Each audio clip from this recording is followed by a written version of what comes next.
allow me, and I will ask the panelists, the presenters, to introduce themselves. I don't want to make any mistakes. Introduce themselves as they start the presentations. We'll start with IASO, then followed by IATA, and then followed by AATO. Before they start, I would like to extend the appreciation and thank the participants for the fantastic discussions and effective active participation in yesterday's session. We would like to ask you to extend the same discussion and the same spirit in today's session. For those of you who missed some of the sessions, if you go on YouTube, the recordings are there. I was watching them this morning, and it was exciting to see that that record is available for our consumption. Yes, sir.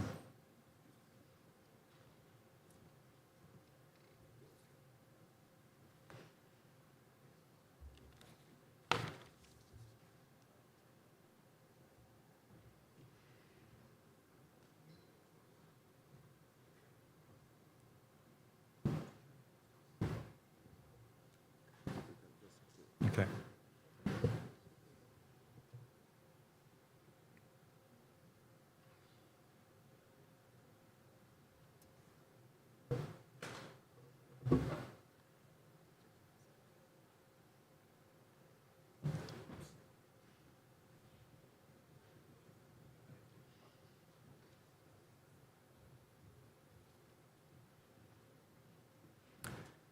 Thank you, Mr. Chair. Good morning, everyone. It is a real pleasure to be here. I've been looking for that for the last 2 years. We participated to the steering committee of the AFI Plan last year and the year before virtually, and I was a bit of a pity, and I'm glad that we're here today. Let me introduce first my colleague, Carla Iorio. She's sitting in front there. She's the portfolio manager for all our activity in Sub-Saharan Africa, Latin America, Central Africa, or Southern America, Central America, North America, and she's dealing with the files related to ICAO that we are dealing with at EASA. Personally, I am the Senior Cooperation Officer in charge of Sub-Saharan Africa. Some of you know me, but as the years pass by without seeing each other, there's plenty of faces that I have not seen. So I'm glad to link with you again. As I was saying, it's time to be together physically, and it's time to reconnect after 2 years of pandemic.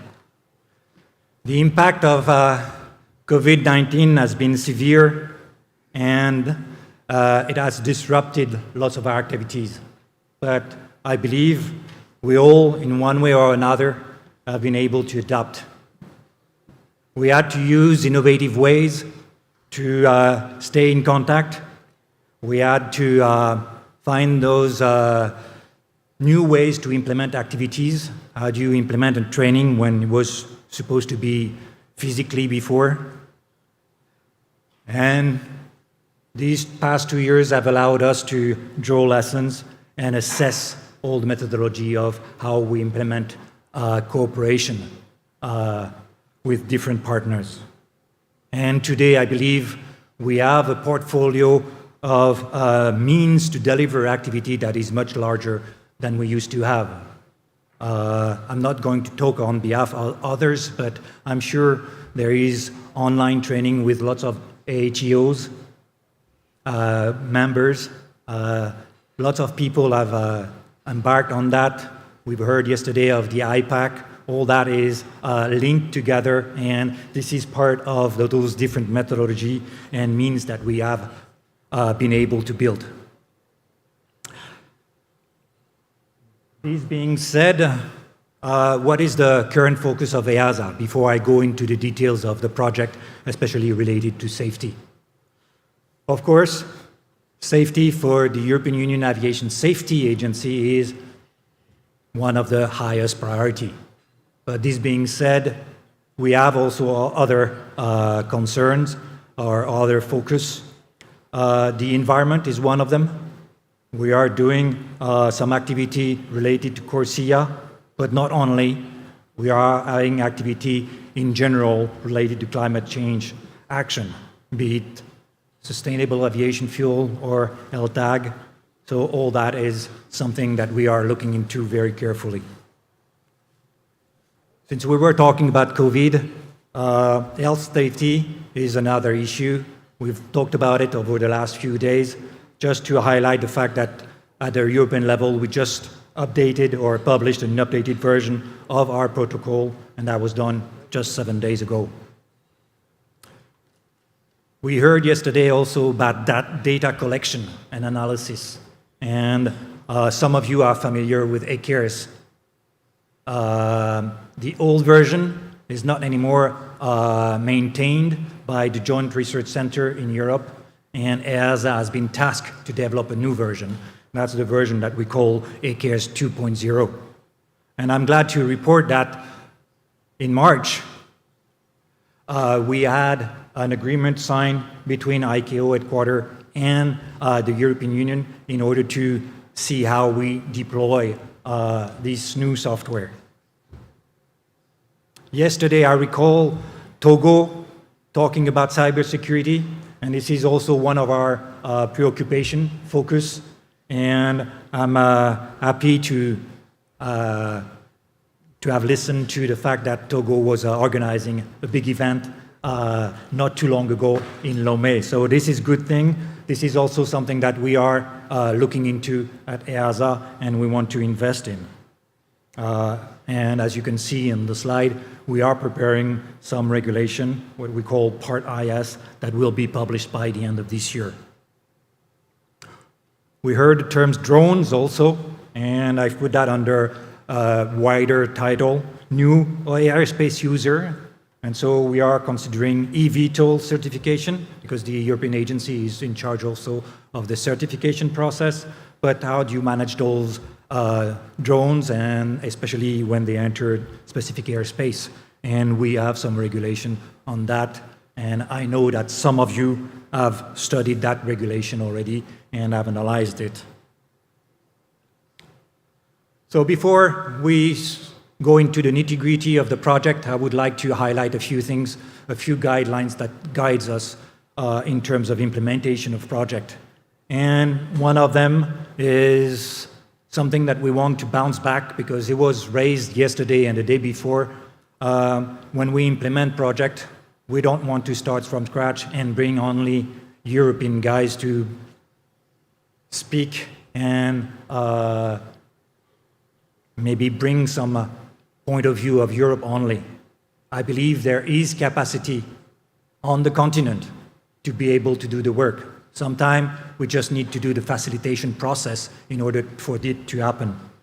And that's what we want to do. Let me give you a concrete example here. I'm infringing on the next slide, but that's no problem. We have an EU-funded project that is covering all of Africa, and in the framework of that project, we are providing training, and we're using the ICAO training called TIC, for example, Train the Instructor course. One of the beneficiaries of that training is an RSO in Southern Africa. You might know IATA. And when we looked at the calendar of the TIC training, there was none in the region. So should we bring all the people in Northern Africa, where Tunisia or Morocco was providing that training? That would be a bit expensive. Do we do it in Western Africa? That's also expensive. So we liaised with the ISAF office and said, is there any way to organize a TIC course for the people of SADC region? And the ISAF office told us, oh, why don't you contact ATNS in Southern Africa? And now, and today, there was some exchanges between ISASO and ATNS to organize over the summer such a course. So this is a very typical example of a clear cooperation. I've skipped very fast on a previous slide on the dimension that we are focusing on is the regional dimension. And that's what I want to come back to here again. We want to reinforce regional and national expertise. Okay, the purpose of the cooperation that we are doing is not to be there forever, it's just to give the expertise so that that can go on and you can sustain your own growth in the future. And combined with this expertise, we want to build capacity in safety, of course, in safety analysis, but other domains as well. So this is what is guiding us in the project that we are implementing. And now we are going into the project. The first project the example I gave earlier is taking place within the framework of this project, EU-ASA. That means EU, European Union, Africa, Safety in Aviation. And I will give you a bit of a highlight of that project. So this project is funded by the European Union at the level of 5 million euro, and it started in 2019 and was extended earlier or later last year up to mid of next year. So we are happy to be able to continue to work, and this project is articulated around 4 axes. The first one is the reinforcement of RO, and people might look at me and say, do you mean regional office? No. Do you mean RSO? Not only. We mean regional organization, and you can see that among the beneficiaries, there's Bagaya. So it's a RIO. So that's why I put RO. So the beneficiaries are mainly those regional organizations in charge of safety, be it AMAC, Bagaya, BAGASO. And thank you to the Master of Ceremony from BAGASO, who has very much and lively animated this meeting. CASOA, ISASO, and URSAC. We want to also build on the study that we've talked about yesterday during the panel, the RSO study. This is something that is very useful, and we want to continue and build on the recommendation from that study. And that's what we're doing, liaising with the ISAF and WACAF office. Second pillar is the regulation harmonization at regional level. We are working at sub-regional level, at level of AMAC, at level of Bagaya, at level of BAGASO, CASOA, and ISASO. Those are activities that we have already done or that are ongoing currently. Yesterday, the regional director for WACAF was mentioning something about multi-membership of regional organization.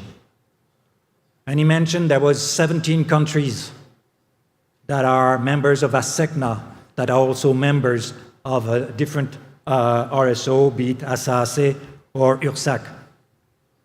We have worked because there was a protocol or memorandum of cooperation between those 3 organizations that was a bit outdated, and the beneficiary wanted to have that updated.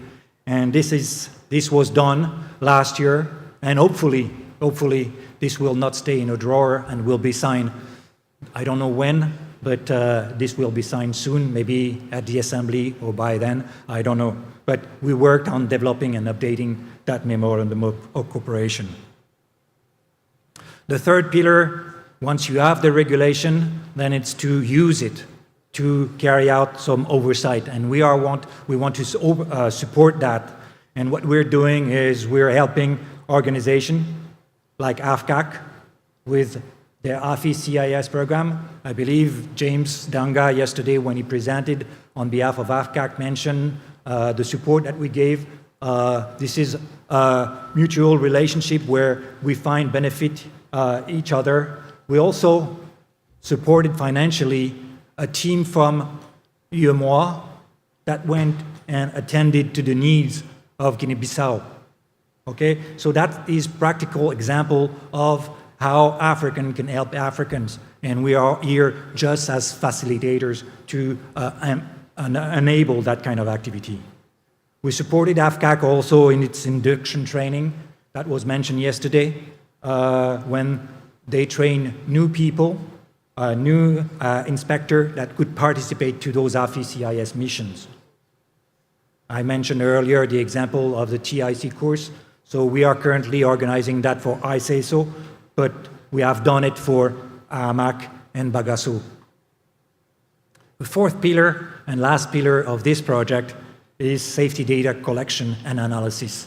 And I've talked earlier about ACARES 2, and we are going to help with the project to the deployment in Africa. I believe lots of people want to have this new software. It's not going to be easy to attend to all the demands from all over the world, but we will work with the people that are present on the continent to be able to dispatch that. And yesterday we were talking to some in bilateral meetings, and somebody was telling us, oh, we need to do something in AIG because often in the countries this is a low level of implementation. And we have some activity that we want to implement in the coming 12 months related to AIG, and we want to do that in coordination with the 2 AFI regional offices. So that's it for the EU ASA project that's covering all of sub-Saharan Africa. We have 2 other projects that are covering a smaller portion of Africa and targeting Central Africa, are involved in the implementation of a larger program called PASTACO. I will spare you the name, which is in French. And the beneficiary are the member states of ECAS and the Regional Safety Oversight Organization of the region, ASAATM. It's 1.7 million euro, funded partially by the African Development Bank and partially by the region. And starting in 2018 and is about to be extended by 2 years until mid-2024. Here, the main focus is to provide some training at regional and national level. So we're delivering the training, be it in AGA domain, BEL domain, OPS domain, or air domain.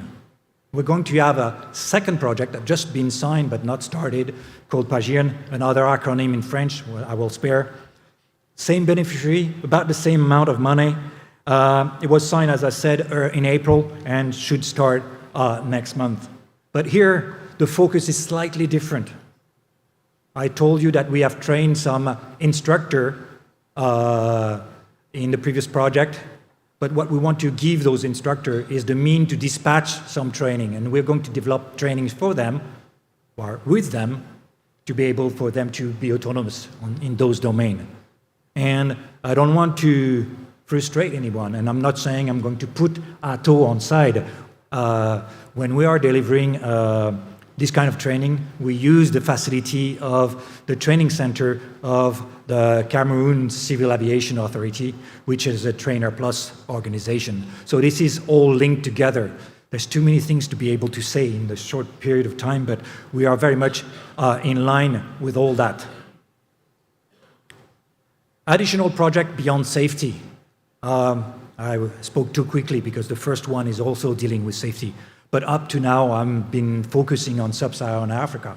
We also have a project that is dealing with Northern Africa, and much more than Northern Africa. It's dealing with all the countries around the Mediterranean Sea. So from Morocco all the way to Jordan and Lebanon. And it's a 3.3 million project that's been a bit stopped because of COVID, but we're resuming now the activities. For the environment, we have a project called Corsia for Africa and the Caribbean. And yesterday, you might have seen Carla leaving the room because she was going back to our hotel room to participate in the opening of a workshop that is currently taking place in Antigua within this project. And this project, next month, will have a workshop in Dakar taking place on the African soil, okay? So this is a meeting, a workshop that is co-organized with AFCAC, and if you have not received the invitation yet and you want to participate, please don't hesitate to contact us after. Last but not least, in terms of project, we are privileged to be funded by the EU to attend to AFCAC and its needs in the implementation of the single African air transport market. This project was signed last year. It's still in the inception phase, but we are moving forward, and soon we will have a work plan, and we will work closely with AFCAC to implement this project and attend to the needs of the region in that domain. One last slide before I conclude. Just to remind you that we updated the protocol of the aviation health safety. This is available on the EASA website. ACARES 2, just a reminder that we signed an agreement with ICAO headquarters on the 10th of March. Environment is still very much on our agenda. Cybersecurity, I mentioned it, and drones and eVTOL and all that is something that we are focused on, but also I would like to hear from you about. So in conclusion, I think the pandemic has showed that more than ever, we need to work together. We need to work together to overcome those new challenges that air transport around the world is facing and to which we have to respond to. So we have this focus of working together, and be it region to region or sub-region to sub-region. We are also looking to establish more partnership with African stakeholders, with African countries, but also we want to nurture the establishment of partnership among African stakeholders and countries. We want to participate to that. As I said earlier, we want to build around a regional approach where we can build synergies. We can optimize the use of the scarce resources that we have. Of course, when you spread 5 million over 54 countries, that's not much. But we can initiate the ball rolling, and then everything goes. So we want to optimize that. But we're also careful not to duplicate what we're doing. We want to avoid those redundancy.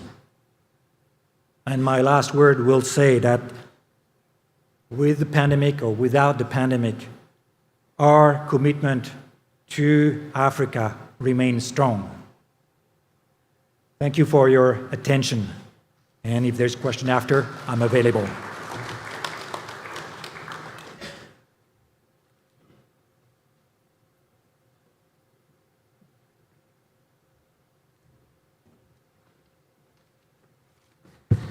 Africa, let's celebrate EU EASA support and partnership with us. A warm round of applause for Mr. Eves and also Carla Lorio, who celebrate all you do. And distinguished guests, ladies and gentlemen, we need to expedite rate of climb as I invite from IATA their representative. Warm round of applause for IATA, please.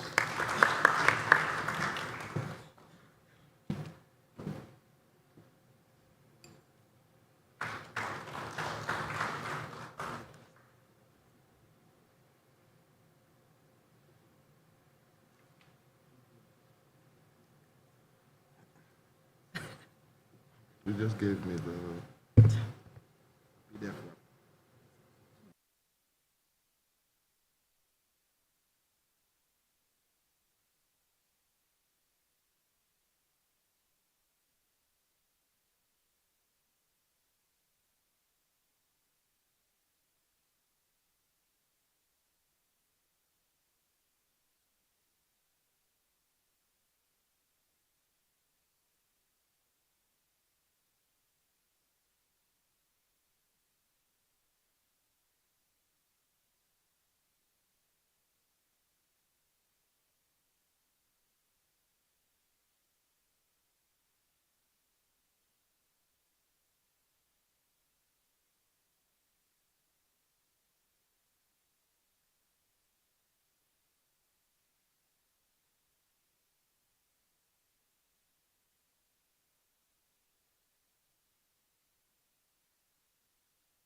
I can just speak. Good morning, my distinguished colleagues. My name is Jennifer Aisha Yates, and I'm here on behalf of IATA as the Assistant Director for Safety and Flight Operations with the Central West Africa area.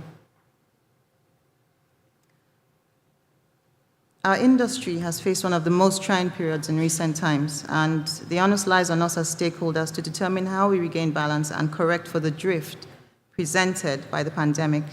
These are trying times. Resources are scarce, and even though airplanes remain the safest form of transportation, aviation is facing an unprecedented crisis due to limited funding, infrastructure, manpower shortages, and adopting a new normal. The AFI industry has made tremendous effort in everything we've strived to achieve safety-wise. However, we do have a lot of ground to cover. The COVID pandemic hasn't helped because it has made it slower for us to expedite attainment of our set targets and has highlighted many crucial challenges with sustaining safe operations. Some of them are new, but all of them are hindering, and already we have a severely impacted operating environment. Some of the challenges we're facing today, and I've heard it several times already, is data collection. We're facing low participation from organizations in data collection programs, delayed responses on ASRs where we seek feedback or resolution, and it's continuing to inhibit our ability to gather data critical to the growth of our safety standing. Safety culture also is suffering somewhat now, and as a result of the pandemic, due to the fear of job security. We're juggling scarce resources, we're trying to manage change, and major concerns are being arised or being drawn up due to airlines and the industry reshaping our functionality. Collaboration remains fractured, thus compromising harmonization of safety critical processes. We're duplicating results in less efficient processes, and this is to the detriment of our airlines and creating an avenue for more safety gaps in our systems. Our safety targets are at low levels of implementation, and even teams we've established, safety activity is low as well, because we've spent 2 years basically washing our hands and wearing face masks. And we really have a lot of ground to cover, as already stated.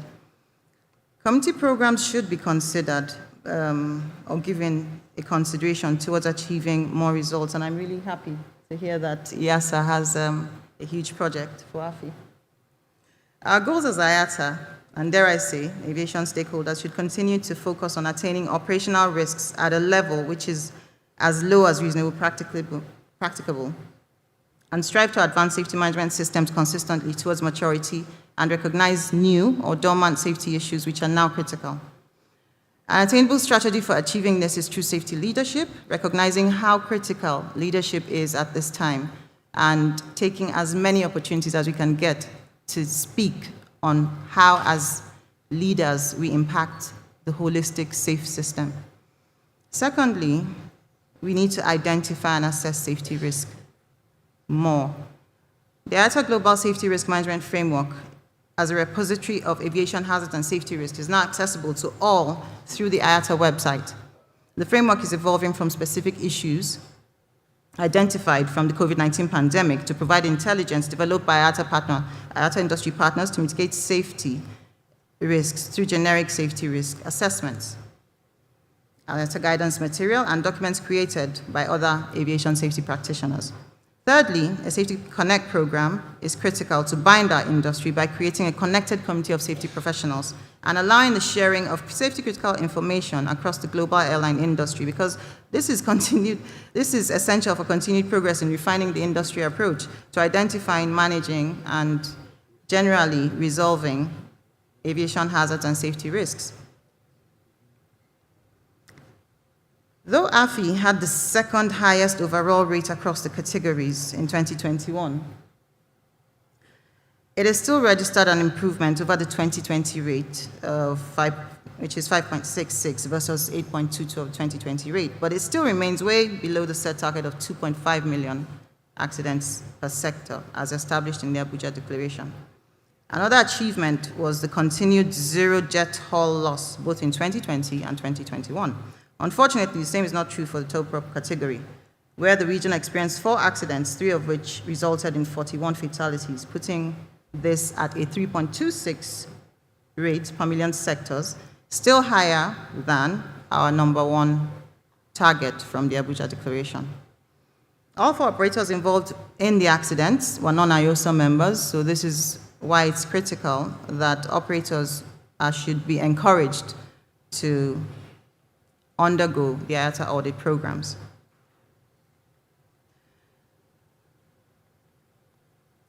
Due to the technicality and extensiveness of the subject of 5G interference, it will only be briefly addressed here.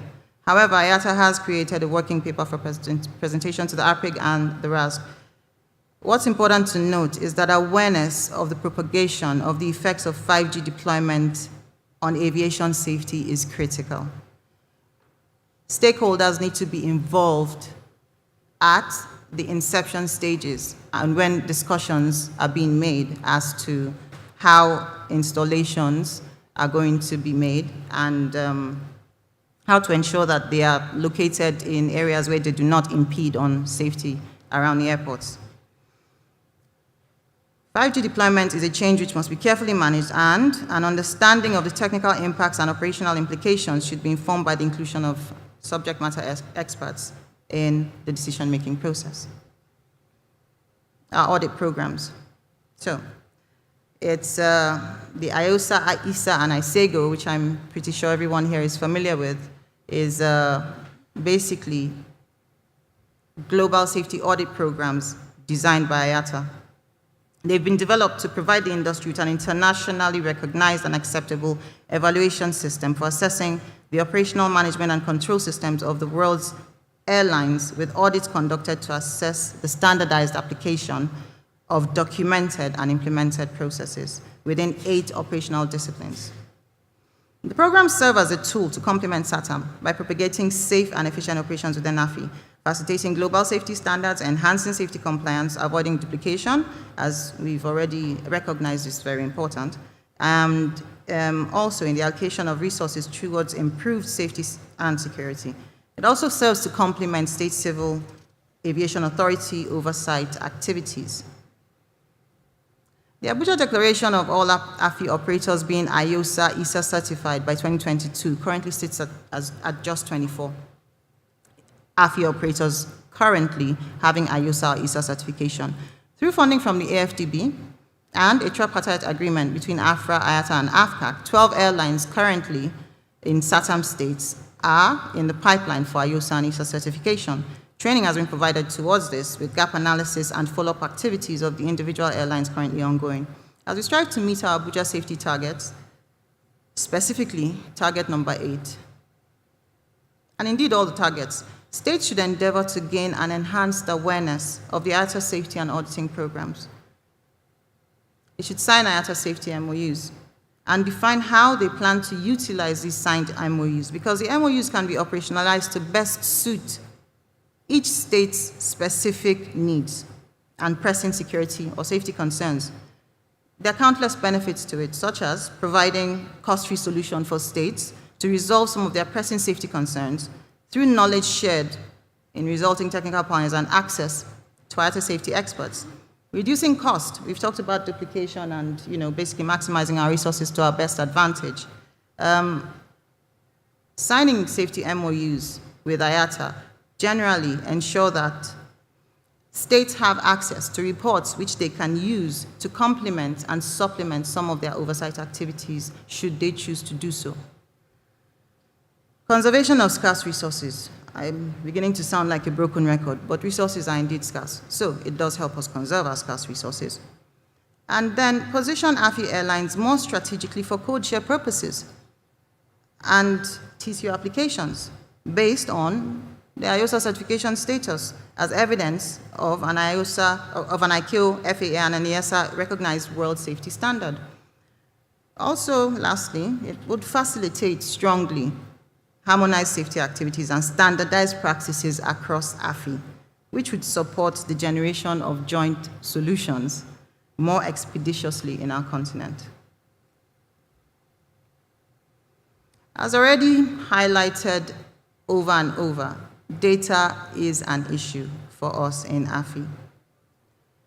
Our IATA safety programs are a means of collecting data.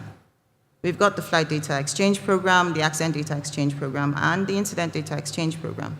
They are voluntary, and they are absolutely free of charge.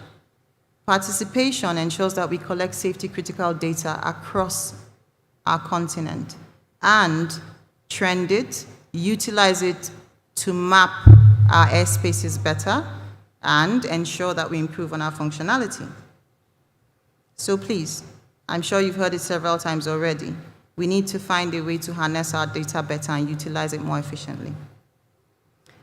In conclusion, IATA continues to advocate for seamless air travel in Africa, and this has of course suffered from the travel restrictions and unharmonized entry requirements placed by various states due to the pandemic. However, we are seeing some of these ease off within the continent, with some states simplifying entry requirements to just having proof of vaccination.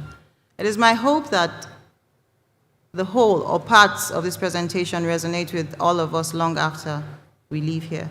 And if there are any questions concerning the presentation, I'll be happy to answer them afterwards. Thank you.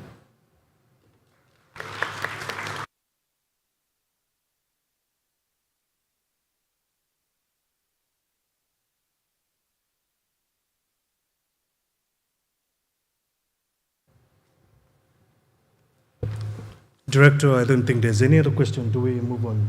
Do we have questions? Afterwards. Okay, afterwards. Distinguished ladies and gentlemen, let me invite the president of AATO, who is also the director, East African School of Aviation, Dr. Mugambi. Warm round of applause for him, please.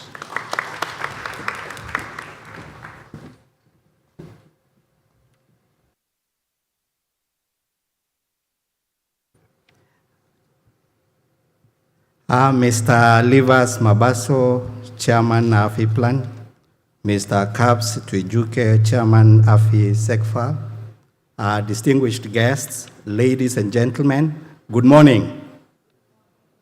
First, I will talk from my heart, and then I will invite the Secretary General of AATO to make a presentation, which will give you the details.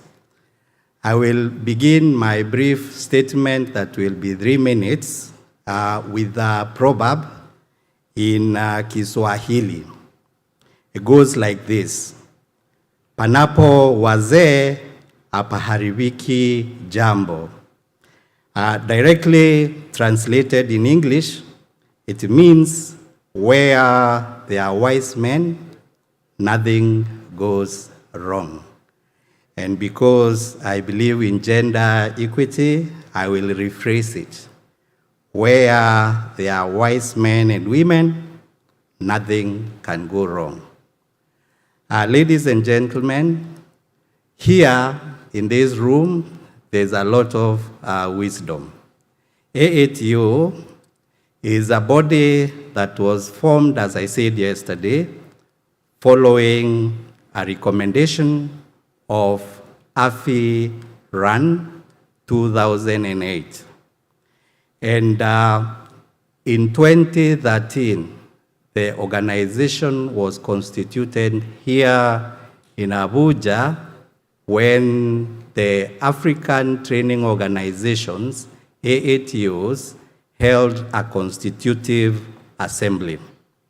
Then the next task was to find a host state that would headquarter AATO. And with a lot of help from the regional offices, both ISAF and WACAF, AATO entered an MOU with the Federal Democratic Government of Ethiopia. And I would like to thank Ethiopian government through the representative to the council. And we set up the headquarters and established a secretariat at Ethiopian Academy in Addis Ababa, Ethiopia. Our first task was to develop an African road training roadmap, which exercise we took with a lot of enthusiasm.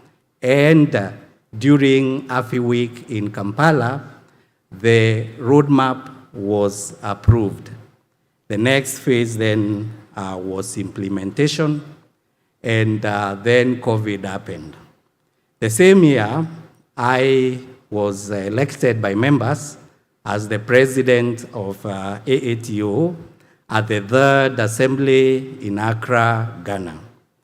And after that, I began what I would call the process of discernment on the future of AATO, and I consulted widely.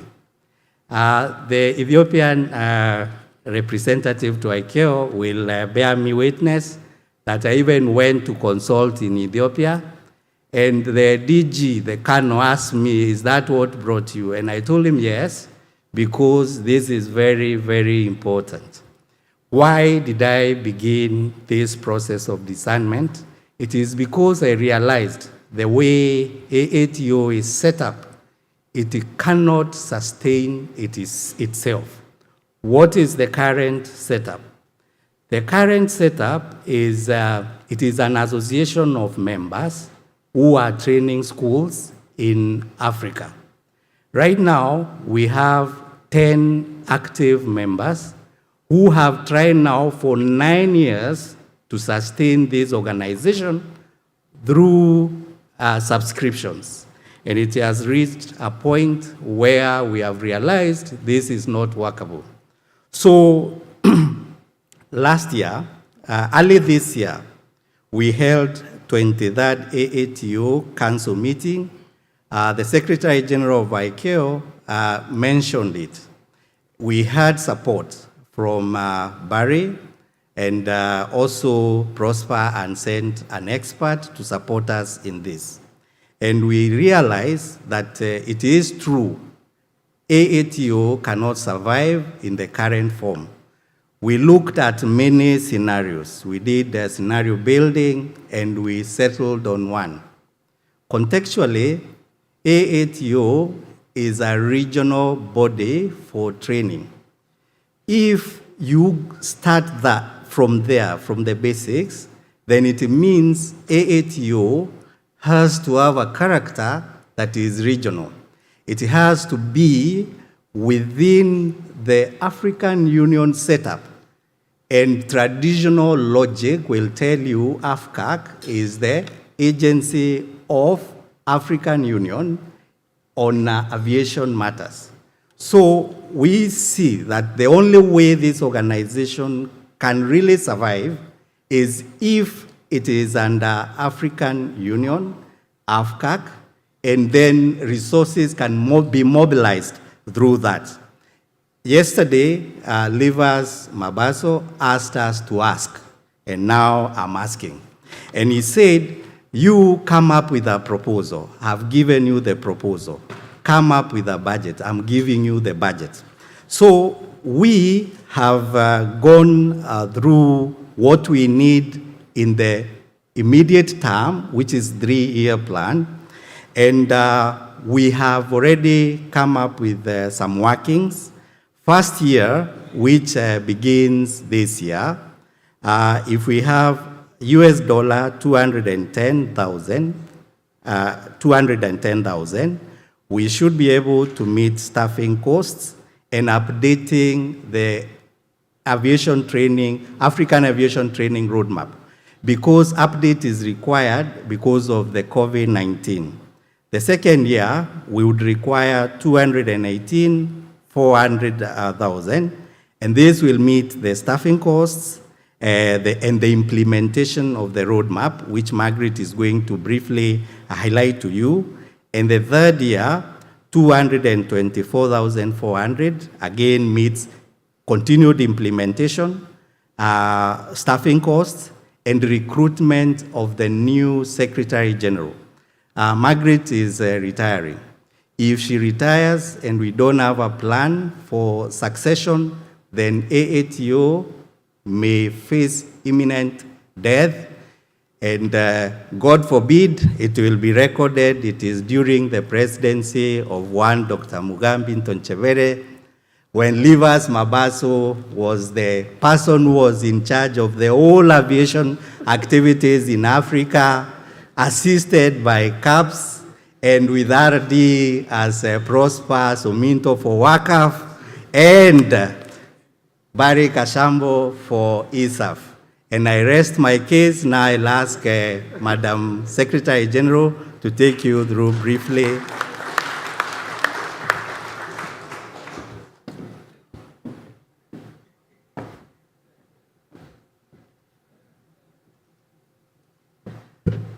Thank you very much, President, for making my presentation very, very much easier.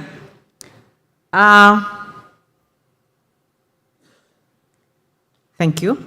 So I'll briefly go through and take over from what the President has just presented and talk to you about the aviation training roadmap. This will include the background information because, as I can see, there are many new faces who are not aware of how the roadmap came to being and what are the contents, briefly on the contents, the achievements that we have gone through with the roadmap, the way forward after the President has described the post-COVID-19, and then we'll conclude. We have all heard from very eminent speakers about the aviation importance in economic and social development, that I will not dwell on it. But then I want to insist, if it is so important, then how do we stimulate it to grow? And what are the key elements to support the aviation sector? So that's why I'm emphasizing here that quality aviation training is critical for the development of a sustainable, safe, and secure air transport industry in Africa and, of course, globally. But this is the key element I would request all of you to take on board. Quality aviation training is key. If we don't address the aviation training, all these plans we have, beginning with the strategic objectives, ICAO strategic objectives, the global plans we have all heard about, the regional plans, Abuja safety targets, Windhoek declaration, and whatever, state plans will never, and I repeat, emphasize, will never succeed if we don't address the training element. So, what AATO did after being tasked to develop the aviation training roadmap was to conduct studies. We conducted 2 studies, continental-wise, although we had the same challenge, like all the speakers have said, of data collection, response from questionnaires, the industry responding to what we want to know from them, getting the actual training needs was really a big challenge. But then, after all these speeches, I believe when we'll be reviewing the roadmap beginning this year, I think we'll now have more information, more input from you that will help us to evaluate and identify the actual training needs. However, when we conducted the surveys, we identified these top 10 training needs for the continent: engineering, airport security, aircraft maintenance, cabin crew, dangerous goods, ATC, pilot training, security, and MPL. But then, as I said, we need to have more input so that we really come up with the new training needs, actual training needs post-COVID-19 pandemic. Lack of standardization, harmonization, this was the background for establishing AATO, and that's why we are in being, and we emphasize that our existence, as the President said, is very crucial. I've talked about the background on the establishment of the roadmap, and on this point in time, I would need to really express my sincere appreciation to the regional offices, regional directors, even ICAO GATT, and all the industry who supported us in development of the roadmap.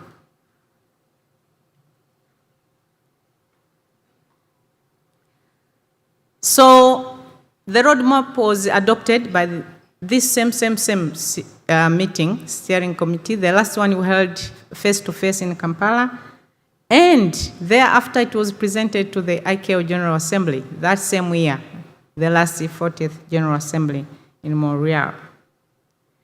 So what are the challenges? Sorry. We have challenges now as we were just beginning to implement the roadmap, COVID stuck. So then everything came to a standstill, and now we are like, we have a baby, and no father, no mother, nothing to eat. The baby was starving. So I think it is in incubation, helping to be resuscitated. So we need now, as I said, to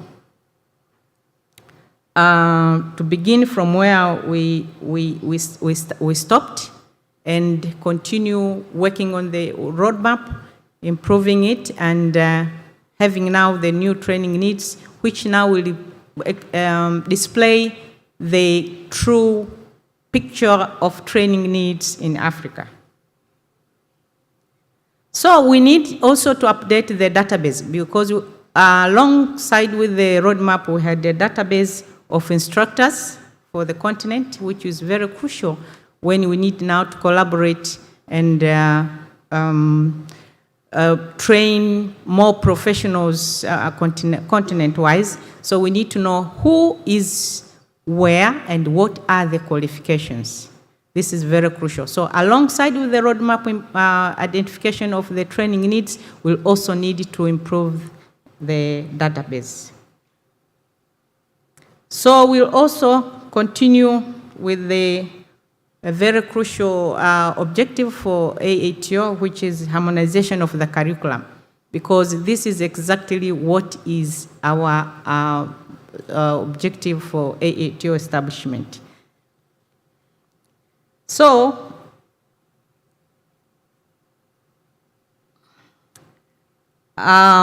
in conclusion, I would wish to say that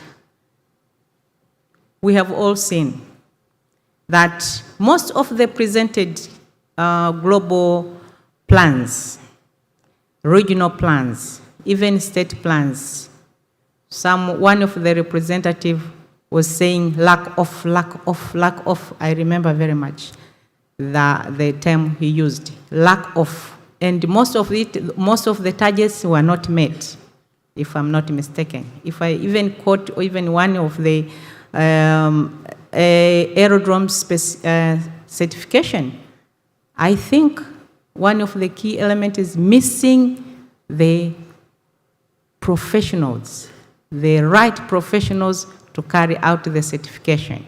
And where will you get those professionals? It's from the training organizations. So what the president said here, the funding, you need to fund the ATOs through AATO, so that we can carry out this noble task of training the aviation professionals and meet all these global plans. But I can say that the sustainable air transport will be achieved, or will have a sustainable industry if we have qualified personnel. So we need to tackle these challenges strategically. And that is what we need to be, well, that's why we are here. The strategies we'll put in place, the decisions and the recommendations of this meeting will really ensure that we have the sustainable industry. So I may end up by saying that this meeting is requested to institute a robust training structure, systems, and procedures, so that we have assurance of mega achievements on ICAO strategic objectives, global, regional, and state programs, projects on safety, security, facilitation, and the rest of the programs you are all discussing about here. And on a very special note, as the President has highlighted, I wish to thank all the 10 states, member states, through their aviation training organizations who have worked tirelessly, supporting financially for this organization to reach this stage, that we are at least breathing on our own. Although the regional director, ESAF, once told me that he was seeing the organization in a ventilator. So please, I call upon you all to dwell on this issue with an open mind, discuss honestly, and come up with a solution for this organization to survive. Thank you very much.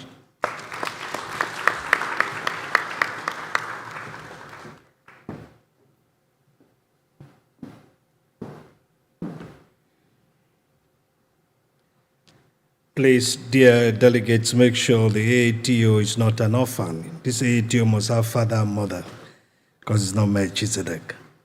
Your Excellencies, very distinguished guests, ladies and gentlemen, we'll drive as fast as possible before coffee break as the RDs are directing the event this morning. A warm round of applause for them. Allow me bring one of the regional safety oversight organizations within the West African sub-region, the Executive Director of BAGASO, Banjul Accord Group Aviation Safety Oversight Organization, where I belong, Captain Tiden Ba. Warm round of applause for him.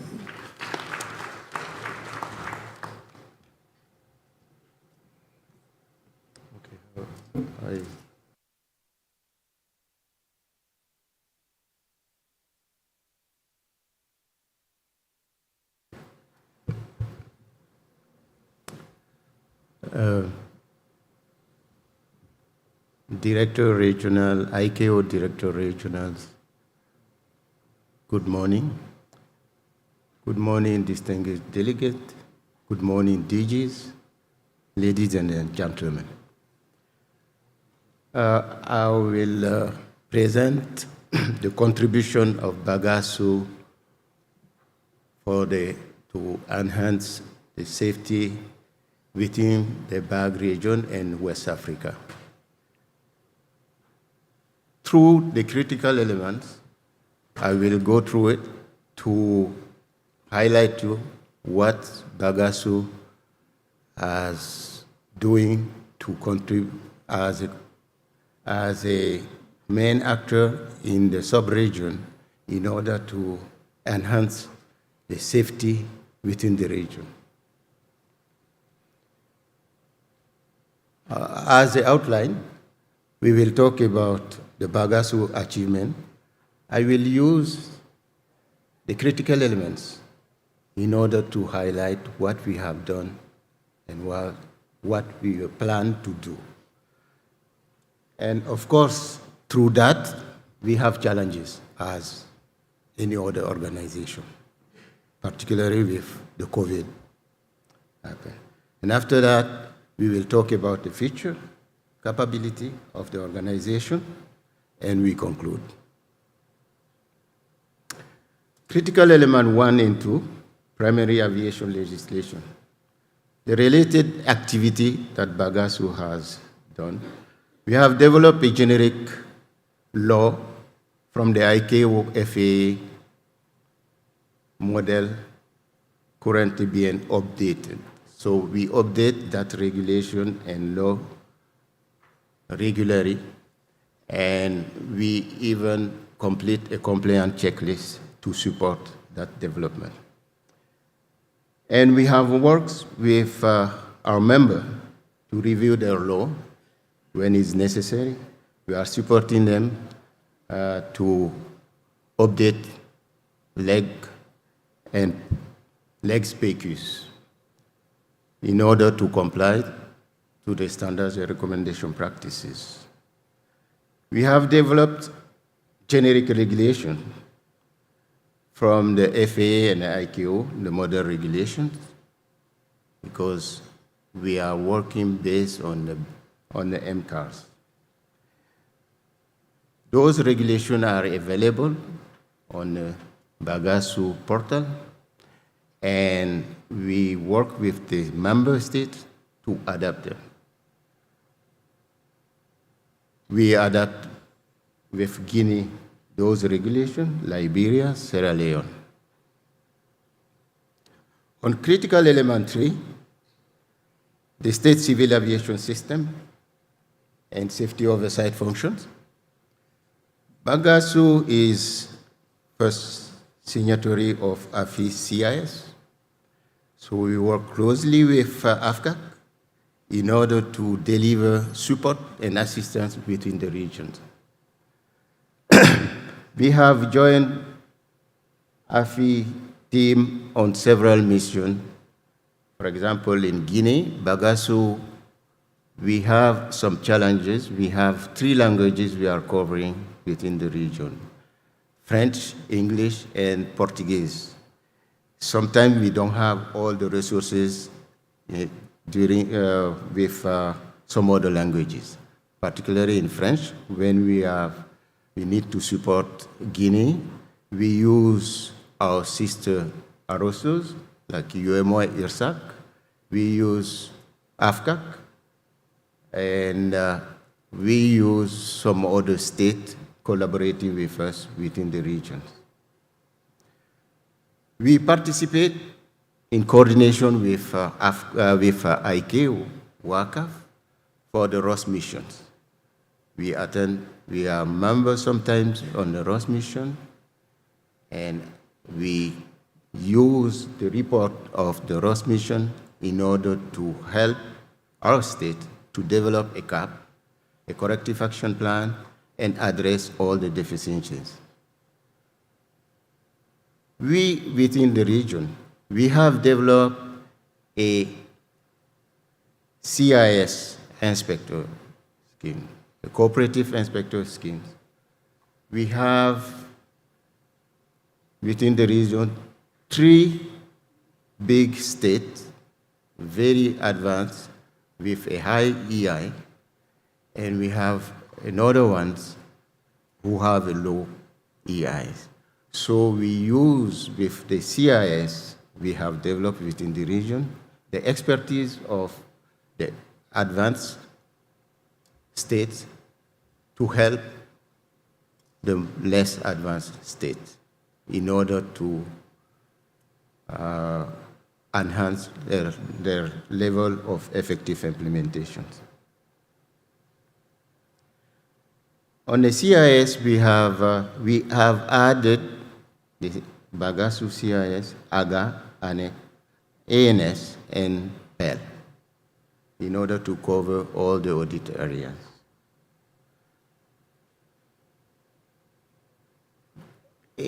All the documents we are producing and we are developing, we go to a technical committees in order to review them and to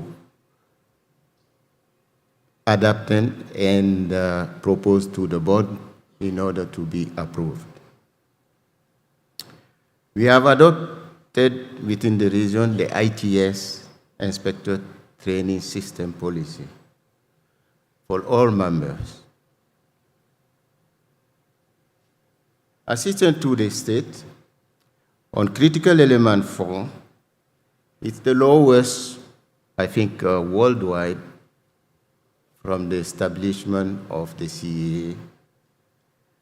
And we work very hard in order to improve the capacity building by establishing training policy, training program, through the CITS, C for comprehensive ITS, because the ITS, the classic ITS we know is only for flight safety. But BAGASO has developed a comprehensive one. We have included all the audit area in order to help our state. And that CITS has been supported by a software we have developed called iTrax. It's an inspector, training, and recording and qualification system. That software leads our state to comply to the standards and recommendation practices and to close all the findings and to address all the PQs. We identify trainings need in the region. We develop training plans. We deliver training courses through our expert, or we have a collaboration with the ATO available in the region, for example, NCART. And we are using IASA, the program EU ASA, to request some of the courses we need in the region. Lately, IASA is supporting us to deliver certification of NSPs. And we are continuing to collaborate with them in order to address the deficiency in the region and build the capacity. We are developing online platform CBT in order to support our R-tracks, because R-tracks will contain a policy, a program, and a training plan. And from that training plan, so we have some CBTs training in order to close the gaps for the state. Critical element 5, technical guidance tool and provision of safety critical information. We have developed generic documentation, like we have inspector handbooks, we have inspectors audit manual, circulars, and even lately we have developed all the state letter when it's required to the state to reply accordingly. And for that critical element, we have developed a software called ISAT. It's an Inspector Activity Training System, who gather all the activity of the CA, the information, and to all the information in order to have data and to be able to be proactive and to see the trend. We have the FASAP. This one is a software developed. It's like SAFA to help state to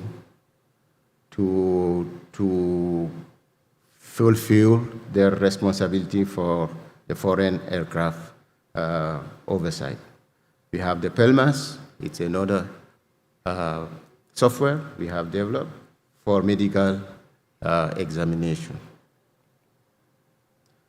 Critical element 6, for the surveillance, so we have developed a number, we have assist our region for recertification, aerodrome, we are collaborating with the APEX program, and certification of recertification of airlines with OGT.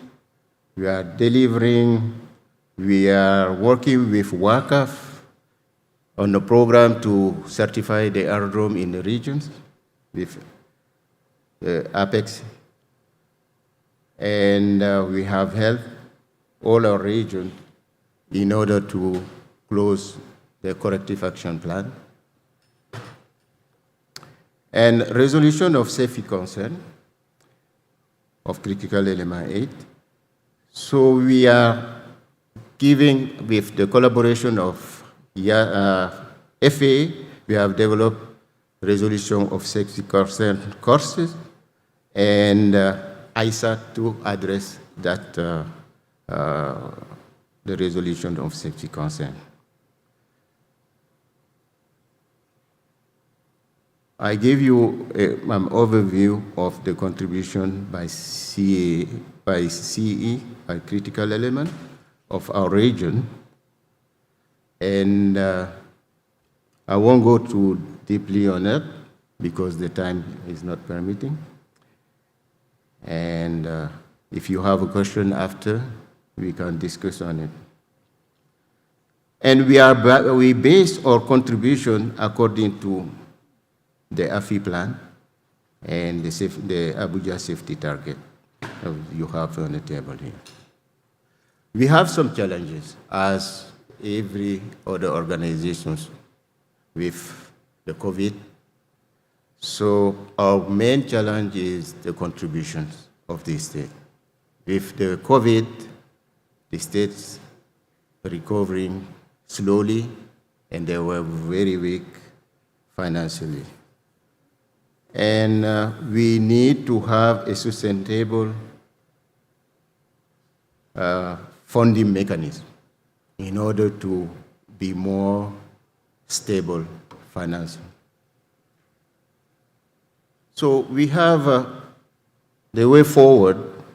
We have planned to improve, to harmonize, to develop more tools for our state, to improve the safety and security in the region. We are part of the BAGASO program. We are already went to the pilot BAGASO assessment, and we are planning to be recognized next year. And we hope to move forward, to improve, to be more efficient for our state and beyond.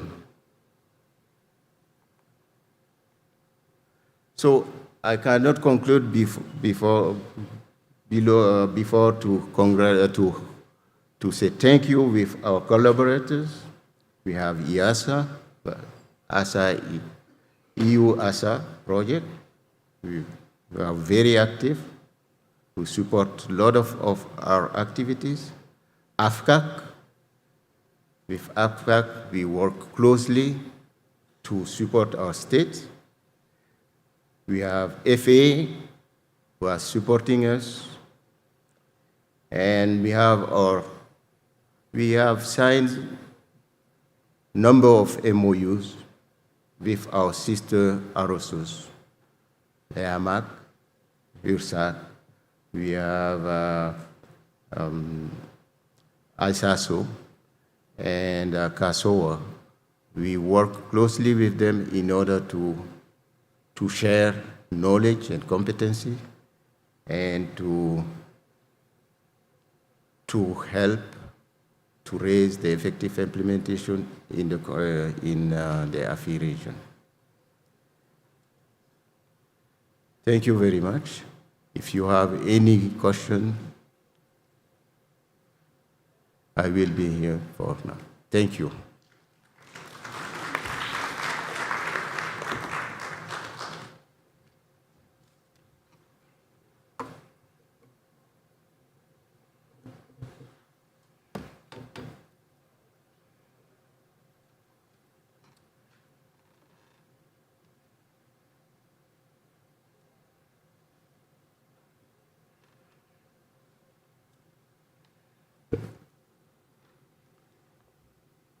A round of applause to the presenters.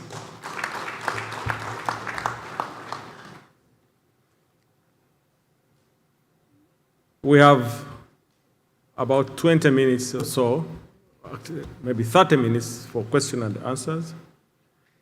Can we take some questions? We can line up the questions, comments, and then we shall take them as a bundle. We have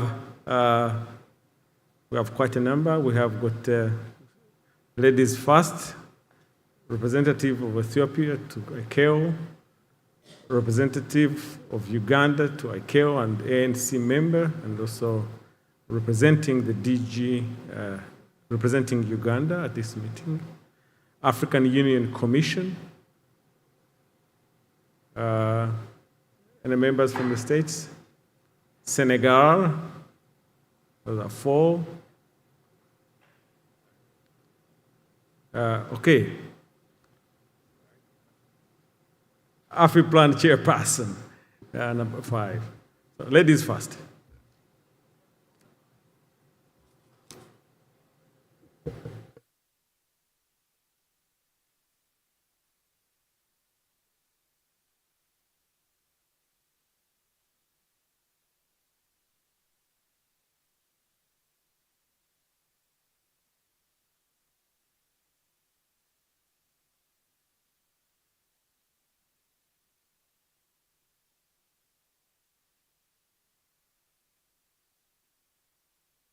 Presentation from IASA, Mr. Carlos. Can you hear me, no? Oh.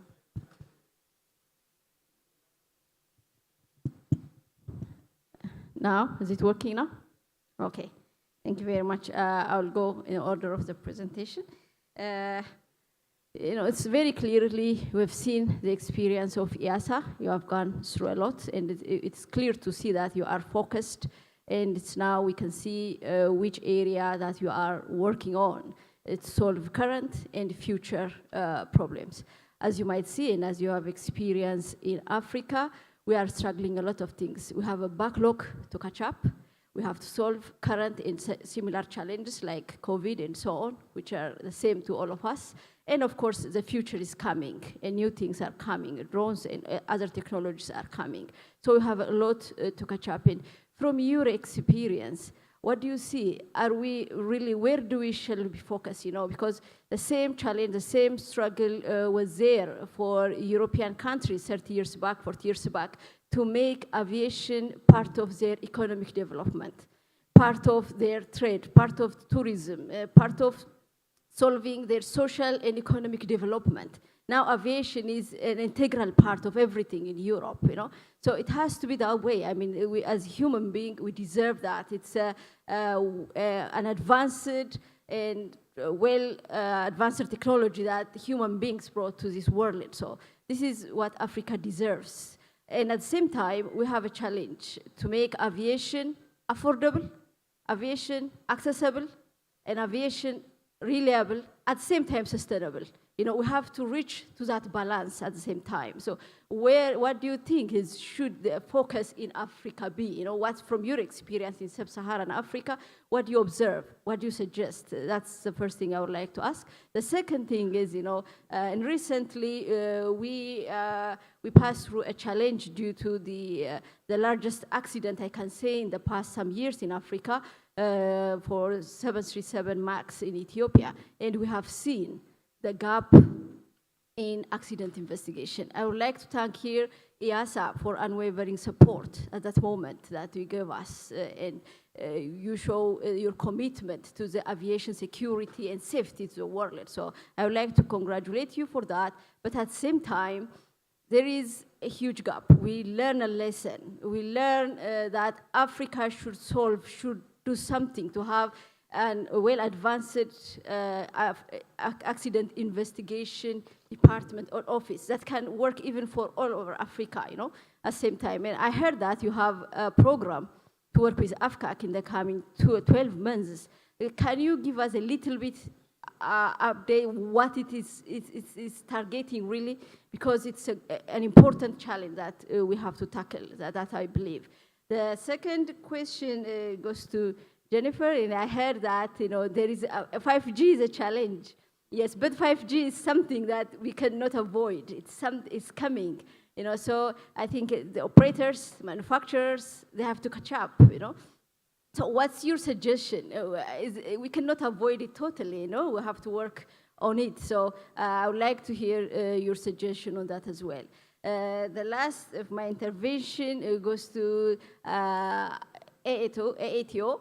it's very clear that we have to struggle to make this organization survive. It's as a hosting nation, Ethiopia is really committed, and we are doing all our best to save this institution, because in our stay, in our last 75 years of experience in aviation, it's a training that's enabled us to survive so far. And at the same time, it's lack of experts in all streams of aviation that's still holding us back from, unable to reach out all poor Ethiopian people to use aviation as a means of alternate transport.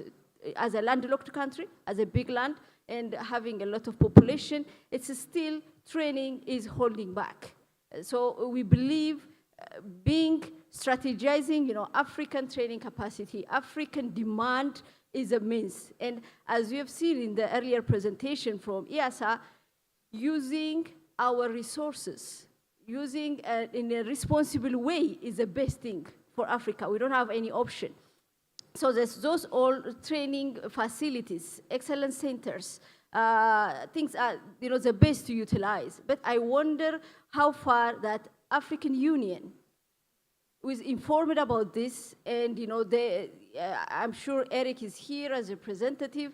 Definitely we must hear something. AFCAC must say something so that we can institutionalize this aspect and solve the core problem of aviation advancement in Africa. And I would like to hear, how far have you tried to source finances? Have you reached FDB? Have you reached the World Bank? Have you reached the European Union relevant institutions, other developing partners in Asia, African states? How far have you stretched to source the finance? Definitely, as a representative of Ethiopia in ICAO, I mentioned this to ICAO President and Secretary General in the platform that I get the chance. This is the best way to sustainably help Africa, and as well as to harmonize the GATT and AATO activity in Africa. So it's a good initiative. I really appreciate your work, but I would like to hear how far you have stretched before, to make this institution survive and support the vision of the future young generation of Africa. I thank you very much. Thank you very much. Since we started this session, I think it's the first time I hear a clap being given to a question. That shows you how heavy that question is. Before I call upon the representative of Uganda to give, just wanted, as you answer that question, I want to give you some background. The author of that question from Ethiopia is a former minister. Until the recent past, she was the Minister of State for Transport in Ethiopia. So she's talking with authority and information. And Margaret, you remember when we went to negotiate the MOU, we negotiated it with the Minister of State for Transport, Mr. Getachew, who is now the Director General. So we have a wealth of information. Thanks very much for the question. Cabs, you have the floor. Thank you, Regional Director, presiding over this session. First of all, I would like to thank all the presenters for two reasons. The first one is that they are our development partners, and we appreciate that. The second one is that you have presented very well. So I have comments and a few questions. The first one is a comment to AATO. Yesterday we tickled you, and I'm so very happy that we asked you to speak and you have spoken. But more importantly, I like the passion with which you have spoken, you, Mr. President, and your Secretary General. It is very clear that this issue is in the right hands. You are absolutely right. I think the most critical element in aviation is human resources. And that's why training to get good quality of human resource or good staff is critical as well. So it is, in my view, the most important task that we have to tackle.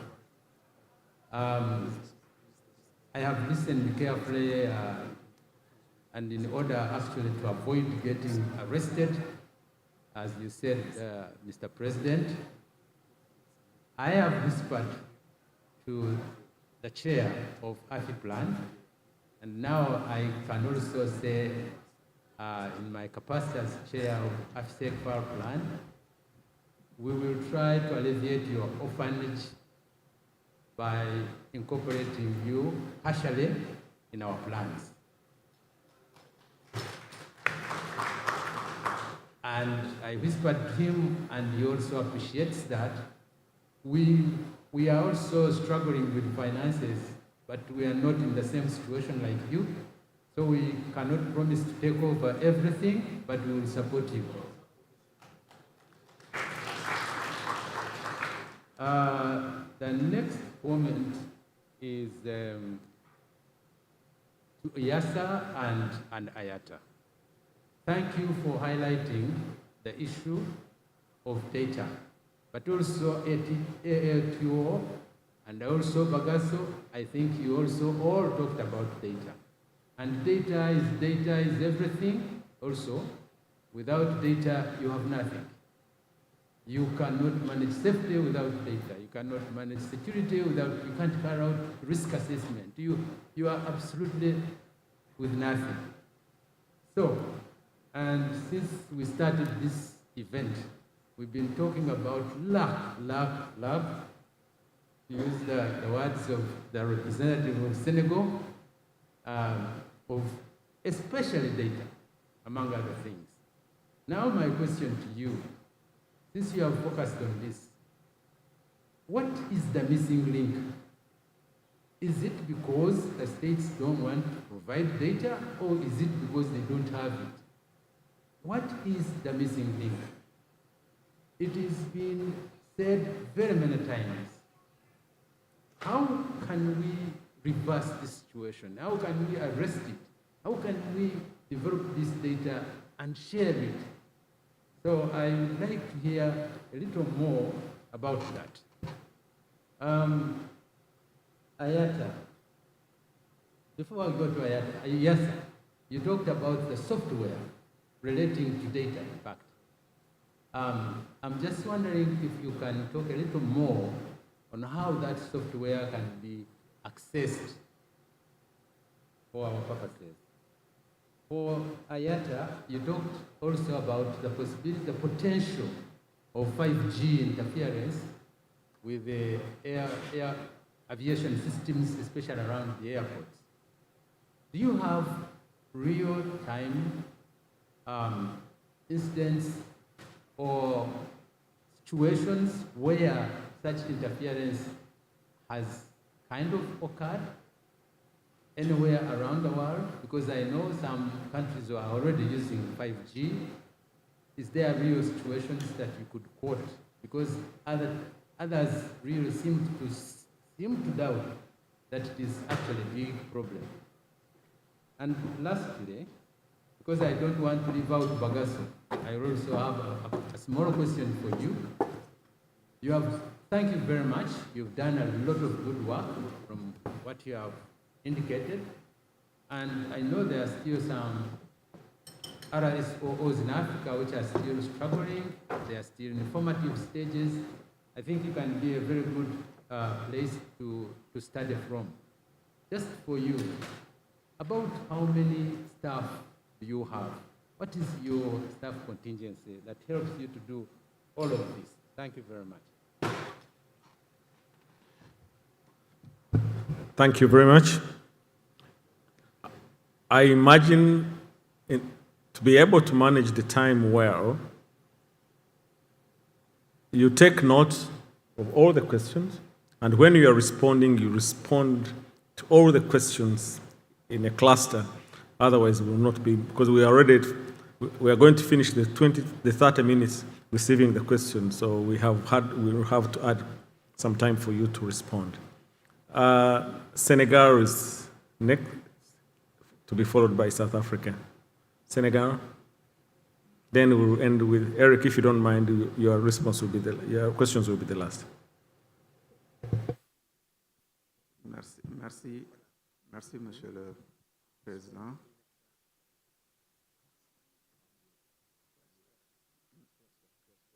Okay. Mon nom est Farba Diouf, je suis le directeur de la sécurité des vols à l'ANASIM au Sénégal. Ça passe? Merci. J'aimerais d'abord remercier... Can you wait a minute, please? Because D'accord. I think we need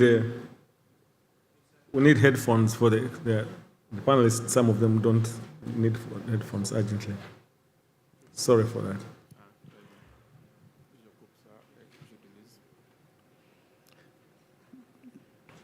And Yves from France needs some headphones. Captain.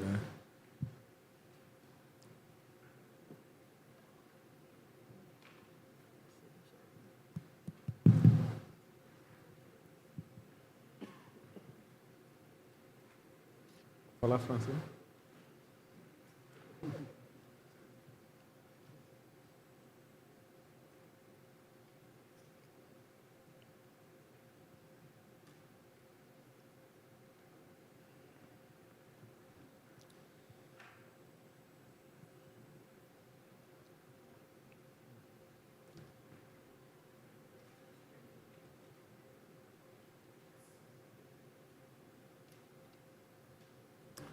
Go ahead. Merci. Donc, mon intervention va se centrer autour de recommandations principalement. Je voudrais d'abord remercier l'Union européenne et l'OACI pour le projet EU-ESA avec le support sur le programme Corsia et également le développement des plans d'action des États. Le Sénégal fait partie des États bénéficiaires de la deuxième phase pour le développement des plans d'action de réduction de carbone. Je voudrais profiter pour vous faire aussi une demande par rapport à la formation TIC. Il y a une forte demande dans la mesure où, au niveau de nos États, il y a des experts, des personnes compétentes dans leur domaine.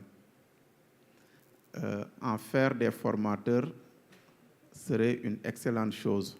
Ça nous permettrait de développer et faire des formations en interne qui coûtent très cher pour une population assez élevée. Donc ça, c'est une demande pour monsieur de l'Union européenne. Pour BAGASO, je voudrais féliciter BAGASO pour la digitalisation de vos process. Et vu les challenges au niveau de notre région, je vous demande quels sont vos principaux problèmes. Est-ce la stabilité du réseau? Est-ce la mise à jour des informations? Voilà, j'aimerais savoir quels sont les principaux problèmes auxquels vous faites face. À l'association des centres de formation de l'Afrique, je pense que vous n'êtes pas très bien connu. Je voudrais vous proposer de développer la communication auprès des États. À ce titre, je vous propose de vous rapprocher plus des inspecteurs qui sont vos principaux partenaires, parce que ce sont les inspecteurs qui approuvent les programmes de formation des centres de formation. Et ainsi, cela pourrait faciliter l'harmonisation des règlements si les inspecteurs sont impliqués. Enfin, à l'IATA, ma demande à Mme Yates, C'est une demande du Sénégal, peut-être d'autres États sont intéressés. Moi, j'aimerais bien recevoir un expert de l'IATA qui vienne m'expliquer un peu plus en détail le programme IOSA et ISA, le processus de certification qui permet d'aboutir à la délivrance, les bénéfices pour les compagnies aériennes et également les bénéfices pour l'aviation civile. C'est vrai que dans la lecture, on a reçu beaucoup d'informations, mais j'aimerais rentrer un peu au fond des choses pour pouvoir poser des questions en ce qui concerne ce processus. Et dans la même lancée, je proposerai que le CAA soit mis dans la boucle de certification des compagnies aériennes. C'est une fois en passant qu'on appelle un exploitant, il nous dit « je dois recevoir une mission de l'IATA pour un audit, etc. » Et à la fin, il nous dit « c'est pas bon, on a des points à corriger, on a des manuels à mettre à jour. » Donc si le CAA pourrait être mis à jour, par exemple, ne serait-ce que délivrer une attestation de non-objection sur les exigences que vous demandez aux compagnies d'insérer dans les manuels, ça pourrait nous donner une vue plus en détail de vos projets. Et si on sait les bénéfices que le CAA pourrait en tirer, ça peut nous encourager davantage. Merci. Je m'excuse d'avoir été un peu long. Merci pour votre aimable attention. Thank you very much, Senegal. Just a bit of advice. If you could just talk to the gentleman next to you on your right, your immediate neighbor. He would give you a lot of information about IATA, the Director General of Senegal. He was one of our key facilitators on this subject matter, and I think we have a wealth of information in him. South Africa. South Africa. Thanks, RD, and greetings. I will restrict my intervention to AATO, because most of the things have been said.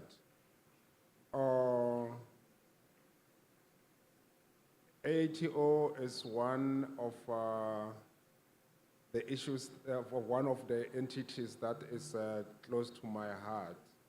So I wouldn't like what the scenario that has been put forward by the president to happen during my time. So I will do anything on my power to make sure that it does not happen. So in that regard,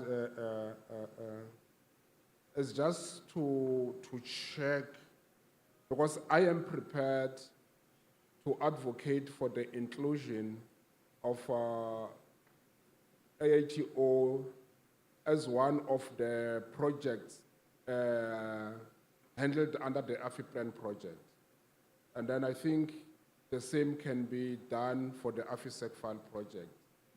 So although that might not solve all the problems, but at least it will facilitate the solution to the problem.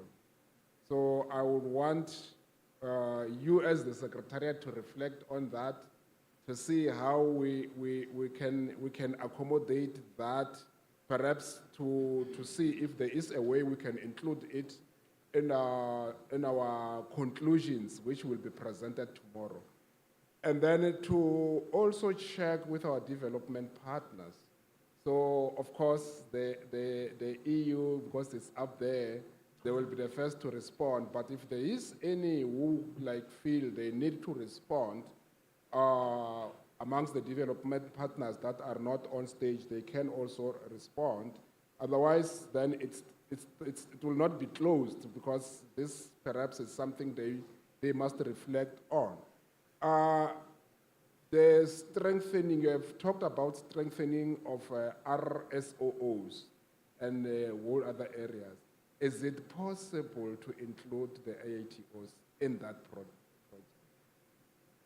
So having said that, is it possible to consider your interventions in capacity building to, as much as possible, be conducted through our training organizations? So because that could be one of the ways to strengthen them.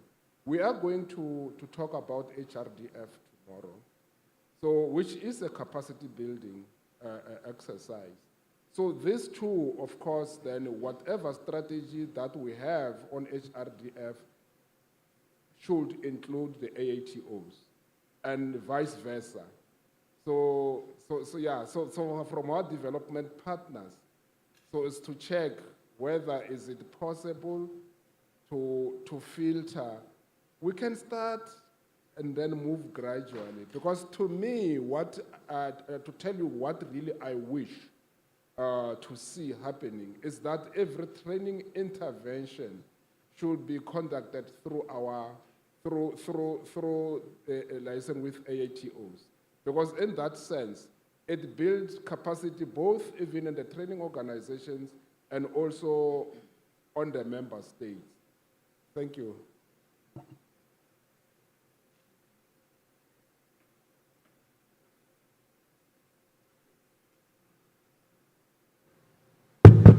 Thank you very much, South Africa. I share the pain with you. And I was also mentioned as part of those who will be carrying the casket. I definitely wouldn't be part of the vigil, and we will find a solution. In Mombasa, I assured Margaret that at the meeting at the next AFI week, we will get a solution. And I think we are getting somewhere. Before I give to Eric the floor, we have Wemwa. I think you wanted the floor. Are you here? Yes. Who is it?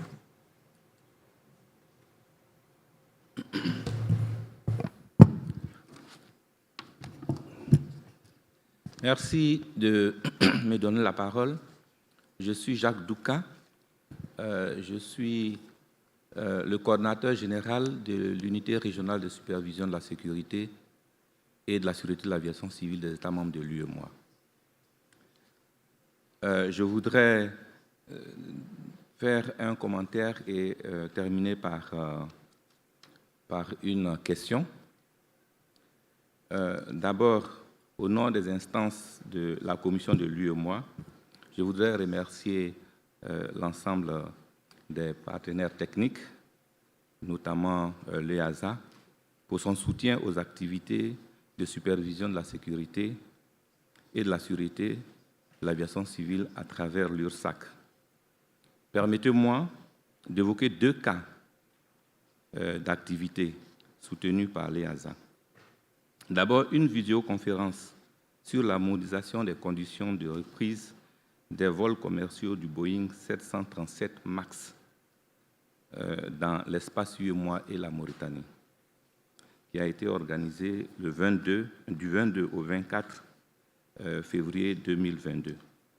Et l'animateur de cette rencontre mis à disposition par l'EASA était l'expert européen chargé du suivi du dossier du Boeing 737 MAX pour le compte de l'Union européenne. Donc cette conférence a permis d'éclairer nos administrations d'aviation civile pour accéder donc aux demandes des compagnies aériennes. Le deuxième cas que je voudrais évoquer, c'est la prise en charge d'experts et d'États membres à travers l'URSSAC pour assister la Guinée-Bissau. Et une leçon de cette assistance, c'est d'abord la mise en œuvre de la coopération entre les États membres à travers les experts. Et cette question a été longuement évoquée hier et avec les nombreux besoins des États. Mais un point important que je voudrais souligner, c'est qu'à l'issue de cette mission, l'URSSAC a décidé d'évaluer toute l'assistance apportée à la Guinée-Bissau de 2008 à 2022.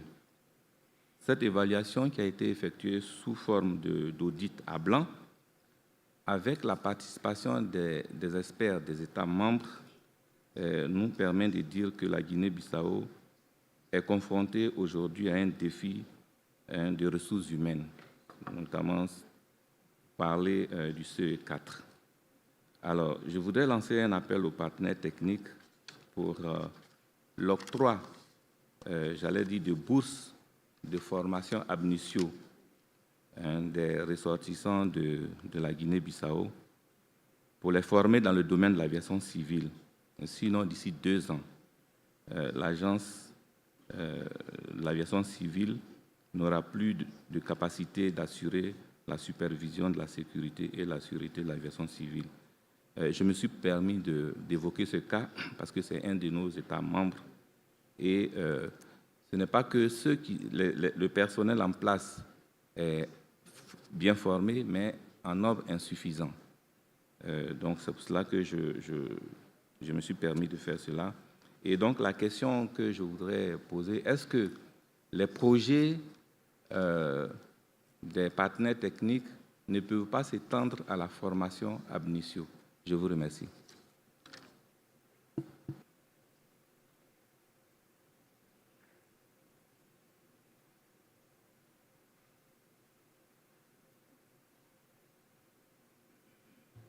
Can you repeat the last statement? The interpreters didn't understand the last thing. Oui. Je voudrais demander si les projets des partenaires techniques ne peuvent pas s'étendre à des formations diplômantes.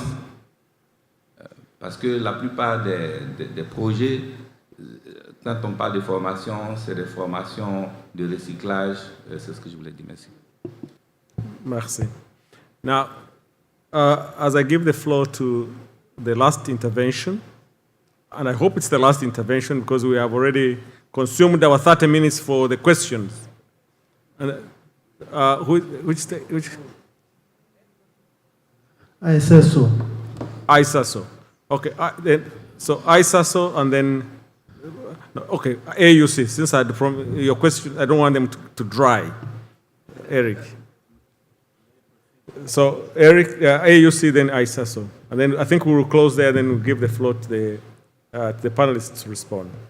Thank you very much, RD. Mine is one comment and a small question to IATA. The comment I had is to appreciate from the African Union Commission, our partners, EASA, IATA, and also AATO. For EASA, we started this safety in aviation project in 2019. We are very happy on the achievement, and we are also informed that you have been able to have some reserves, some funding which might continue. During COVID, you have been able to have some funds which might help to continue as we resume the operations. On AATO, I wanted to confirm that the proposal that the President and also the Secretary General have put, we have already received it, and we, as AUC, we are ready to take it forward in terms of the institutionalization of AATO.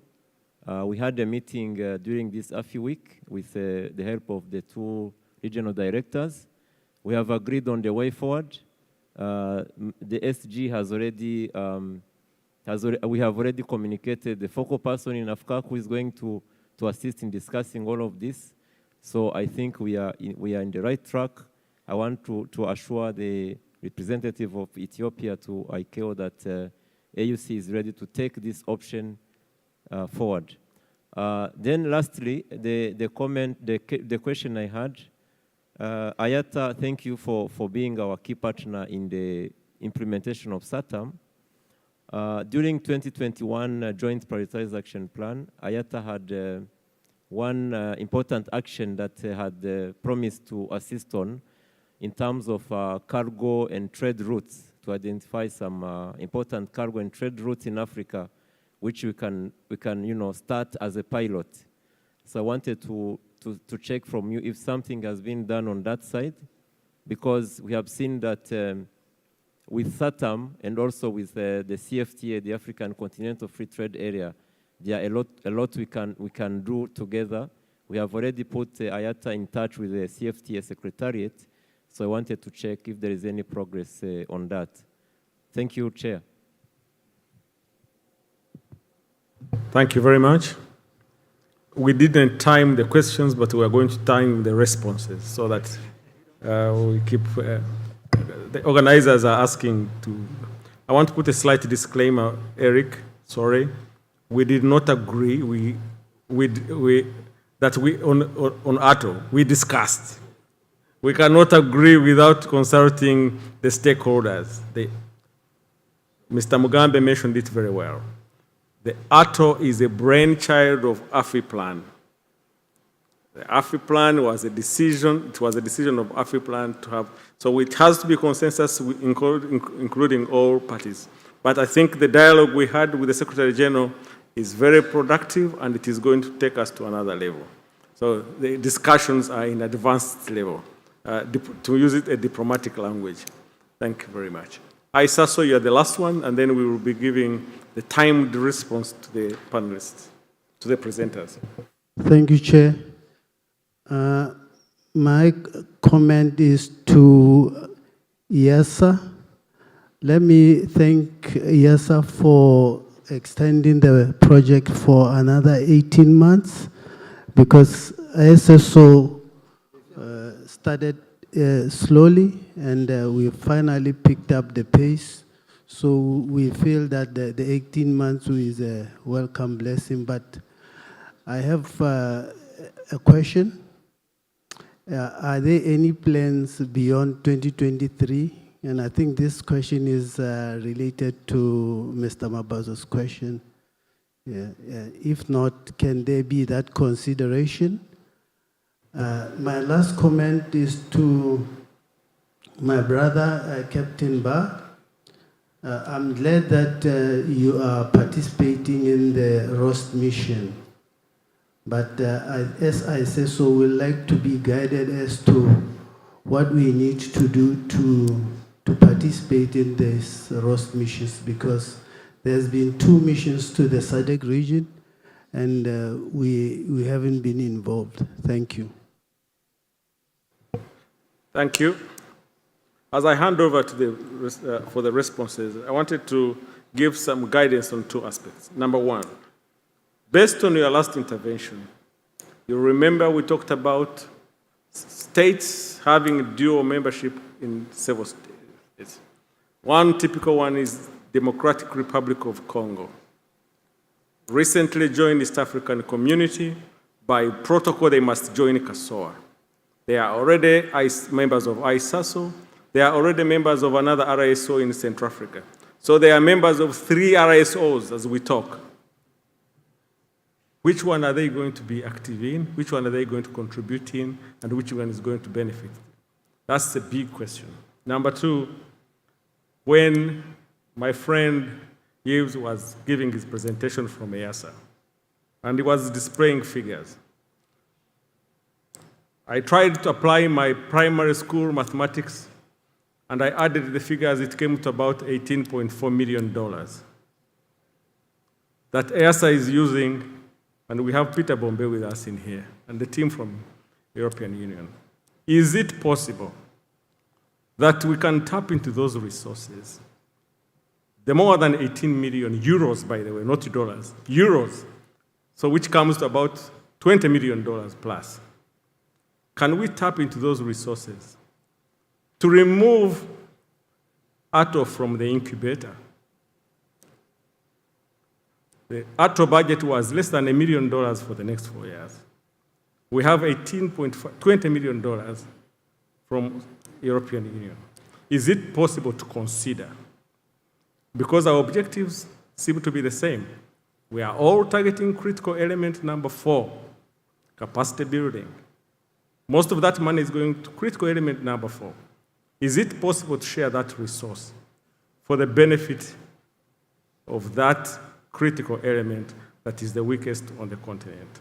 That's my question as you, my contribution as you respond. We start with EASA.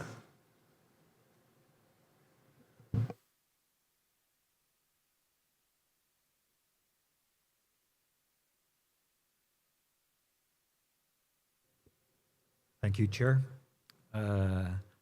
Lots of questions for me. I will answer those questions as they have been asked, and I will address the question from the representative from Ethiopia to the Council. And the first question was a general one, how to move forward so that everyone can benefit from aviation. I summarize it with my own words. Maybe I want to do a parallel with what we experienced 30 years ago in Europe.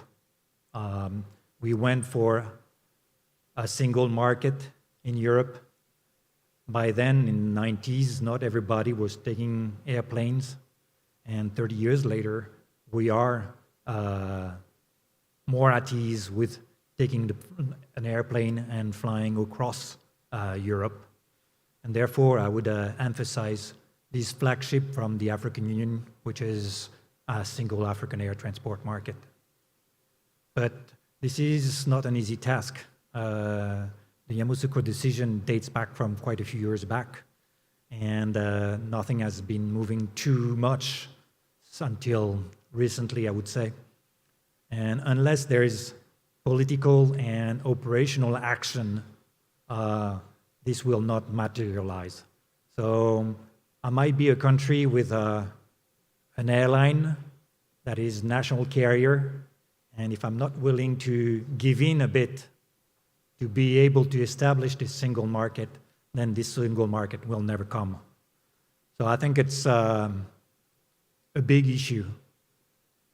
Since I'm coming from EASA, I would like to add to that this single market will not be possible without maintaining or improving safety and security, and that's why the European Union has decided also to support those fields of security and safety and other fields like environment. I think we can easily see that tomorrow, if we could do a direct flight from Abuja to Dakar without having to go through other places, we would save fuel. So there's a dimension of environment, but there's also a democratization of the flight that we could achieve that will help everyone fly directly and benefit from air transport. And I'm a true believer that aviation in Africa is also a key means of transportation to integrate the continent more. I will not go in further details because we could elaborate for a long time, but Barry has limited our time of response. The second question is on AIG.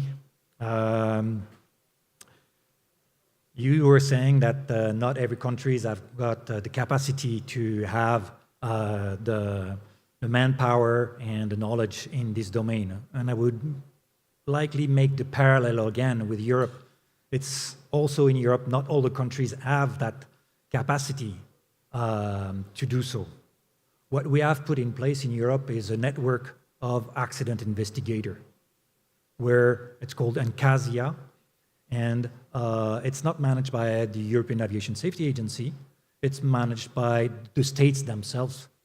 And I believe it's a bit like the RSO. We need to put people together to save resources, and I believe with Bagaya, we have a good example, but there are other states in Africa that have resources to do things in the AIG domain. And one of the activity of the Pillar 4 of the EU ASA project is to start the ball rolling into establishing such a network of investigators at the African level.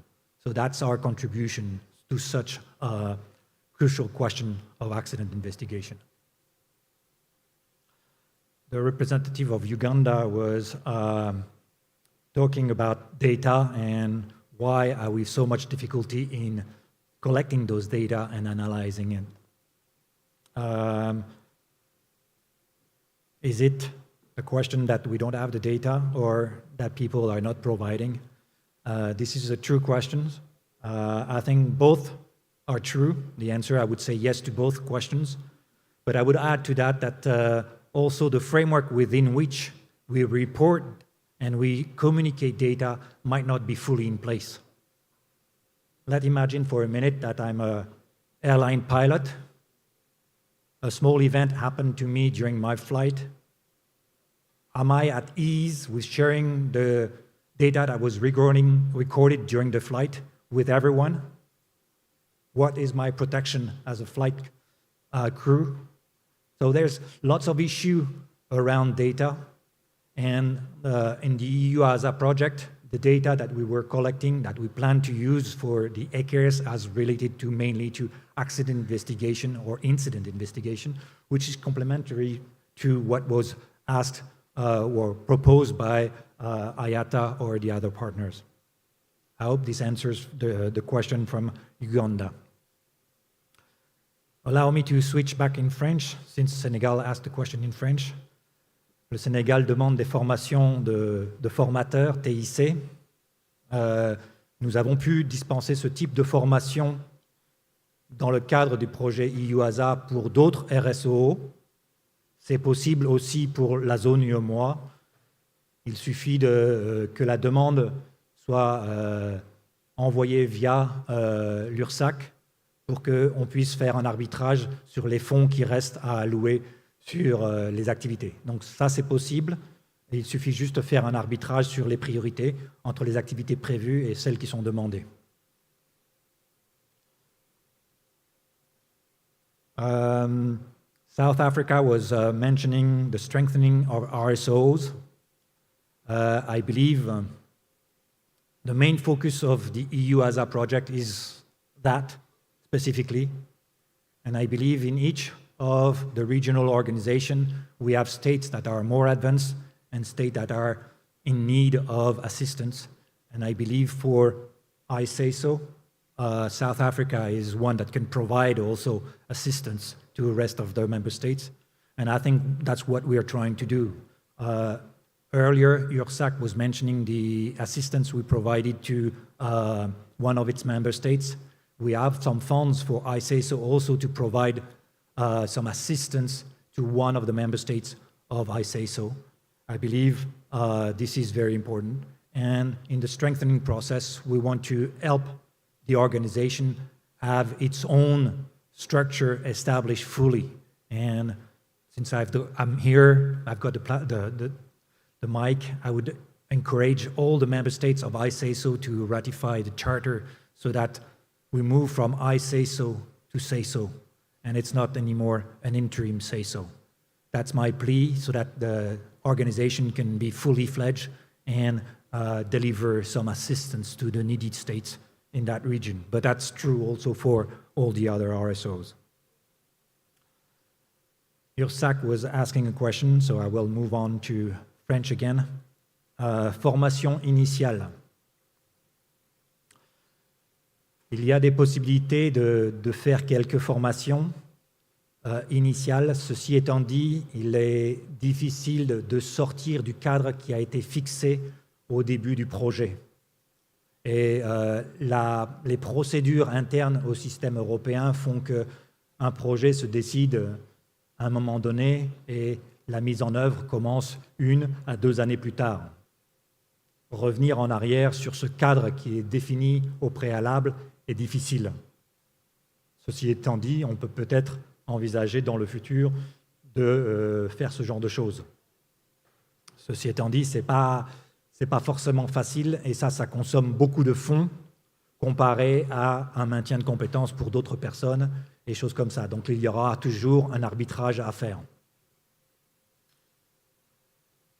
And the last question from ISASO that I've written down is what beyond July 2023, and I see in the back a hand from the European Commission, so maybe he has a part of the elements to answer, but I will finish with ISASO before giving the floor to Peter Bombay, if you allow us, Chair. Beyond 2023, I believe the project EUASA will stop in July 2023. But just like the previous project, SIASA, that you will remember, some of you, there was a new project. We are currently under discussion with the European Commission to move forward for the next project. So this is under discussion. There's no promise we can make, but at least there's something we can say that we are starting to look into that now. If you allow, Chair, maybe Peter Bombay can have the floor. Peter, you have the floor. Unfortunately, IATA, 2 of your minutes have already been consumed by your neighbor. I'm convinced that this is a strategy just not to get me to talk. No, it's okay. Peter, please, then we give the floor to IATA. Yes. I am only the messenger here towards Brussels, and I have nothing to decide. But it is evident that I'm listening carefully to how often the EUASA project is mentioned, how useful it clearly is, how many people are involved, and that's evidently a message I will bring to Brussels. This is clearly something which is good, which is working, which is appreciated, and that will be an element which we will take into our consideration when we have discussions on a successor project. As I've indicated on Monday, I mean, people like Yves, like me, my boss, we are very convinced of the importance of providing or of technically cooperating with all of you, but we have always an uphill battle because many people want the same money. But the commitment I want to make also on behalf of my bosses is that we at least will continue that fight for means also in the coming years. I cannot commit to more. I can only give you an honest answer of our honest attempts to make sure we continue to have sufficient financial means for our cooperation in various areas, SAATM, safety, security with case, and also in the environment. So that commitment you have from me and from my bosses, and let us hope. On the element which Barry brought, Barry is a very good friend. We know each other for a very long time. He was one of the people when I was young and wilder who attracted my attention to what was happening in Africa. But as with all good friends, you need to watch your wallet. So I have listened carefully to what you said. We will look into this, but I will make no commitments on the spot. It was nice to try to ambush me, but that will not work. So we will look into what you have said sincerely and then take things from there. Thank you very much. Thank you very much. As we give the floor to IATA, and we will approach, Peter, we shall approach it with faith. And they say faith is hope, being sure of the hope that you have, even when you have not seen it. So we are coming with faith. Thank you. IATA. Okay, so I'll take the first question from Ethiopia on 5G first. So basically, the risk is not in 5G. The risk is in how the antennas are deployed, which is why you're so right. I mean, it's here. So we need to generally not reinvent the wheel, but learn from the states where they have already been deployed and they are having less interference than more. This is as a result of buffer zones around the airport area for installation of the antennas, the antenna tilt, basically the strength of the transmitters, and the bandwidth management. I'm happy to share the working paper with you and further information, if you would like, on what the research we've done and what we're finding. I will go into Uganda's question straight away because it's 5G related as well. Have there been any incidents? FAA has had reports of radar interference on aircraft due to the deployment of 5G in certain locations around the airport. And we are seeing that in Europe, it was basically taking or implemented or installed in a different manner, and it took more factors into consideration. So that helped ensure that they are having less issues with radar interference from 5G deployment. The third question is now, which is now the second, was about the IATA audit programs. Barry was so right. Indeed, yes.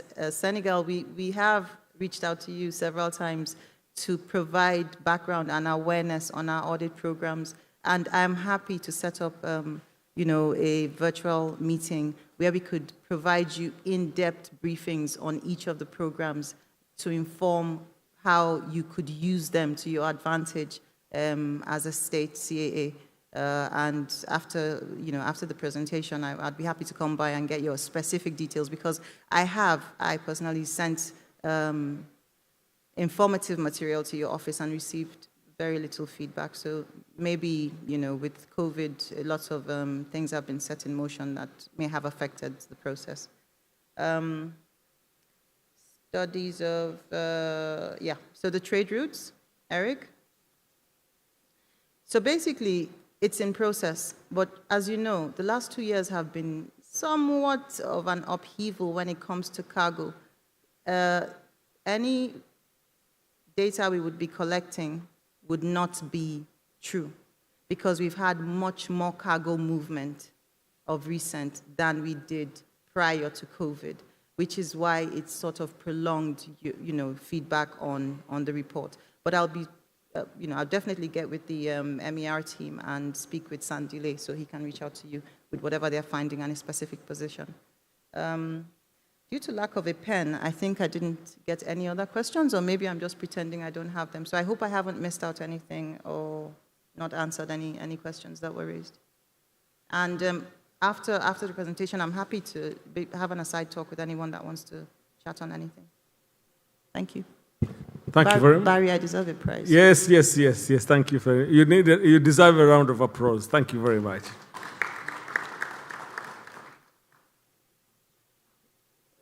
Bagaso, because I want to reserve the best for Dr. Mugambe.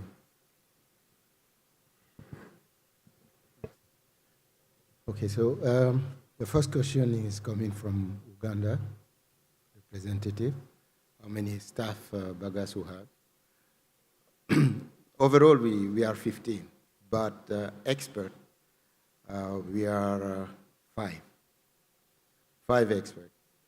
That include the Director of Training Support, Director Technical Support and Training, and we have 1 legal expert. And I can add the IT, because he have a very important position with the software we have developed. It's that. So we are, on ground, we are missing a technical coordinator, expert in ops and PEL. In the new future, so we hope to fill that position soon.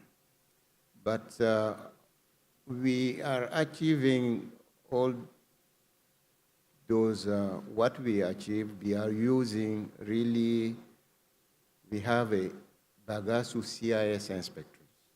We are using the experience, the senior inspector within the region, qualified, in order to support us. We have a joint mission with them. And we are using the AFCAC CIS too, in order to complete mission within the region. So we use all the possibility. And right now we are building a instructor CIS within the region, because some other state has instructor trained, they are already trainer plus instructor. So they are joining us in order to provide training within the region.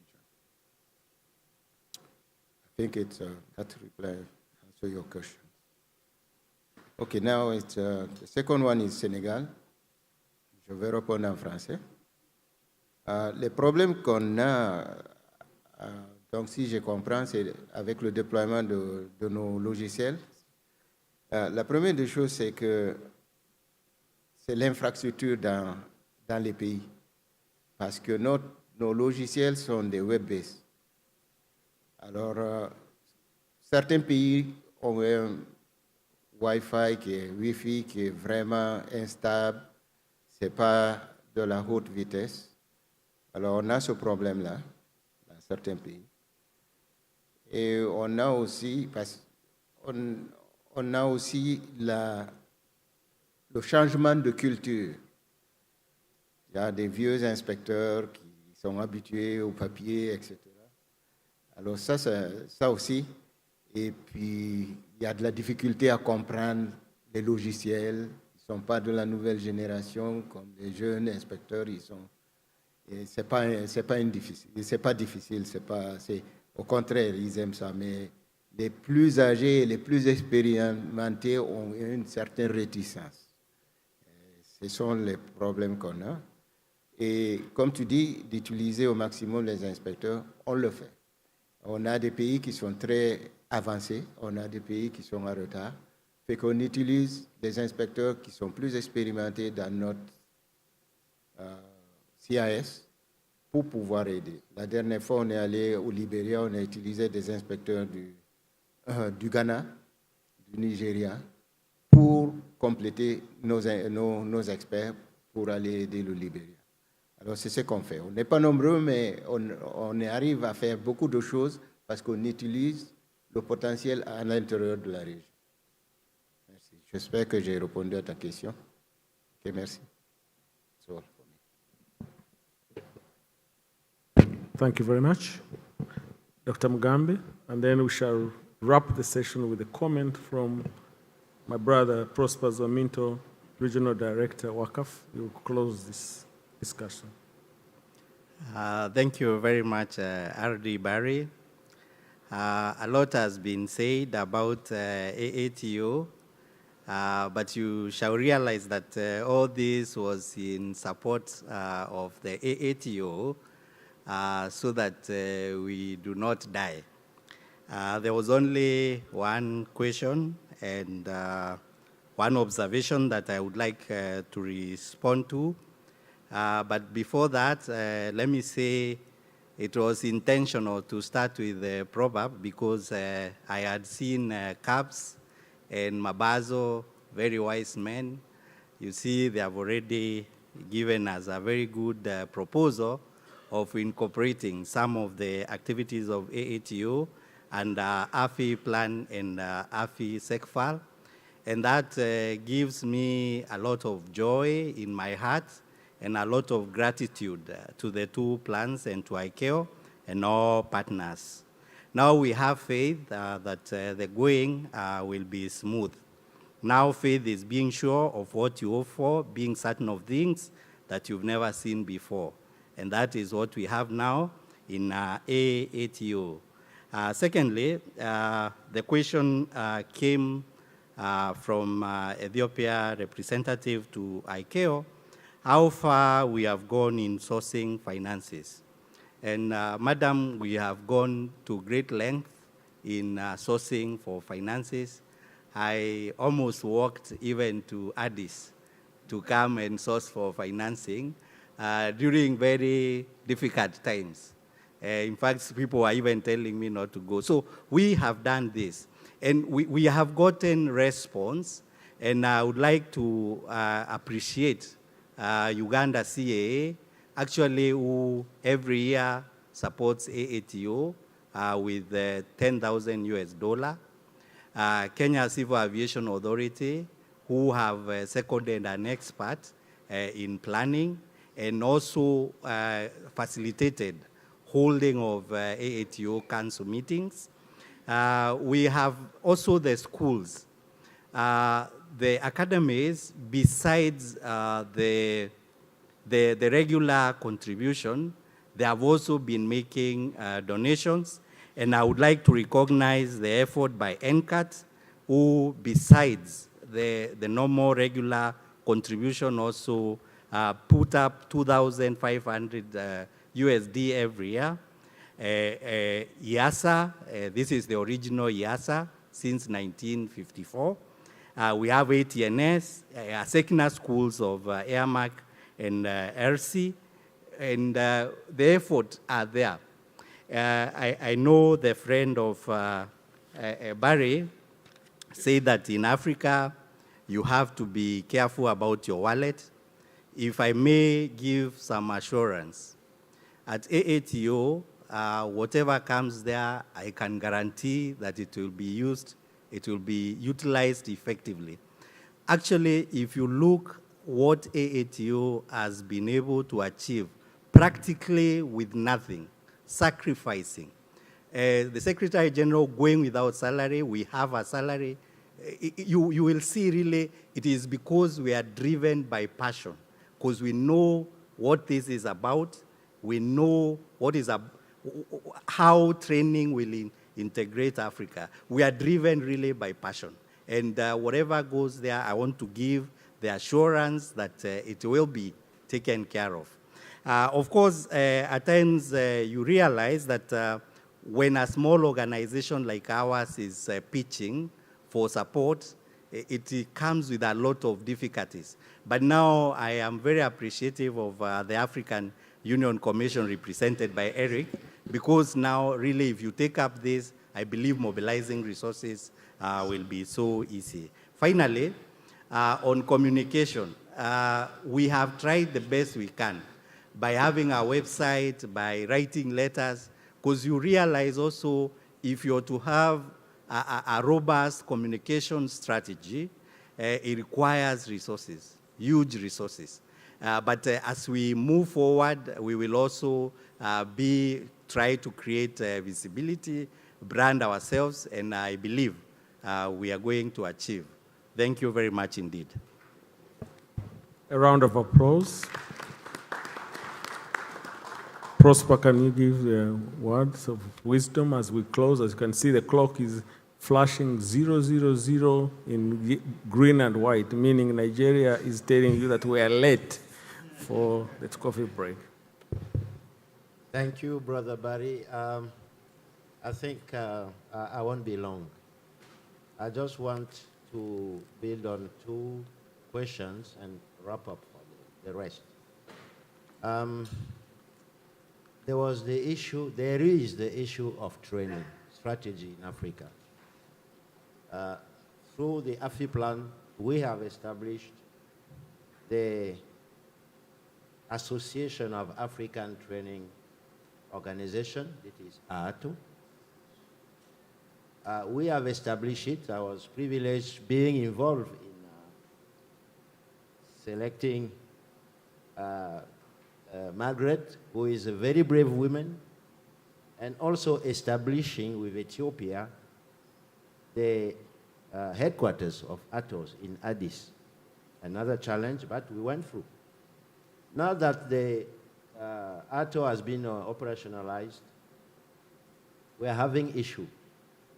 The funding mechanism that was established is not working. And as we speak, I would say the future of ATO is at stake. That's why this meeting, I think, came on time and has been very instrumental in exploring the way out. That is how Victor is listening, how the aircraft must not crash. So we'll follow up on the discussion we have started, explore the ways that have been suggested. That is one. But as we are talking of training, let me recognize our colleague, Jorge Vargas, who is the director of the Technical Cooperation Bureau and the responsible for the GATT, that is the ICAO Global Aviation Training. So that is involved, but I think in the process, Mr. Vargas can support. the process because we want to achieve this global objective of having professionals, aviation professionals that are competent and deliver, and we see the linkage with safety amongst other strategic objectives of ICAO. As we are talking of training, there was the issue of ACARES 2 raised by EU. First of all, I would like to thank Yves for the commitment through the cooperation that has been established between EASA and I would say Africa. And I can see over the time the areas of cooperation have been increasing. But you raise an issue, and I'm talking of ACARES 2 because DGs are here. We are, Barry, myself, Mohammed in Cairo, I would say we have a new RD in Paris. I'm talking of the regional directors covering Africa. We are under a lot of pressure, very high pressure for ACARES because it has been evolving. People have been trained, but the change of version is so deep that we need to restart. So it is good, the MOU that was signed, but we now need to see how fast we can proceed to start catching up and meet that very high demand on ACARES. IATA raised the issue that is critical also, that is the issue of 5G. Implementation is a global issue.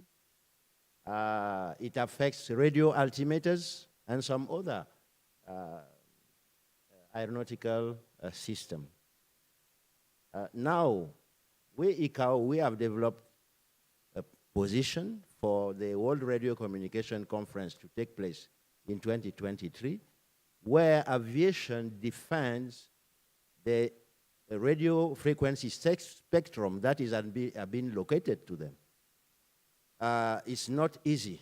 Aviation doesn't have money. That is, again, IMTs, that is all big companies. But we have been lucky so far in securing the bands, frequency bands, that support aviation systems. Now, for the issue of 5G, it is new. Us, ICAO, though we have that ability to present our position, but in ITU, ICAO is just an observer. What prevails is state position, and we are talking of DGCAs. We are talking of the Directors General for Telecommunications administrations. So my call here is that we have my expert, François Xavier Salambanga. François, you can stand up just to be re-recognized because he's a very well-known expert, one of the senior in the region.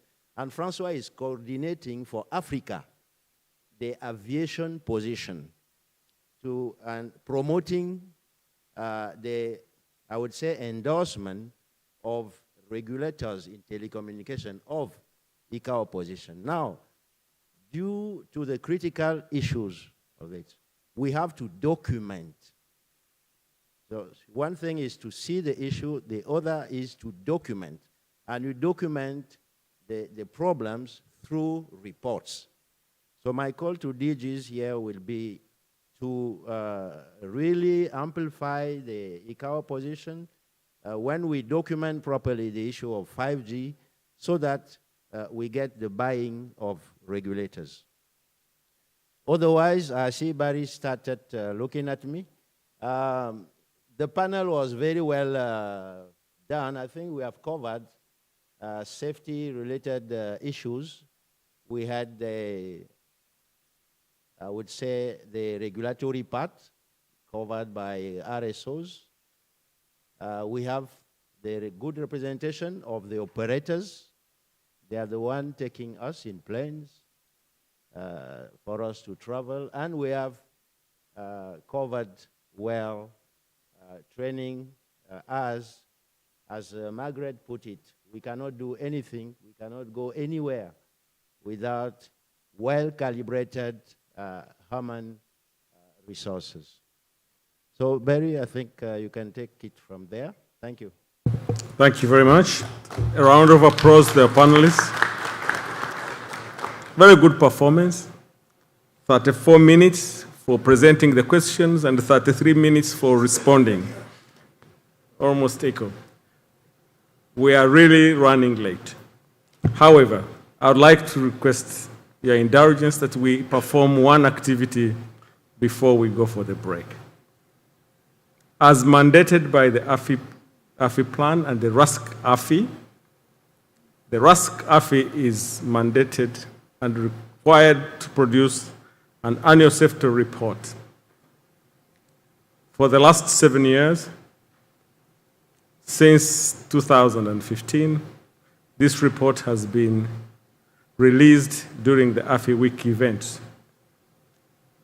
I would like to request the chairman of the RASC-AFI, Colonel Latta, our very own Colonel Latta, to come to the stage accompanied by the AFI Plan Steering Committee chairperson to come and launch this report, which is going to be available online. It is an electronic document. We have a few copies that have been printed for the Director Generals. The reason why we stopped printing hard copies was that every time we would distribute the hard copies during the AFI Week, we would find half of them in the hall before leaving. So we opted to save resources, save trees that were being harvested, to produce reports that were being left behind in the training halls. Our apologies. And it is much more convenient anyway to have them electronically. Colonel Latta, please. Your Excellency, Ambassador Mabaso, can you come and launch this report? If you do agree, Colonel Latta will say a word, and a word I say a word. 1 minute as you launch the report. Those of you who don't know Colonel Latta's history, former pilot to the head of state, former Minister of Transport, married with kids.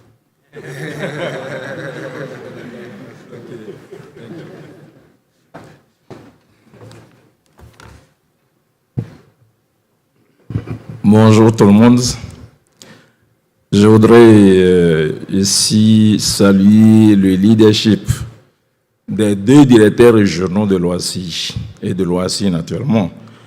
Bon, le texte, le rapport a été signé. Je vais juste parler de la quintessence de ce rapport. Donc, ça a été tenu en visioconférence. Et donc, c'était en pleine pandémie. Hein, disons, la pandémie avait commencé à régresser. Et je voudrais ici saluer cette excellente initiative.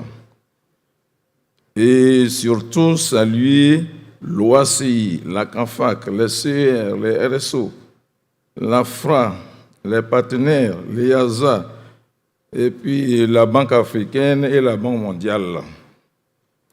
Je voudrais aussi saluer les experts qui ont élaboré ce rapport succinct sur une page et qui contient la vision de l'aéronautique dans la région AFI. Et donc, il y a des termes nouveaux. On parle du GASP, du GASEP. Donc, il faut vraiment la formation de nos experts à s'habituer à ces termes. C'est pour ça que j'ai demandé la dernière fois qu'il y a beaucoup de menaces émergentes, notamment la cybercriminalité. Nous avons aussi les drones. Et il faut absolument lutter contre ça. Il y a une réunion qui s'est faite à Lomé, à l'initiative du Togo.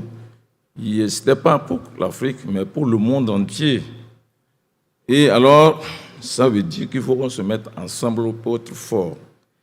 Il y a des domaines dans lesquels nous voulons vraiment être forts. nos compagnies aériennes, je continue à le dire, et je le crois, je ne le dis pas parce que je le dis, mais parce que mon pays a été champion, mais c'est parce que c'est la seule voie aéronautique pour éviter les accidents d'avion. Vous prenez une compagnie qui est seule et qui évolue avec 2 avions. Un avion en panne, il n'a plus de transport. L'autre en révision, il n'y a plus de transport. Les pays sérieux, là, qui ont des pays du Nord, ils ont des compagnies qui se mettent ensemble pour devenir des méga compagnies. C'est ça. Moi, je vous parle comme pilote alors. Quand vous avez un avion qui n'est pas bien suivi, parce que le promoteur n'a pas assez de moyens, c'est naturel qu'on se retrouve avec des accidents. Alors, quand vous avez des compagnies sûres qui se mettent ensemble, ils ont des standards de révision, des standards de formation, et là, vous avez des compagnies sûres. Je ne veux pas effrayer les gens, hein. L'Afrique a des compagnies très sûres. Soyez rassurés. On sera encore plus sûr si on se met ensemble. Nous avons 35 États. Au départ, où mon pays s'est déclaré champion, on était 21 États. Aujourd'hui, on est 35. Nous devons aller. Mon président m'a chargé de dire merci à tous les pays qui ont déjà adhéré et que les autres, ils veulent avoir les 55. Il y a 6 qui sont sur la ligne d'attente. Nous devons y aller. Donc, je voudrais poursuivre dans l'objectif de ce RASCAFI et à PIG 24 et RASCAFI 7.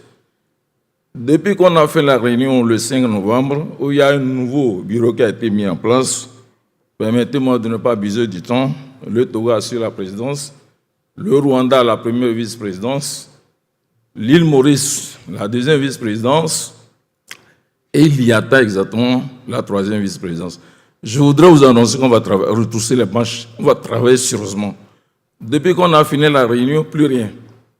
On attend la prochaine réunion, c'est pas ça. Nous devons avoir un plan d'action, des points focaux, et on doit se concentrer pour voir qu'est-ce qu'on met comme en application après cette bonne réunion. Il y a un autre défi, c'est la prochaine réunion dans un pays, cette fois-ci, pas en virtuel, en présentiel. Quel est le pays qui s'apprête à accueillir? Voilà. Monsieur Barry, est-ce que vous avez trouvé le pays qui s'apprête à accueillir? Je ne sais pas.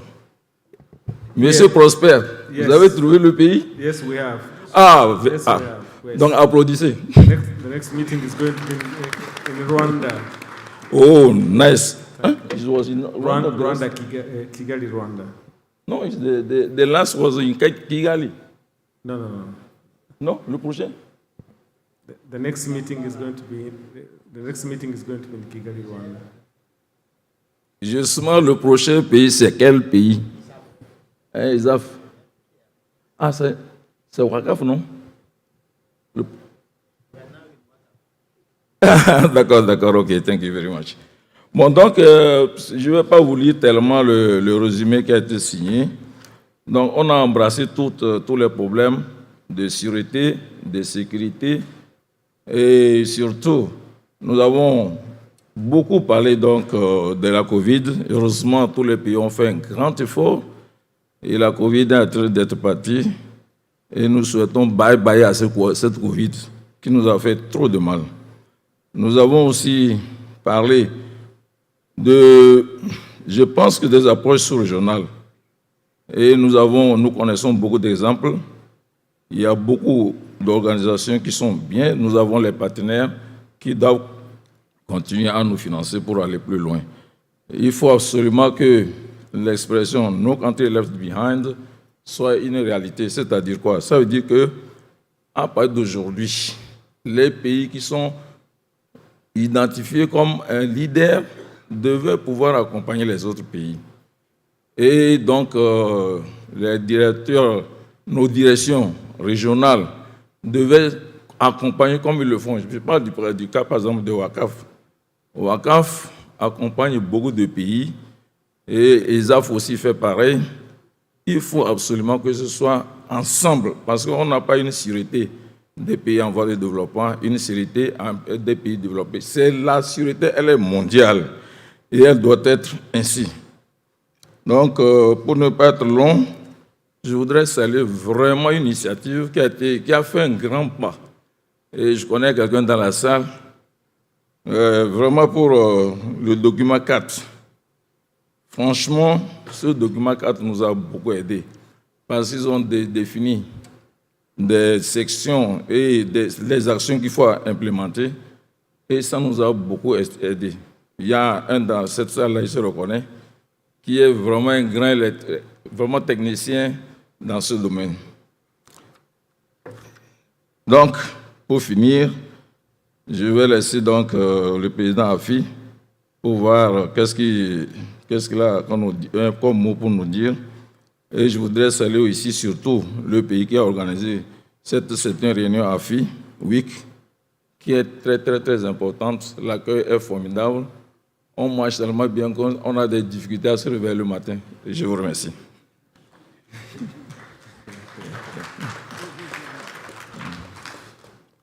Merci beaucoup, mon frère.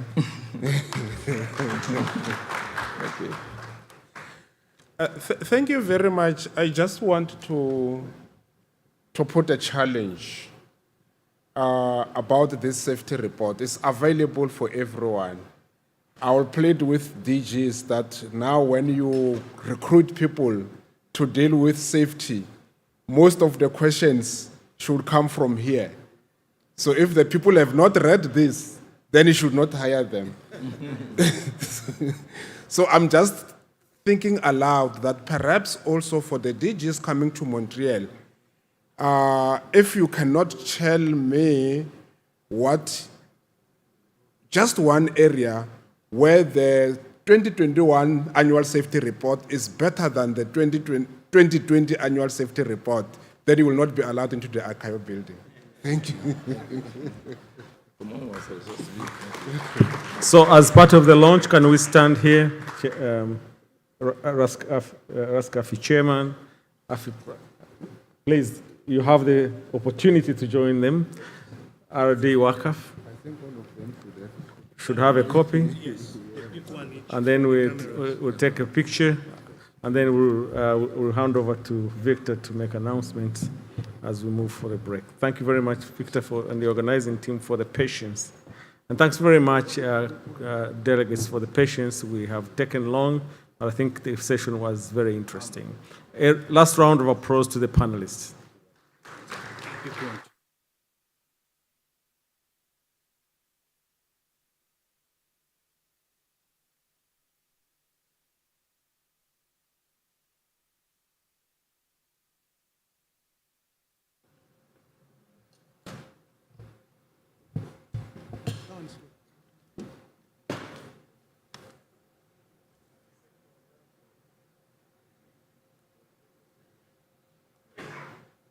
Let me invite IASA to join and AFISEC. Please join them very quickly. Yes.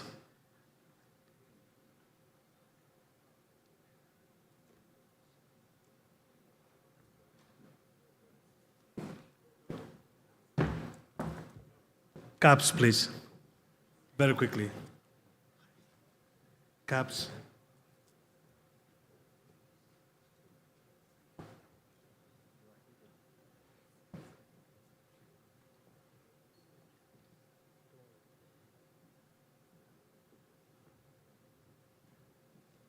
Can we extend downwind?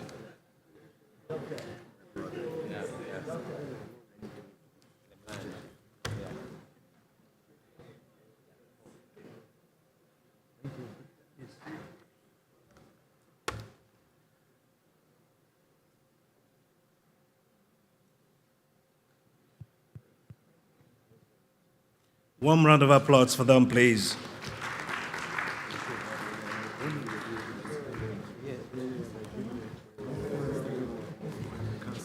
Yes. Distinguished ladies and gentlemen, we're going to pause for coffee break. Please, can we manage 18 minutes? I have the bell as a schoolboy. In 18 for 20 minutes, I'm going to ring the bell again for us to just resume and be able to drive the other processes. We appreciate you immensely, especially our in-laws designate. It's coffee break now, 18 minutes. with a buffer of 2 minutes, 20. Thank you very much.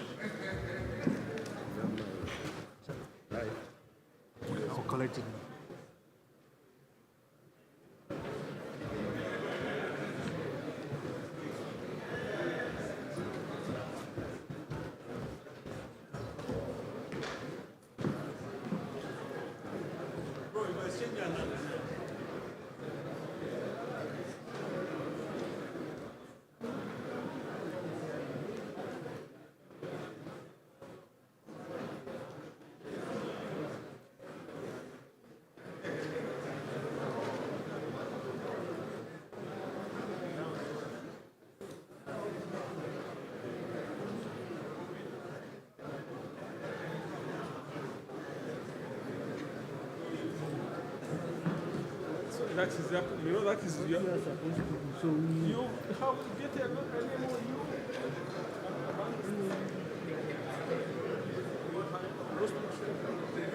You know, it's just about the Ross mission. You want to be part of the Ross mission. You can also. But it's, we're not mandated. The issue is that what is it that you want? You have the expertise.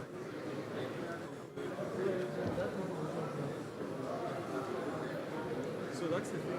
When you are doing, we have to discuss and say, how do you want? What is the capacity of the ICT? When it's a very because remember we discussed the population meeting. What are your activities? Because do we have what capacity do you have?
Your Excellencies, dear delegates, may we settle down to our seats.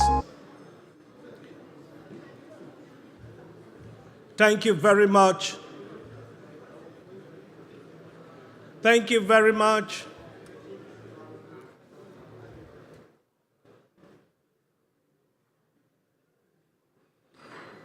All standing committees dissolved. May we have our seats? All side meetings postponed. We want to taxi these aircraft again. 7 Alpha Foxtrot India, startup approved, cleared to taxi. If you agree, say aye. Roger, can we settle down, please?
Dear delegates, may I very kindly appeal to us again to have our seats.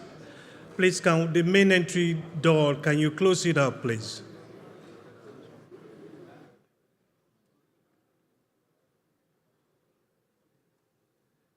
Your Excellencies, very distinguished guests, ladies and gentlemen, we're entering some critical legs as we continue to gain altitude in this AFI 7th AFI week here in Nigeria. Presentations by partners on the AFI sector plan. For the want of time, you will permit me to inform us that our amiable regional director, ISAF, Mr. Kashambo, is going to be the regulator. I'm told to announce to us that presenters have 10 minutes, and on the 8th minute, he's going to sound the bell to you to know that you barely have another 2 minutes to extend downwind. This session will be driven by the co-pilot, the regional director, WACAF, and he knows exactly the beauty of what should be done because he's extremely good on it. Distinguished guests, ladies and gentlemen, can I borrow your attention now? Join me as I welcome Regional Director, WACAF. One round of applause for Mr. Prosper, please.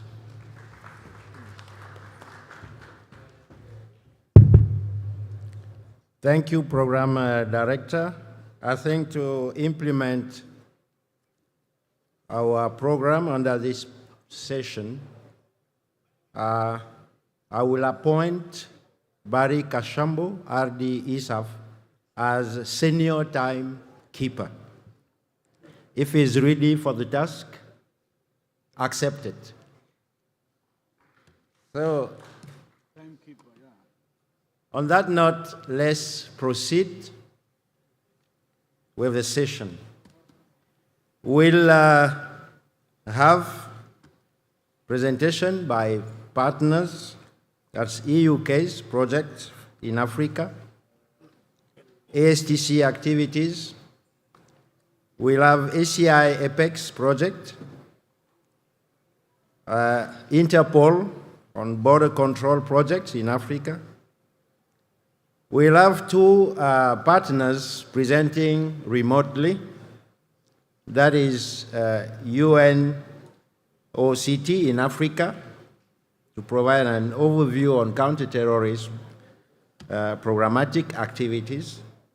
And then we have ICL in Africa, the nature of the threats and the responses by CTED. Our partners to present remotely have indicated some time constraints, so we'll proceed in that order, starting with UN-OCT in Africa, to be followed by ICL. And then we'll have EU case projects and ASTC's project.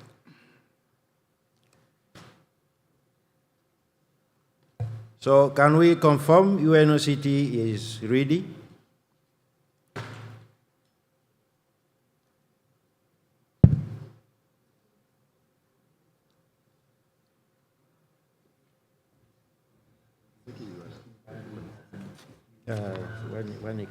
Non, ils se présentent à distance. Oui, c'est comment son nom? Comment il s'appelle? Demande de distance. C'est lui qui parle. I'm not ready. Hello? Okay.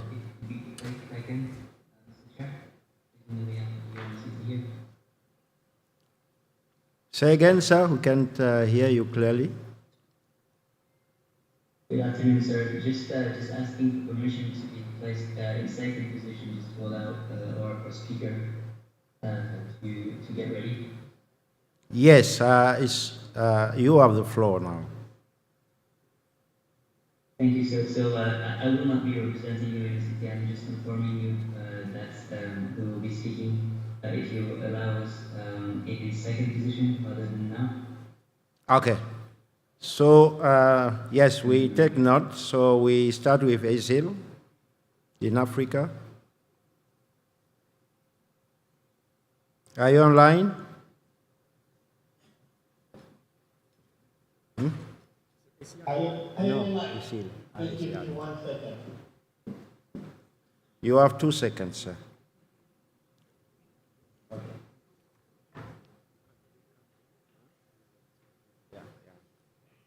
Meanwhile, can I call upon the presenter for the EU case to come on the stage, and the presenter on ASTC Africa, activities in Africa?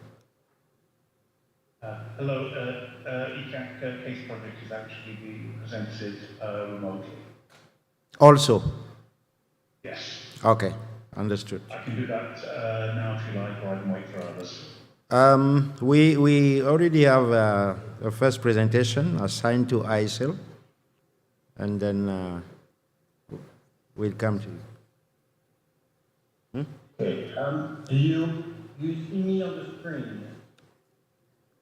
We saw you, and it turned blank. Black in this case, yeah. That's me. Can you move to the next speaker while I fix my technical problem? Okay, understood. It looks like you need to adjust your camera because we can see the top of your head. Yeah. Okay. UN-OCT, are you ready? Not yet? Because case is ready.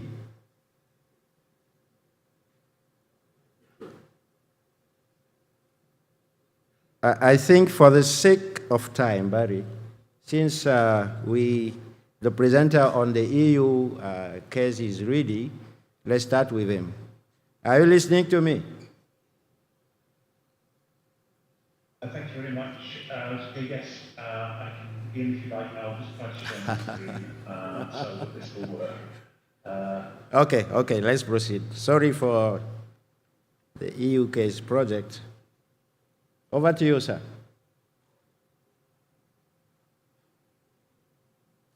You have the floor, sir.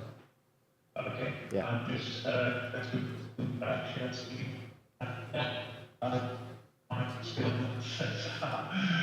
I discovered that it's going to be necessary for me to change my settings and get the administrator to do that. So perhaps I could just talk in that case, and I'll explain to you a little bit about the case project. I have supplied slides to the administrators of the conference, and so what we can do is ensure that they are circulated later on. So, those of you who are not aware, the Case 2 project is implemented by ECAC, European Civil Aviation Conference, and funded by the European Union in order to enhance the capacity of civil aviation security regimes in our partner states. Its geographic scope extends to Africa, to the Middle East, and Asia. We draw on the provision of expertise from EU member states and states projects target regions in order to do this. We conduct in-country activities such as bilateral training activities, but also multilateral workshops and by necessity during the COVID pandemic, we've also done a number of remote learning projects, which have actually turned out to be quite useful, and it's something that we'll develop into permanent aspects, I think, of the way that this is run. The provision of the activity is cost-free for partner state. We simply ask that facilities provided for the running of the project and that is all we will be able to provide instructions for the project. The origins of the project come from a desire to see the Case 1 contribution to the region, the equivalent project which ran from 2016 to 2020. And our relationship with regional organisations such as AFI has been valuable on this, and we've also been in regular contact with ICAO's ISD section in Montreal to touch base with their approaches and keep us on the right track on this. As you might expect, with the launching of a project this time during the COVID pandemic, we face issues in relation to travel restrictions, very difficult to do the core work of the project in terms of on-site activity. It's meant that we restrict the size of the project for now until we get up to speed, but this has also given us a number of other restrictions in terms of capacity to deliver in a variety of languages, which I'll tell you how we'll be addressing as we go along. We conduct a number of bilateral activities, which can be in-country or remote training seminars, including on counter-manpaths, on best practices for national auditors, on best practices in cyber risk, on training of landside security assessors, covert and alert testing, and a new course on security inspection, which is being piloted in Namibia this very week, which is the program. We also have multiple activities. Sometimes these are training activities taking place with more than one country participating. There is such an activity going on in relation to insider threat, which is being hosted by our colleagues in Togo this week with a number of participating, and we've also held multilateral workshops on cybersecurity, inside risk, and security culture. So large workshops have all been in a virtual setting so far to gather all the wanted together because of COVID, though we hope for in-person events soon in the context of broader AFI cooperation, which is, of course, widening the security field. We use these projects in order to assist that kind of cooperation. In delivering these projects, we are able to do so in English, French, and Portuguese at the moment. And it's been our pleasure, I must say, in the course of this phase of Project Case 2, that we've been able to make great use previously of instructors from within Africa, experts from African states who participated and in the delivery project, which has been an excellent development. I think really emphasises the partnership aspect of what we're doing. There will also be a future opportunity for an African expert to be seconded to the project team, I hope, quite soon, which will be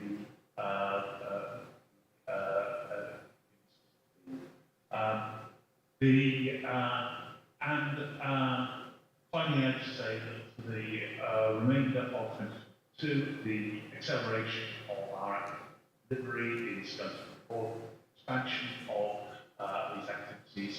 And we'll also be presenting an information paper to the 41st Centre by IATA. We think there are some lessons learned from the delivery of the project so far in difficult circumstances, which will tell us about broader project delivery, not just for aviation security, but I think for other matters in normal times. In closing, I'm sorry I haven't been able to share the presentation live here. I see that I've been just messaged to say that I could share it.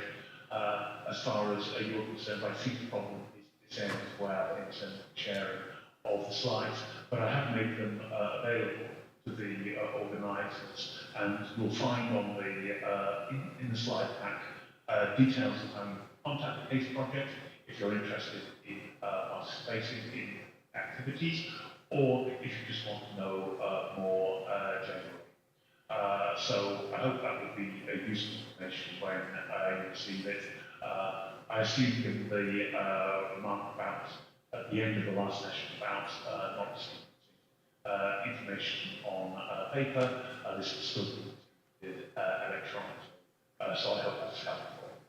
So that's just a brief introduction and update for the work that we are doing here. I'm very sorry I wasn't able to join you in person for this event.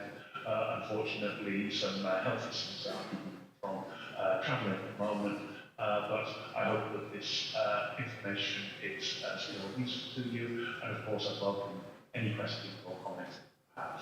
Thank you very much.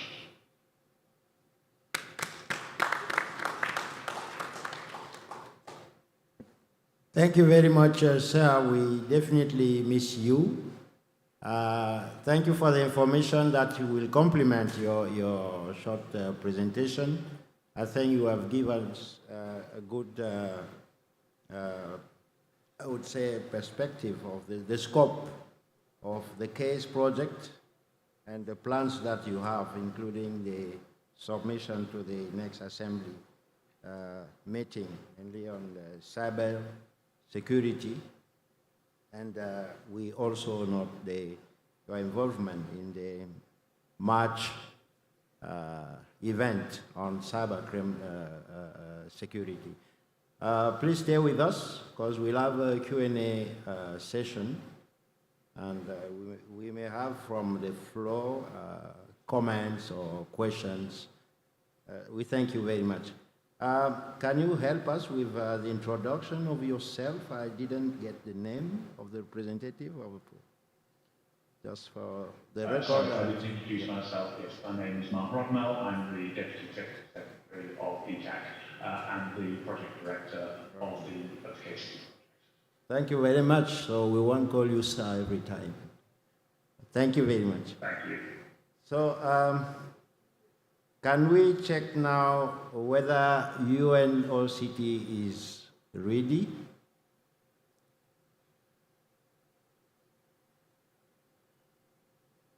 UN-OCT or UN-CTED? UN-CTED is ready if OCT is not ready. Yeah, please proceed, sir. Welcome. So my name is Christine Bradley. I'm with UN-OCT. I'm ready to speak if that's okay with you. It's okay, sir. Oh, sir, I didn't look at the camera. I just hear the voice. Praise. Mr. Chair, thank you very much. And I'll just try to share my screen here because I do have a presentation. Hopefully it will work for us. I just see if that confirm that you can see my screen there. Yes, we can see the screen. Yes. Perfect. So, Mr. Chair and esteemed participants and ladies and gentlemen, a very good morning from Bridgetown, Barbados, or good afternoon to you all. It's my pleasure to join this meeting today. And just as a way of introduction, my name is Christine Bradley. I'm the Chief of Section for the United Nations Office of Counterterrorism, the Countering Terrorist Travel Section. And I'd like to just begin by thanking ICAO and AFCAC for inviting the UN Office of Counterterrorism to join this very important event. And also a very big thank you to all of those in the audience there who are joining today. Just let me begin also now by introducing the UN Office of Counterterrorism, or UN-OCT. As a way of an overview, UN-OCT was established in June of 2017, and this was, of course, through the adoption of UN General Assembly Resolution 71-291. The UN Global Counterterrorism Strategy and its biannual review provides the mandate and the substance for our work. Touching a little bit on the mandate of our office, the first and probably the key mandate for us is that we provide leadership on the General Assembly, the counterterrorism mandates from across the broader United Nations system.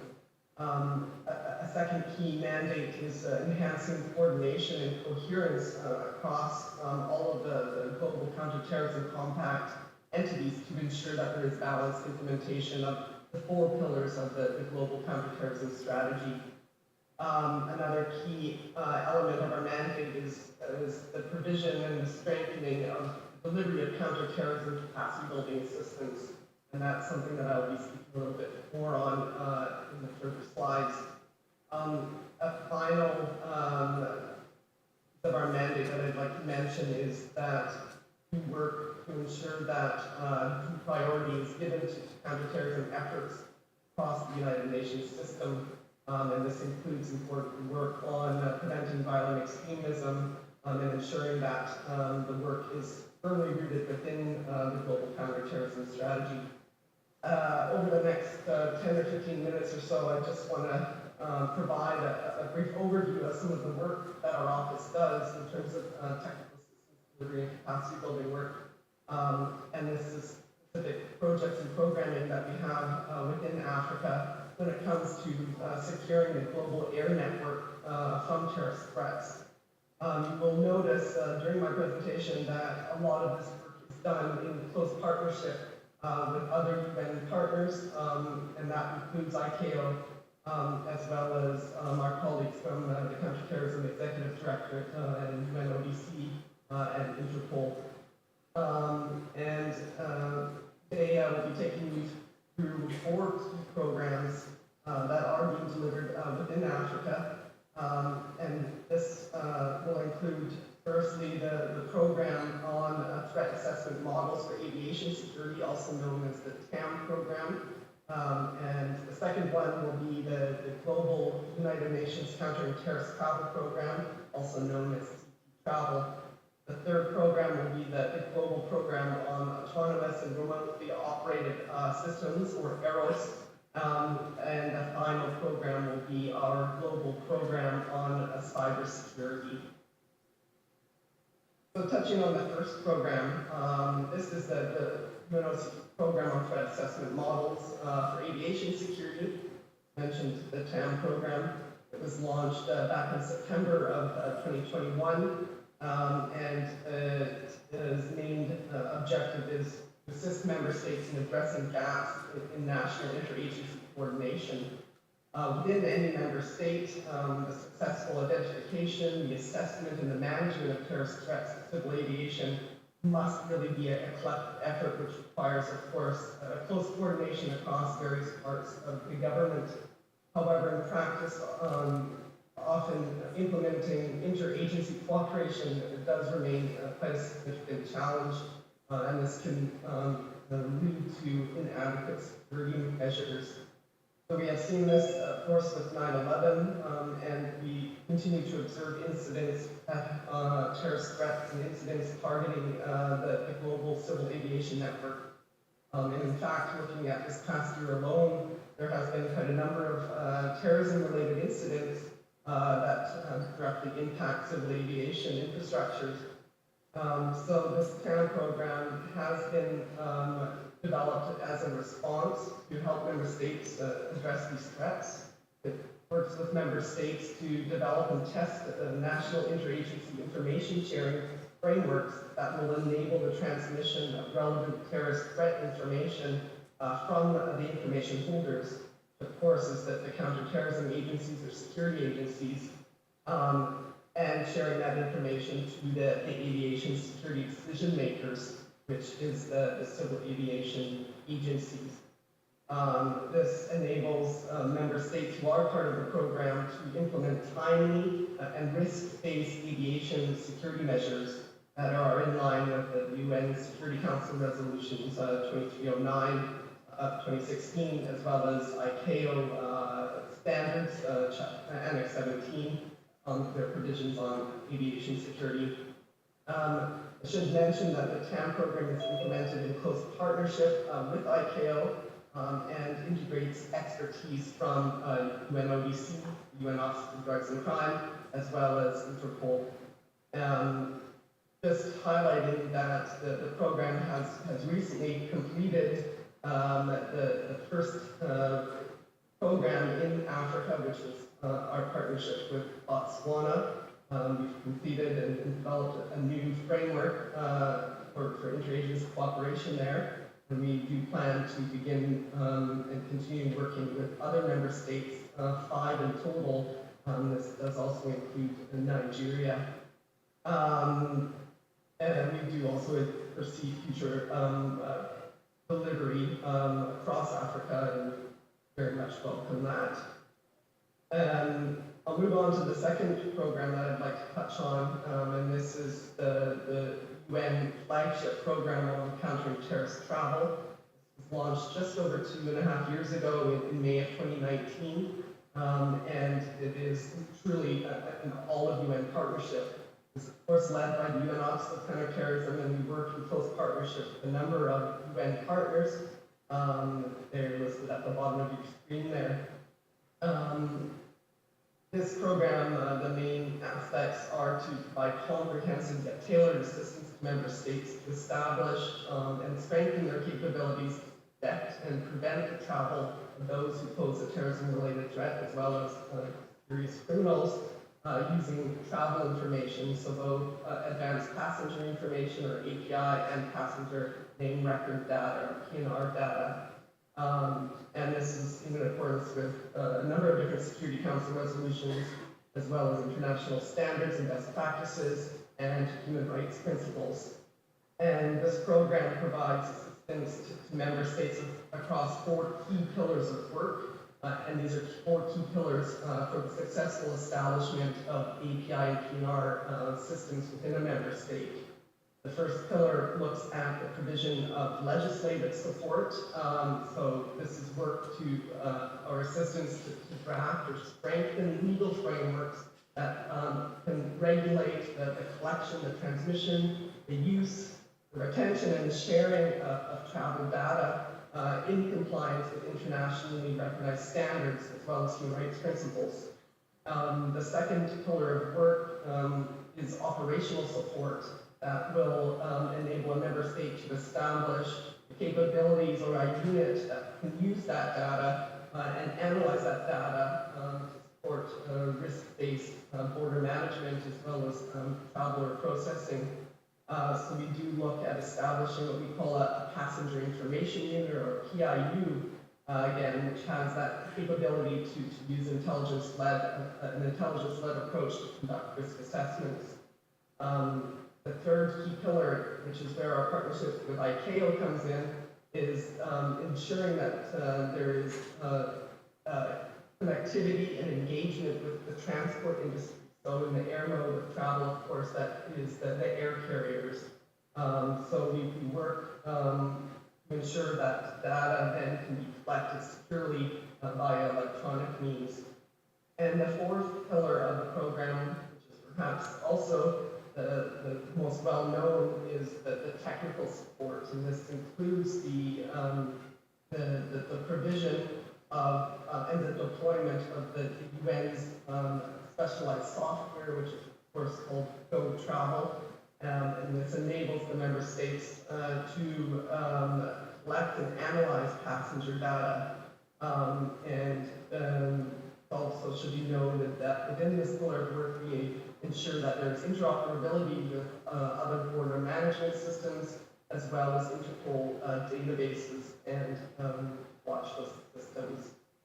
So as I mentioned, this flagship initiative was launched just over 2 years ago, 2.5 years ago actually, and we've really come quite a long way in regards to implementation of the support that is being provided to member states. This slide also outlines some of those kind of key achievements that have taken place over the past 2.5 years, including the fact that we're now supporting 51 beneficiaries within this global partnership, 20 of which are within Africa.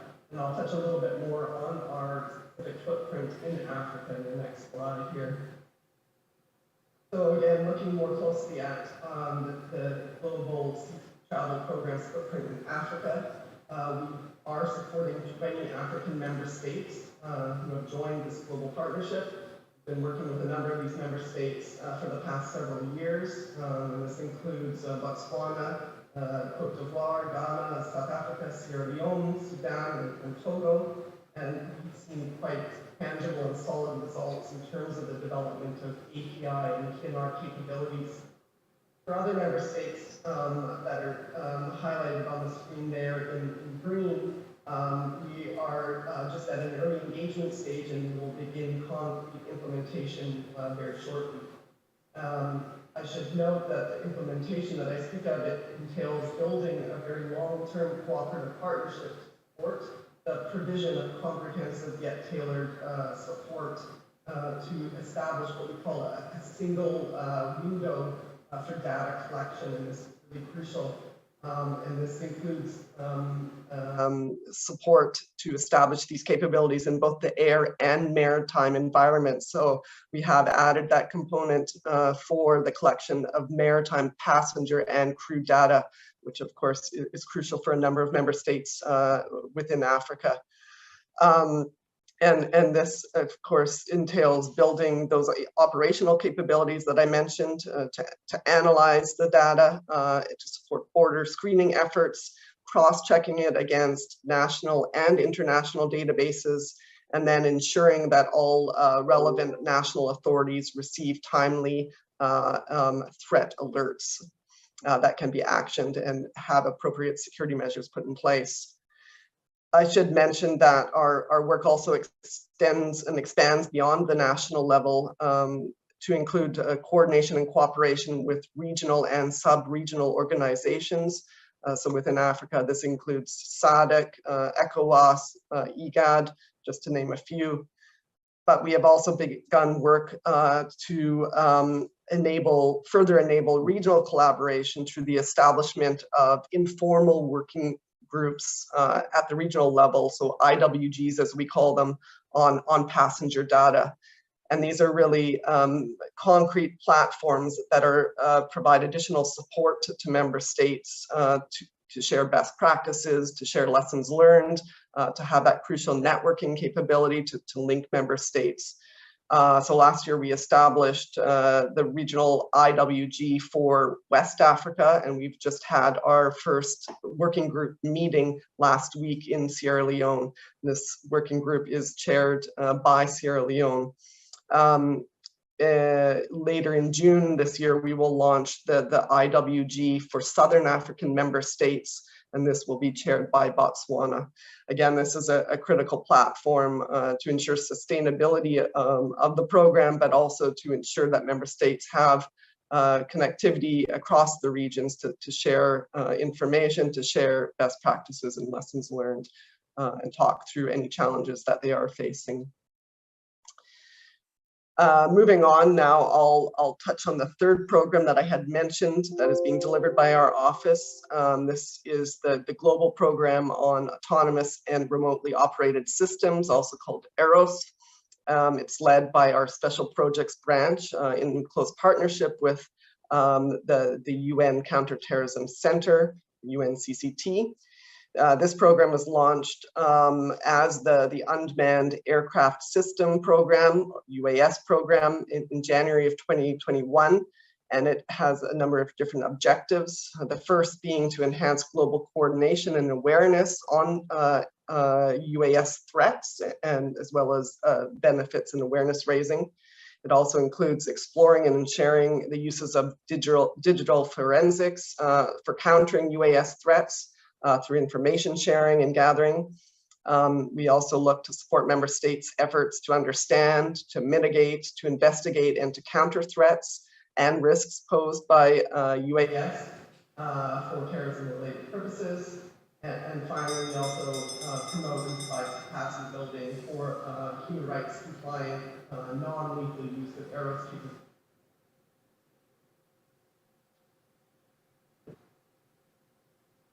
So, Madam Bradley, we have 1 minute left. If you can summarize, please.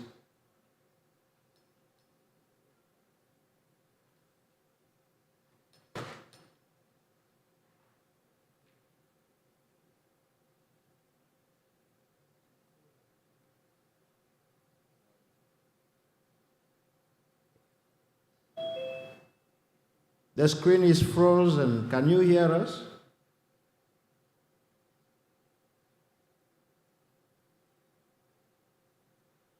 It looks like we have lost her.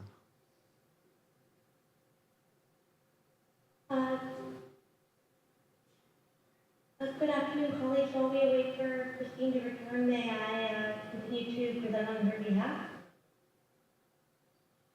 Say again, madam. So it looks like Ms. Bradley has been disconnected. I would be happy to brief on her behalf on the remaining slides. I understand we have about 1 minute left. Yes, please. Thank you. Okay, thank you. So our last program is on the UN Cybersecurity and New Technologies program. The UN Counterterrorism Center has been supporting member states in countering technology-enabled terrorism through its global CT program on cybersecurity and new technology. Now, this was launched in 2020, and the program has provided capacity building support for trusting member states for developing and implementing effective response to the terrorist use of internet the internet and other information and communication technologies. Now, the program has 4 goals. The first is to develop knowledge. The second, to share good practices and raise awareness on the risks and benefits associated with new technologies and countering terrorism. The third is to provide capacity building support on the implementation of effective national counterterrorism policy responses on new technologies which respect human rights and the rule of law. It's also to increase capacity building and to enhance the skills and capacity of law enforcement. 41 member states in the African region have benefited and continue to benefit from the program.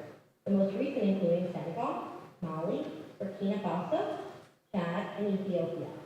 In this regard, I would also like to highlight cooperation in IATA in delivering cybersecurity capacity building for Burkina Faso last year. IATA notably supported delivery of training on protection of critical infrastructures from terrorist cyber attacks with dedicated sessions on addressing cyber threats to civil aviation. So now, we have presented on 4 of our programs, and we will be happy to entertain any questions that you may have.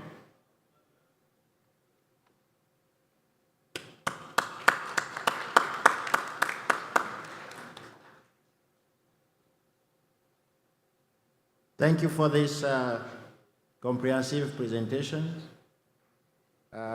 We noted the role played by the Undersecretary General in providing the necessary leadership to ensure the coherence and the coordination of the programs and also the capacity building activities.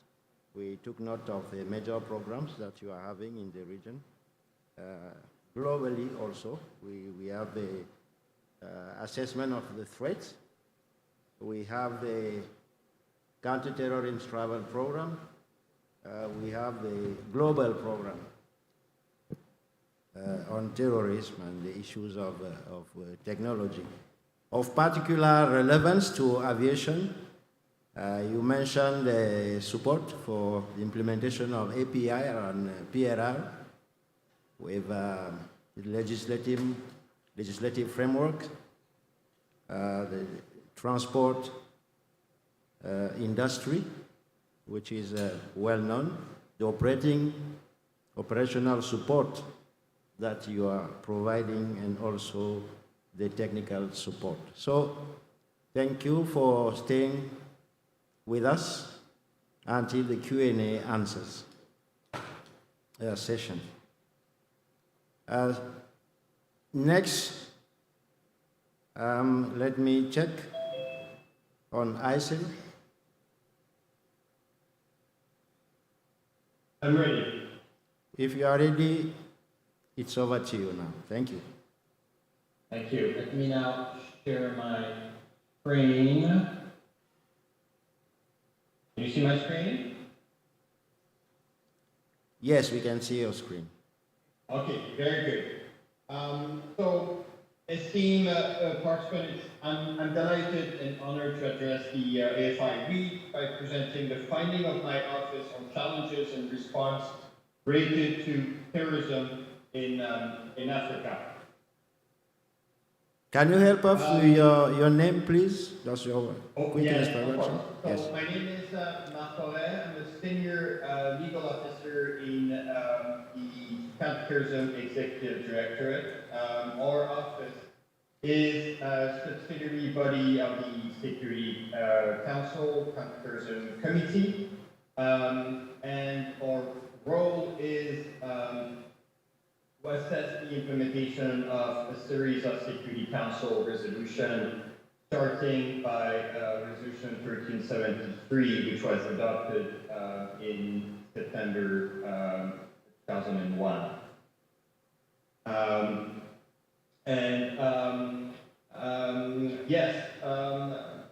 So my office has been involved in Africa since the beginning, since its creation.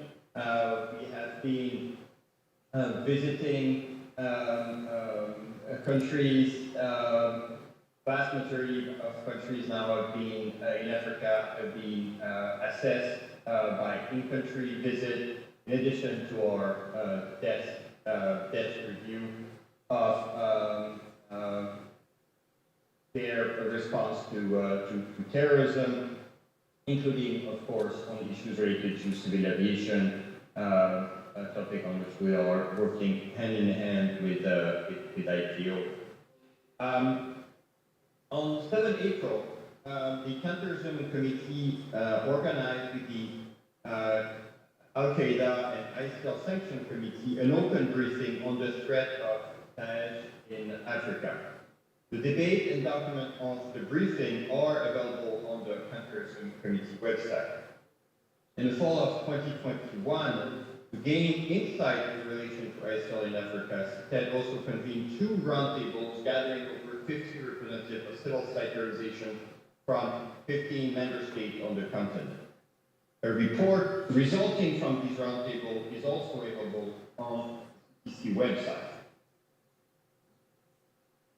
And the presentation will be, to a large extent, based on those findings, of course, for assessment.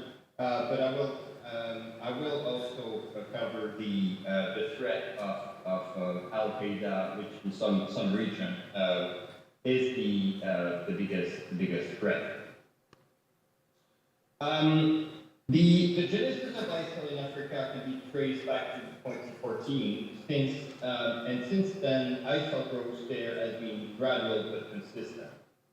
Presently, ISIL has a footprint in all regions of the continent, with some of the African countries being among the most successful ISIL affiliates. You can see it from the graph here. Now move to a more granular review, sub-region by sub-region. So North Africa continue to face threat from terrorist groups affiliated with Al-Qaeda and Islamic Maghreb, also called ACI, Daesh, and FDF who traveled to Iraq and the Syrian Arab Republic. The undetected return of FDF to their countries of origin following ISIL territorial defeat posed additional security challenges. Moreover, lone actors and small cells have carried out a number of deadly attacks in recent years in several North African states and have proven difficult to detect. West Africa faced an extremely high terrorist threat. The dramatic increase in terrorist activity in the sub-region is primarily due to two groups. Jamaat Nusrat al-Islam was Muslim, also known by the acronym JINM, and the Islamic State in the Greater Sahara. Although the territorial presence and activity of Al-Qaeda and its affiliate, particularly Hakim, was initially limited to the extreme north of Mali, it has now expanded across large areas of Burkina Faso, Mali, and Niger. The growing strength of ISIL in West Africa has compounded the terrorist threat and contributed to the deteriorating security situation in the sub-region. During the same period, West Africa saw the birth of key ISIL affiliates, with Boko Haram claiming to set up the caliphate in 2014, followed by their declaration of allegiance to ISIL in March 2015. While Boko Haram had initially operated in Nigeria at the border with Cameroon, only months after it pledged, it initiated its first attack on Chad and Niger. At the time, member states noted that since its pledge of allegiance to al-Baghdadi, Boko Haram had intensified its operations and expanded its media communication capability with the aim of developing a profile in the region. Member states also noted that Boko Haram had split into two factions, with one being led by Abu Bakr Mohammed Shekau and the other by Abu Musab al-Barnawi, who developed the ISWAP, Islamic State West Africa Province. ISWAP, under the leadership of al-Barnawi, had by 2015 became the strongest ISIL affiliate in Africa. By 2019, member states estimated that Boko Haram had approximately 2,000 fighters, whereas ISWAP had at least twice as many, rivaling the Islamic State in Iraq and Lebanon as the largest ISIL countries outside the core area. ISWAP had a major success in 2021 when it tracked down and caused the death of Shekau, who led the Boko Haram faction that did not become an ISIL affiliate. It absorbed most of Shekau's followers, confirming its status as numerically the strongest ISIL province in Africa. Malam Bakou replaced Abu Musab al-Barnawi as its top leader, while with Barnawi's status now unclear. ISWAP sought to integrate Boko Haram fighters, but unification has proven difficult. ISWAP has increased attack outside Nigeria, especially in Cameroon and Niger, but also in Chad. Meanwhile, the resources have been increased by its tactical gain in northeast Nigeria. Its revenues are from war sport, extortion, fishing, agriculture, and zakat, as our colleagues in Nigeria know well.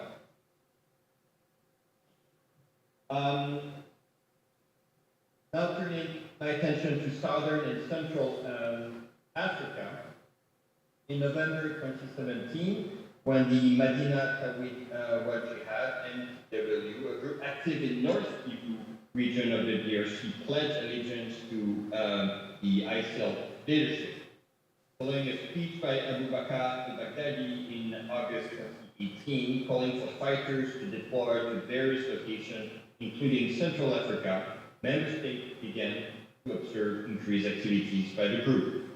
July 2019, under the leadership of Seka Baluku, the Allied Democratic Forces, ADF, responsible for most of the violent attacks in North Beni territory, pledged allegiance to ISIL in a video, followed by a statement in September 2020 stating that the ADF no longer existed and was now ISCAP. At the time, member states noted that it was unclear how foreign fighters and locals from the ETF and NTM integrated into ISCAP. In the later part of 2019, ASWG, a local group operating in the Cabo Delgado province of Mozambique, was increasingly viewed as another component of ISCAP, following a pledge of allegiance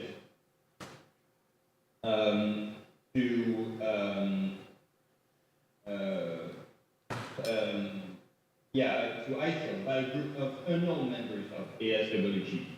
ISCAP began combining online footage from Mozambique, DRC, and Somalia, reflecting ISIL core efforts to coordinate and unify the three theaters.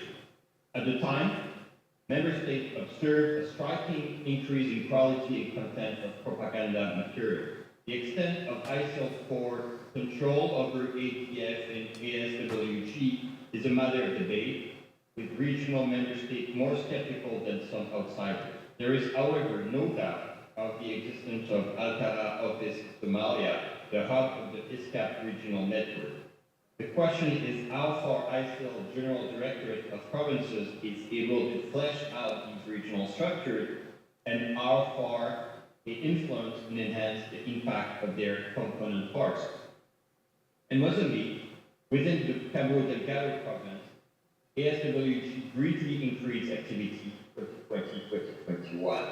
There were cross-border attacks in Tanzania, seizure of control for a year of the port of Musimboa, Tataya, and the brief seizure of Palma a year ago. Since the deployment of friendly assistance from regional countries agreed by Mozambique in July 2021, ASWG has suffered setback with the destruction of terrorist bases in camp and the neutralization of insurgents and commanders.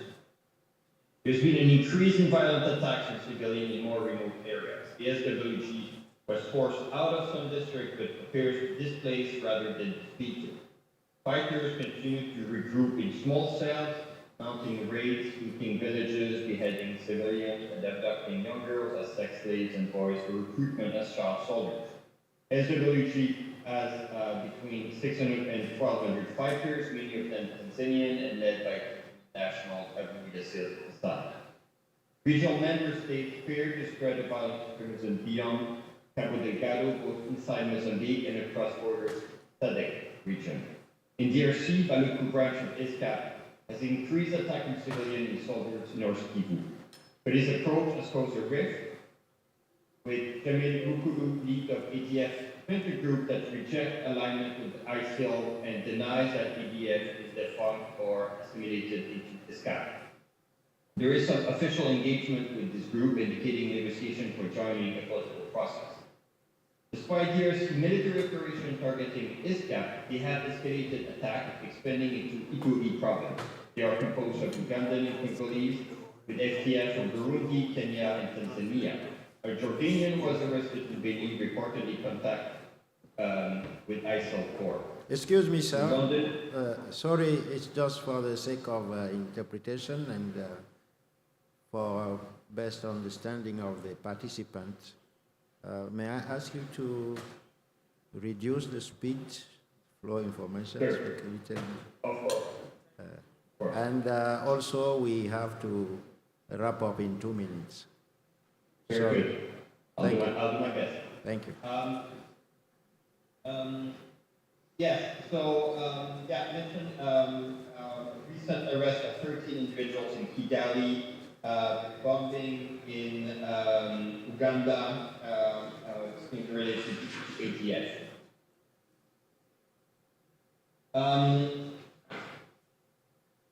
Quickly on Al-Shabaab, in East Africa, Al-Shabaab which pledged allegiance to Al-Qaeda in 2012, remained the most active terrorist group, conducting attacks primarily in Somalia, but also in neighboring states. It remains highly adaptable, and its direct fire attack against aircraft and airfield increased in 2021. Since 2016, Al-Shabaab also committed significant and complex and deadly attacks outside Somalia, including Kenya and Uganda. Recruitment and radicalization activities are ongoing concerns. Now, very quickly on the response, notwithstanding comprehensive strategies or action plans, security and military-led response continue to dominate efforts and pose some concern. On the one hand, sectorized approach to peace communities, and in some instances, military offensive against ISIL-affiliated groups have apparently prompted reprisal attack against civilians. So now conclude, say that Africa has emerged in recent years as the continent most affected by terrorism, despite some CT successes. ISIL, but also Al-Qaeda affiliates, Al-Shabaab in Somalia and Jenin in and around Mali are the main threats. Two of ISIL's most developed regional network and some of its most successful affiliates are located in the continent, where they continue to spread their influence and activities, including across national borders. Contagion from Mali into Burkina Faso, Côte d'Ivoire, Niger, and Senegal. Incursion from Nigeria into Chad, Cameroon, and Niger, and from Mozambique, Tanzania, suggests that more jurisdictions will come under stress and be destabilized in the near to medium term. CT successes alone cannot keep pace with this challenge. Rather, it is necessary to build stability, resilience, and prosperity. Perhaps more than any other region, Africa is where addressing the causes of violent extremism and seeing counterterrorism as part of a wider development agenda will be key. Thank you very much.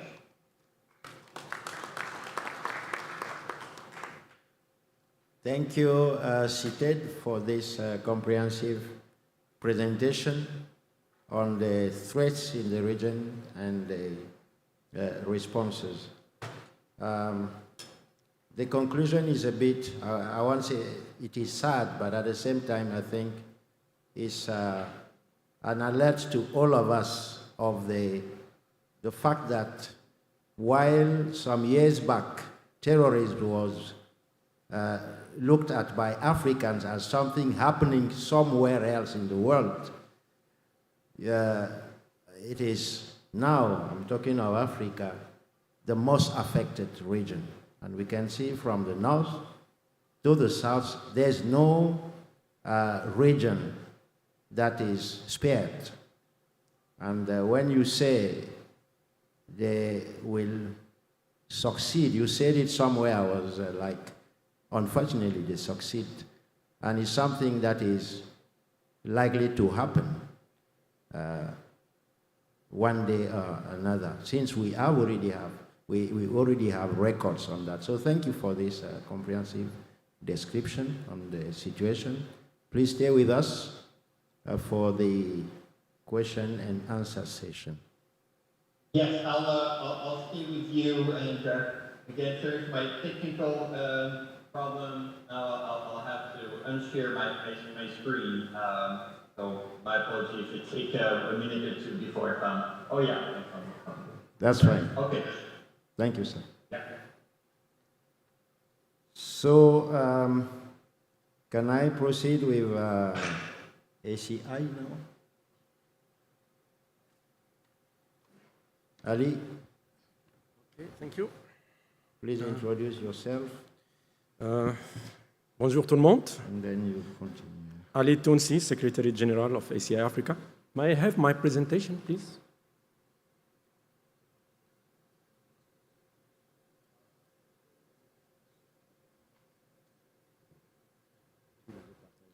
Ouais, it's okay. Thank you. All protocol observed. Ladies and gentlemen, I would like to start by thanking the ICAO Regional Office for inviting me to update you on the action undertaken by ACI Africa in contributing to the development of a safe, secure, and resilient air transport industry in Africa. I will start, ladies and gentlemen, by APEX program.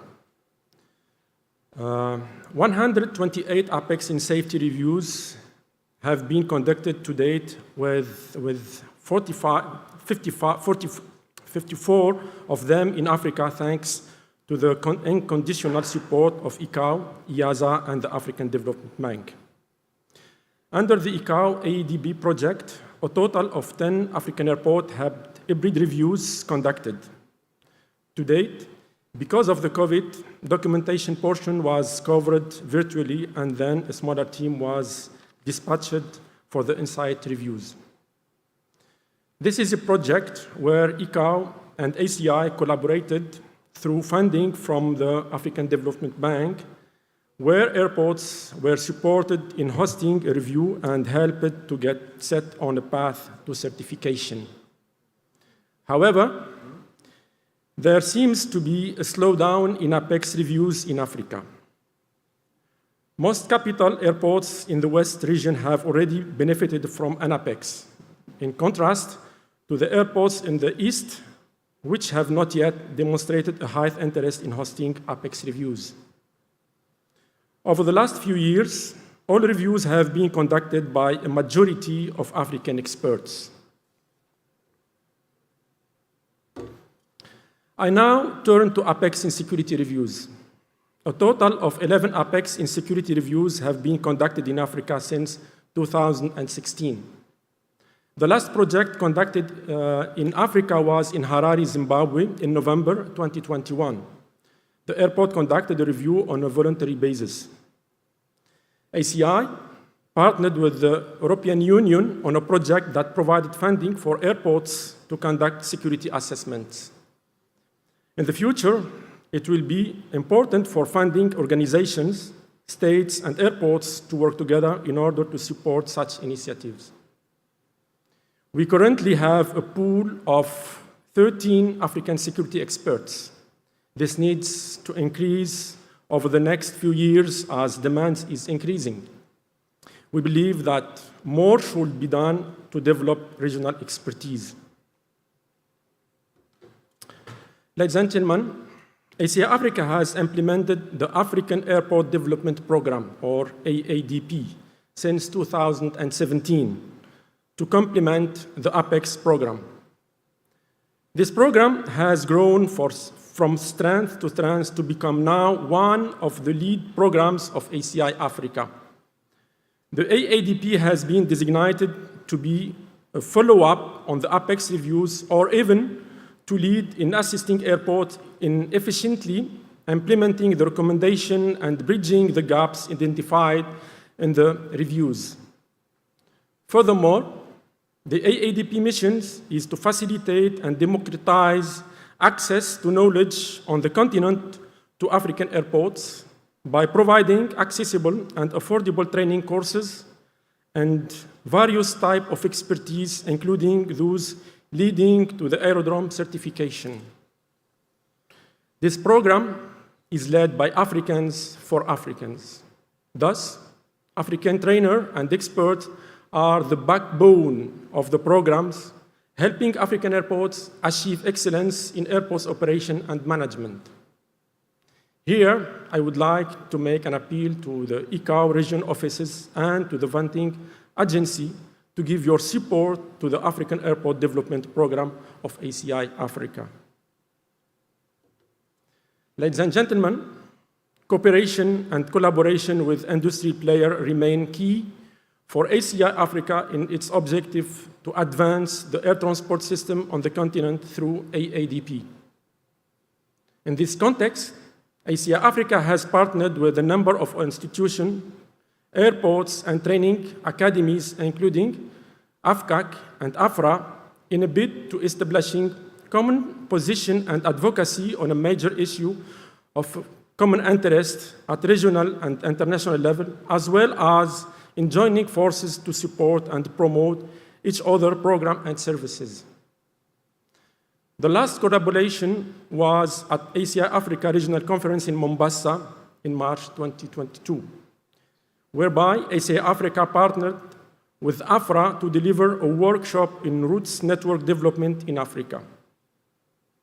The next collaboration will be with AFCAC at the ACI Africa ACI World Conference in Marrakesh, Morocco in October 2022, where ACI Africa and AFCAC will jointly host a one-stop security in Africa workshop. And I invite you all to participate in this event. Ladies and gentlemen, ACI Africa is determined to increase the current percentage of certified airports in Africa, which still remains below the 50% mark. We have thus implemented the airport certification assistance under the AADP, which I said earlier is fully complementary of the APEX program. ACI Africa is now assisting airport in certification process by providing specialized expert in service in the specific area of safety, security, emergency, and operation. The assistance provided by ACI Africa to each African airport consists of the drafting of required manuals, such as the aerodrome manual, safety management system, and airport emergency plan, which are all mandatory documents in the certification process, as well as the training of key personnel. The assistance also encompasses on-site missions as a follow-up of the APEX to review infrastructures, facilities, and services to ensure that there are no non-conformity during the audit inspection to the certification by the authority concerned. ACI Africa has already undertaken a number of such certification assistance missions, including a major one underway for the Federal Airport Authority of Nigeria. Last but not least, ladies and gentlemen, ACI Africa has embarked on the design and implementation of an airport software in collaboration with a specialized airport software company to accompany and assist all airports in a day-to-day airport operation, as well as in achieving and maintaining airport certification status. This software will have a complete inventory of all the observation during inspections and audits, as well as recommendation of on-site reviews and audits in a user-friendly and intuitive interface. This tool will thus allow all airports personnel concerned, as well as the leadership team, to adequately follow up, track down, and manage the implementation of all the recommendations toward minimizing and eliminating any safety gaps with the bid of achieving certification and further enhancing the safety, security, and operational level. This software is planned to be launched toward the end of this year. One of the main priorities, ladies and gentlemen, in Africa remain capacity building. In this context, the AADP actively promotes the strengthening of the African competence and expertise to support the development of the air transport industry in the continent. ACI Africa has now more than 10 individual trainers directly attached to the association and further 40 trainers through its partnership with different training centers in Africa, Middle East, and Europe. The training catalog includes more than 150 courses which can be delivered in English, French, and Arabic languages.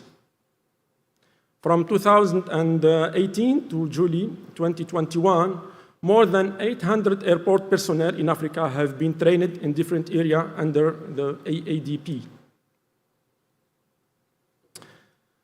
Ladies and gentlemen, to complement the capacity building program under the AADP, ACI Africa has recently launched the ACI Africa Airport Expert Program, designed to enable African airport personnel develop their technical abilities, skills, and expertise in different airport fields, namely aerodrome design and operation, safety management system, airport emergency, and aviation security, among others. The CPI is a 3-year program designed to enable airport professionals build up their competency, proficiency, and expertise through a combination of virtual classes, on-site classes, and hand-on experience on specific airport assignment. At the end of the 3 years, the participant is awarded the title of ACI Africa Airport Expert in the given field. Ladies and gentlemen, let me end here by making this strong commitment. ACI Africa is more than ever determined to bring its contribution to the support of the air transport industry in Africa. And as such, we will leave no stone unturned to invest in the development and promotion of African programs, expertise, and above all, in the autonomy of the aviation sector in Africa. My pledge is for all industry players to work together, and here, again, I reiterate my earlier appeal for the ICAO regional offices, funding agency, and other industry stakeholders to partner with ACI Africa on the African Development Program. Thank you for your attention.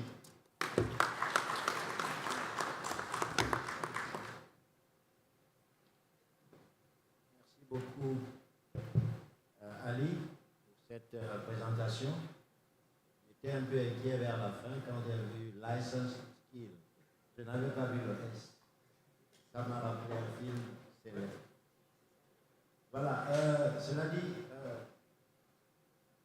nous savons que ACI déploie d'importants efforts pour les aéroports dans le monde et en ce qui concerne la section en Afrique. Merci pour ces contributions. L'initiative ACI Apex Safety était déjà bien connue et on note avec satisfaction la dernière évolution avec la composante. Oh, I hope. Can you hear me better? Okay, so I think my energy level is. Yes. So I was congratulating ACI for their initiative in security and Apex. Now, some can't hear.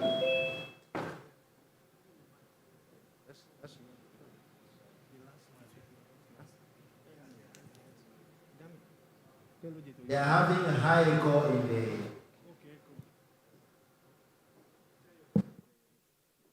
Can you hear me clearly? It's okay? Okay, thank you.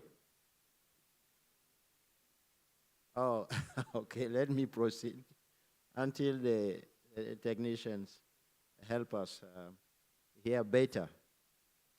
I was saying ACI is doing great globally and regionally. We thank them for their initiatives to enhance safety, followed by the same initiative in the area of aviation security.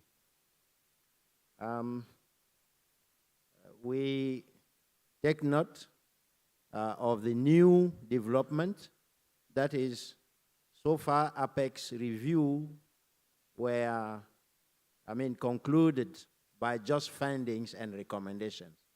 I think now we understand you are taking an extra mile to assist airports in implementing the recommendation, which is great. We have noted the steps being taken in so far, and you ended by highlighting the training part, which is key. We just discussed in a previous panel the importance of training, but you can see your commitment.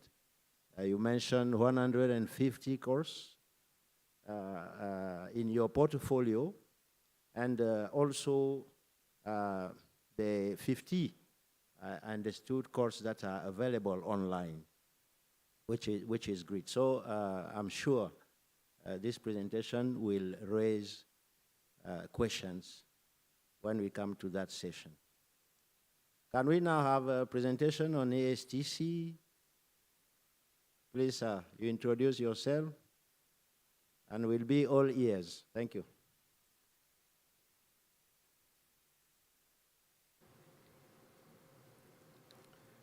I'm the ICAO Regional Director. The DGs, CAS within the AFI nations, representatives of states in ICAO, heads of aviation agencies, ladies and gentlemen, good afternoon. I'm here to present on behalf of the ICAO ASTCs in ESAP and WACAP. My name is Bashir Ashiru Kumashi. I'm the coordinator of the ASTC, that's Aviation Security Training Center in Lagos.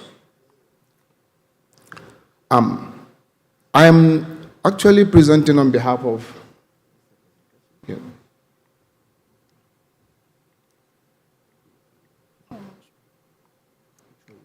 ASTC.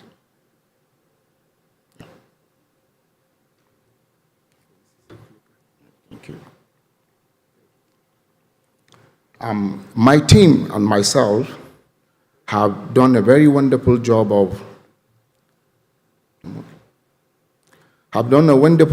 collecting all the information from other ASTCs within the WACAF and ESAF region in order to be able to present during this week event. Ladies and gentlemen, these ASTCs we are talking about are the ASTC in Dakar, Douala, Johannesburg, Lagos, and Nairobi.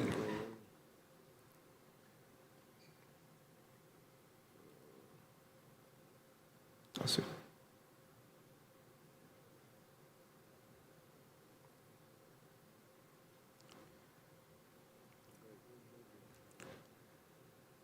It has been mentioned a number of times during this week event that aviation is one of the most dynamic industry globally.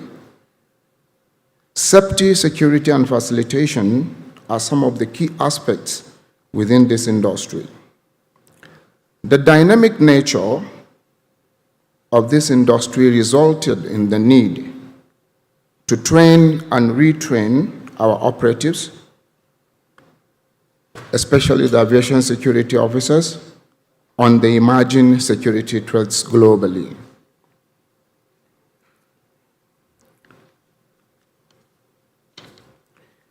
It is vital to state that the 10th Steering Committee meeting was a virtual presentation held on the 15th and 16th of July 2021 due to COVID-19 restrictions by most countries.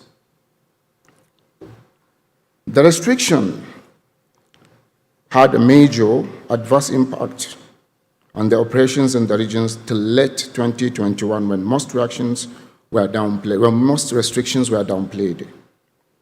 This report focused on training developments, plans, progress, and challenges within the period under review.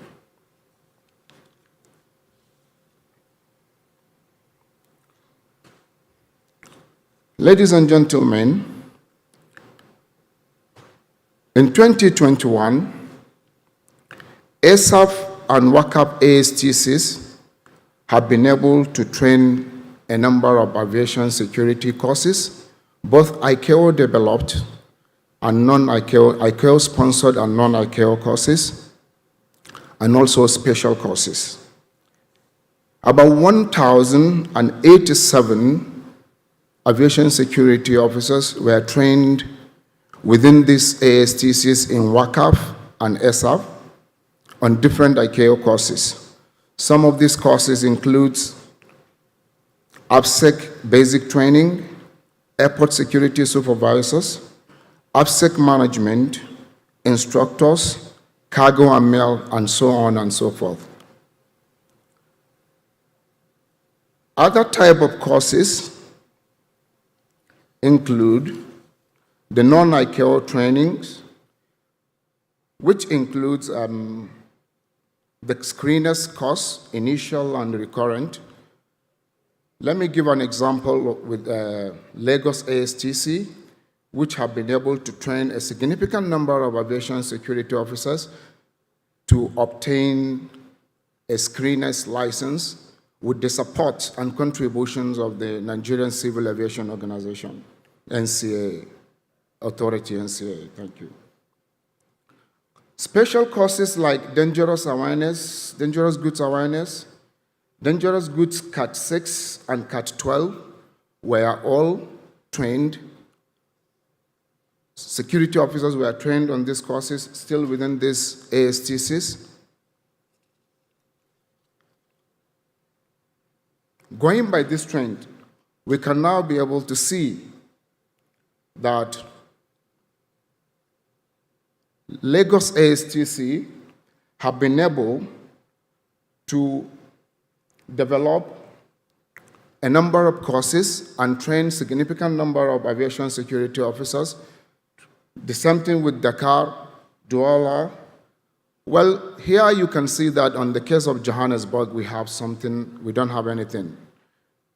We have contacted the coordinator of the Douala ASTC, and it has not been really very good. Since COVID-19, they have not been able to bounce back.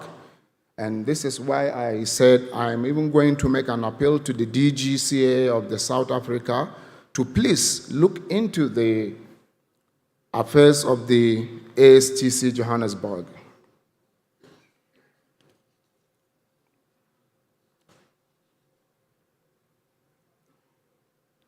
In the case of 2022, from January to June, these ASTCs have been able to train about 219 trainees on different courses, such as airport security supervisors, AFSEC management, crisis management, risk management, instructor certification course, which is an ICAO-sponsored course, as well as the security culture trainings.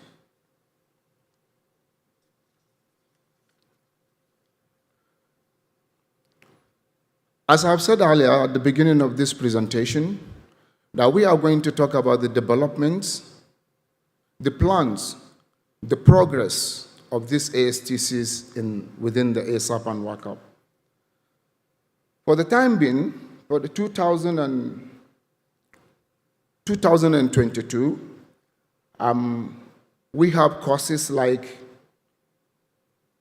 ICC classroom, security culture workshop, quality control classroom, and so on and so forth for the remaining part of this year. Our calendars are all online for anybody who is interested or any agency that is interested in training its operatives.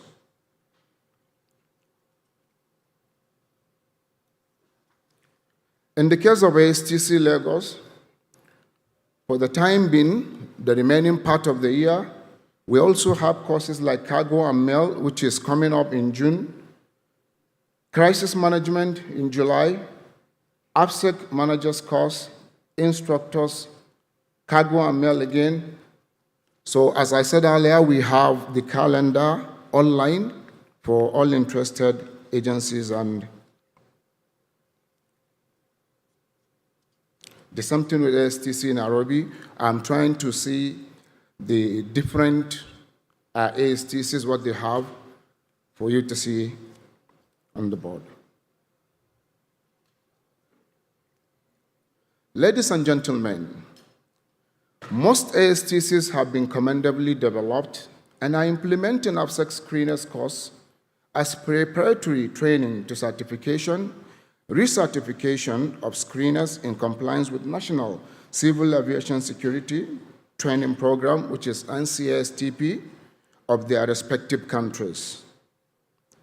In addition, it is worthy to note that dangerous goods training have been developed by most ASTCs to assist the states in training of screeners and cargo handlers.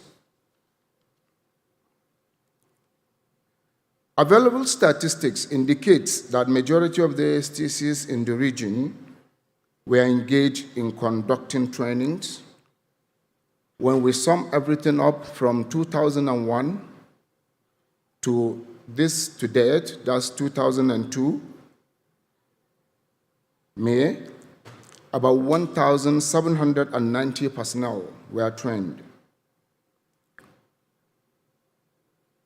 Coordination and collaboration within the ASTC had been very commendable.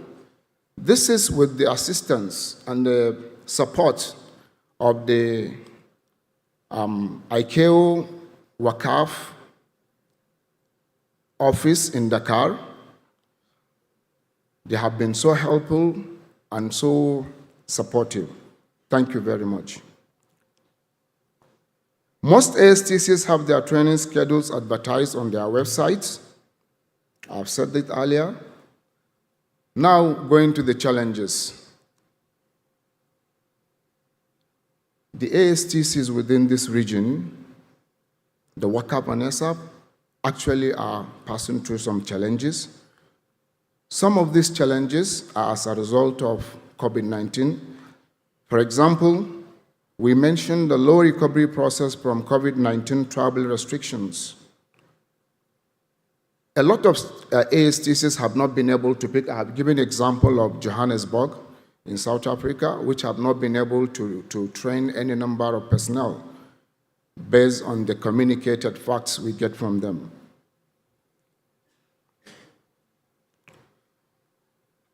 Another challenge is reduced fund allocations for training by member states.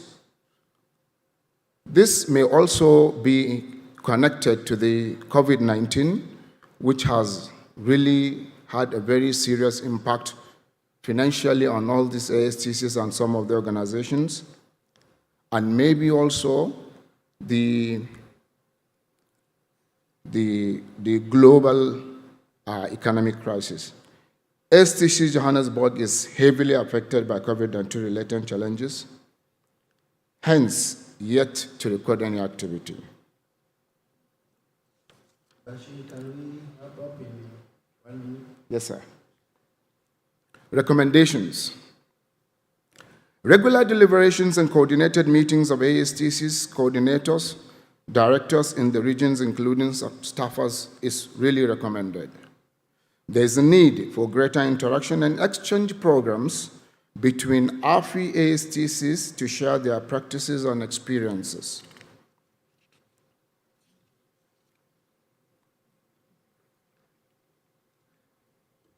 Ladies and gentlemen, the need to bring in all ASTCs into a community platform or forum for deliberations and discussions should be considered by the AFI.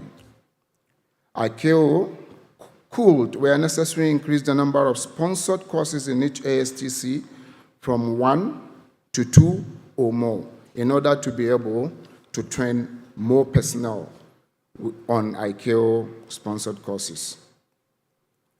In conclusion, the ASTCs in Africa had continued to make giant strides in the face of COVID-19 related limitations and dwindling resources. Africa ASTCs have made good efforts towards the development and implementation of more relevant courses and programs to help the industry mitigate new and emerging security threats. We are confident that the Johannesburg ASTC will very soon surmount the current challenges and continue to support the human resource development of the industry. Thank you very much.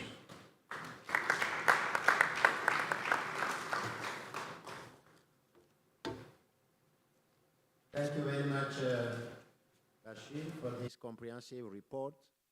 on the ongoing dynamics because between key centers of excellence on the area of safety called ASTCs. I'm sure many questions will be coming from the floor.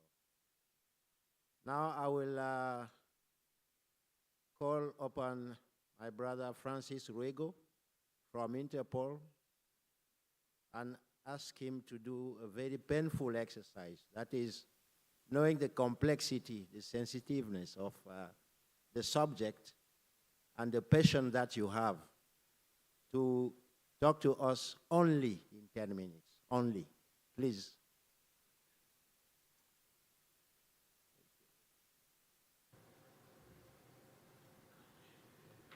Thank you very much, Mr. Chairperson.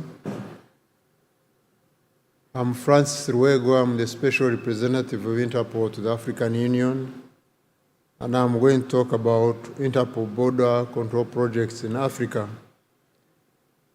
In the interest of time, I'll just give a brief background, then the projects, then some successful studies, because where I work, we believe in evidence. We want to see whether the projects we are doing are yielding some successful results in Africa. So as part of introduction, Africa is growing and Africa is opening itself to the world. The protocol on free movement, right of residence, and right of establishment, plus the African Continental Free Trade Area, developed under the African Union Agenda 2063, are set to unlock its economic potential and build greater regional and international ties. In doing so, Africa is facing a fundamental crossroads. On the one hand, a near future rich of opportunities. On the other, a history and a present still marked by very serious international criminal threats. Expectations on African law enforcement agencies to prevent and counter the flow of suspected terrorists, of illicit commodities, of counterfeit goods and pharmaceuticals, or the traffic and smuggling of innocent victims within Africa and beyond will be rising fast. Therefore, the future must be protected today. In these efforts, Interpol has been, it remains, and will always be at the side of African frontline officers across three lines of efforts to combat the threat of transnational organized crimes. First, building resilient police formation infrastructure across Africa, and especially at internal and external borders. Second, coordinating tailored operational actions owned by African law enforcement agencies in key areas against emerging threats. Third, turning the action and exchange of information to new knowledge through analysis. The more countries become connected to Interpol I-247, Global Secure Communication Network, the more dots will be connected and criminal cases detected in Africa and across the world. These efforts continue through dedicated initiatives. Let me now go to Interpol projects to enhance border security. Allow me to share some of the key projects the organization is having in Africa that are contributing to effective border control management in the interest of combating transnational organized crimes. One, we've got what we call I-1 projects. That's Interpol One project. This project is focused on modernizing and enhancing connectivity of national central bureaus in Africa and ensure faster access to the Interpol databases for searching and populating. It also includes the extension of I-247 to border points.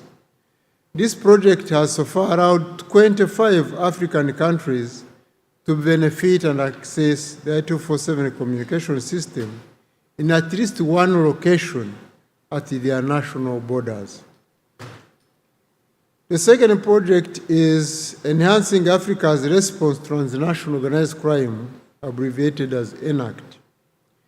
The threat of organized crime in Africa is substantial, yet there is limited capacity amongst law enforcement to manage this complex issue at national, regional, and continental level. This project is ongoing to enhance the analytical capabilities of law enforcement agencies in order to appreciate the rate, the trend, and even give indications to predict. The third project is the West African Police Information System, WAPIS. This project is providing an information sharing platform in 16 Western African countries. The information sharing is through the Interpol communication network that includes link to border points. The fourth project is what we call the Gemini project. The objective of this project is to detect and interdict foreign terrorism fighters' movements and provide integrated border management in compliance with the United Nations Security Council Resolution 2178 and 2396, which enable real-time screening at the border crossing points. The fifth is the SEMACA project, and this is a project conducted in collaboration with the SEMACA countries to extend the I-247 in the countries. This is an ongoing project, but relatively delayed due to the COVID-19 threat. The sixth project is the Project AGWE, which has been running from 2015 and will continue up to 2023. AGWE aims to enhance maritime law enforcement capabilities in 5 countries in the Gulf of Guinea by linking first responders, investigators, and prosecutors, and increasing border collaboration. The focus is on training, more crime scenes, and trials and exchange visits, investigative meetings, and case coordination meetings. The seventh is the IEAC project on combating terrorism and transnational organized crime. This project is jointly implemented by Interpol and the East African community. The project's overall objective is to prevent and decrease regional and cross-border security threats in the EAC region. The other project I can share with you is the Facial Imaging Recognition Searching Tracking Initiative. This initiative is to support member countries to enhance security screening and investigations by collecting biometric data. This is done by enrollment of fingerprints, facial images, and DNA of foreign terrorist fighters and other convicted individuals on terrorism charges by using mobile biometric devices. The other project I would want to share is the military law enforcement exchange of information via Interpol. This project is to bridge the gap between battlefield and criminal investigations. There's been that big challenge that battlefield information and investigation, there was a very, very huge gap. And you remember, whatever we do, we need to end up in the prosecution. And also knowing what kind of people we're dealing with at the battlefield. So notably, this project provides law enforcement access to conflict zone information, including biometrics and intelligence, in order to better trace foreign terrorism fighters, activity in these theaters, and to support counterterrorism investigations. The last project I want to share with you is the Hotspot Initiative. This initiative supports and enhances member countries' capabilities to prevent and respond to terrorism and organized crime through operations targeting irregular migration routes. The operations are deployed at the national or regional levels by using mobile biometrics devices to support front-end decision-making and operational responses. Overall, the main objective of these projects is modernizing the NCBs, capacity building of law enforcement agencies to enhance their skills, and use Interpol's capabilities to detect and investigate crime. Now, I want to share some few success stories linking to these projects. What I would like everyone to remember while implementing the African Union Protocol on Free Movement, or FTA, is that for criminals, every border is an opportunity. Every check in Interpol databases counts, and Interpol's hotspot operations have proven this, as we are going to share. Last year, Interpol coordinated an operation codenamed Simba in a collaboration with Kenya, Tanzania, and Uganda, with the objective of intercepting suspected terrorist criminal individuals in 19 border crossing points through simultaneous biometric and travel documents cross-checks. The operation resulted in the arrest of a red notice and additional 18 matches via Interpol notices and evasions, including for terrorism. Similarly, Operation Neptune 3, which targeted foreign terrorism fighters' movements across the Mediterranean Sea and aimed to strengthen border controls between North Africa and Southern Europe, saw the arrest of 29 suspects, resulting in 14 terrorist-related hits in the French national databases. With the threat of human trafficking and migrant smuggling across Africa, similar operational approach was adopted under Operation Weka, which was jointly carried out by IOM, the Regional Operations Center in Khartoum, AirCorp, Europol, and UN-OCT.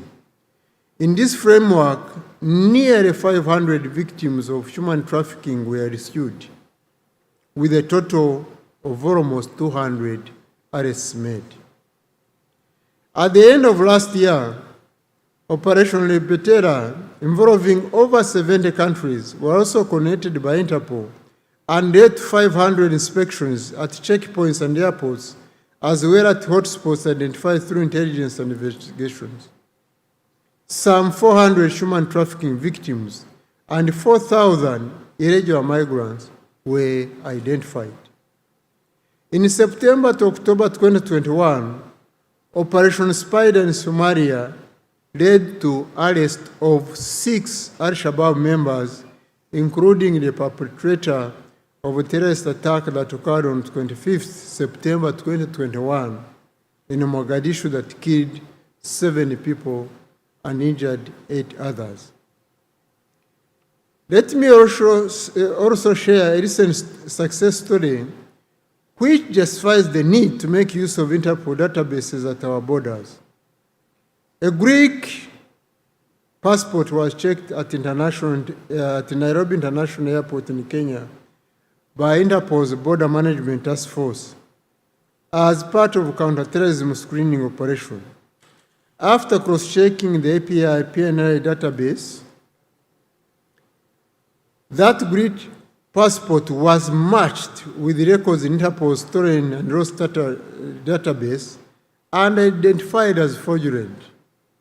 What is interesting is that the holder had crossed 2 Kenyan land borders, undetected and heading to his journey to London over false identity.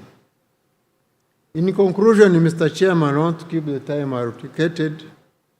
Allow me to mention that access to Interpol's databases is the one core service we deliver.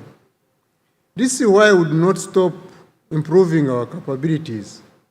One of our core objectives is also to ensure that the growing information exchange through Interpol can turn to criminal networks disruption through analysis. I therefore encourage member countries to seriously implement the declaration targets of the Windhoek Ministerial Conference in April 2016 and extend I-247 to border control points as one of the passenger screening solutions. Mr. Chairman, this meeting therefore invited two. One, take note of the projects. B, encourage member states to make use of Interpol's capabilities in aviation security and safety. C, encourage member states to work with the NCBs to extend I-247 to border points and to utilize the databases, especially the SLDT and FTF, as one of the screening solutions. D, request member states to actively populate and search the databases. E, consider holding ministerial meeting, bring together the ministers of transport and internal security with their operational officers. This meeting and other meetings under ministries of transport form plans and policies. However, the operational arm remains with the ministries responsible for internal security. That's why I highly recommend that a meeting bringing those two entities would assist us a lot in solving what most of you have been asking since Monday. I thank you, Mr. Chairman.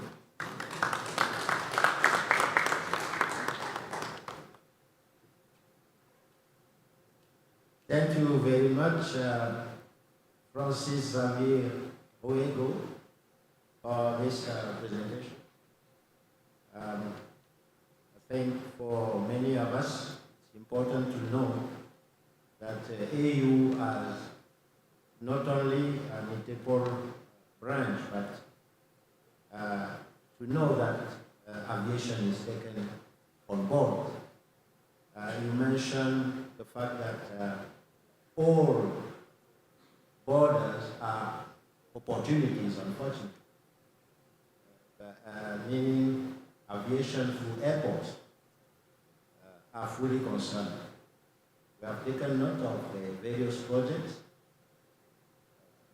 and we noted that among these we have enhancement of states' capacity in the area of law enforcement,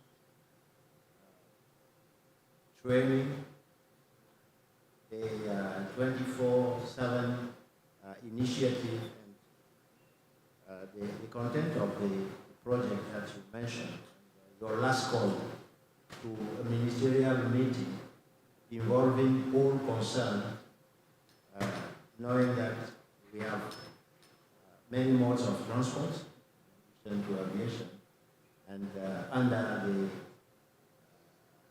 I guess, the leadership of the ministers of internal security. I think you are from the AU, we have here also representative from AU. We can just support as far as aviation is concerned. So, ladies and gentlemen, I was concerned because I had 6 panelists and I see only 3. It remembers me that there are 3 others who participated remotely. I hope they are still on board. And since now we can go to the Q&A session, knowing that our budget time, time budget is very limited. I see the program director waving at me and showing me that he has a very nice watch. So now the floor is yours. We have listened to ASTCs, we have listened to airports, we have listened to Interpol, we have listened to CITED, to UN-OCT, and CASE projects. The floor is yours. What we'll do, we will address your questions, our panelists will take note and give us concise answers, knowing that we have the presentation and they are available to follow up with you beyond this only one-day session. Thank you very much. The floor is yours. But if you can help it. Let's start the first list. Senegal. Kenya, I can see Colonel Lata from Togo.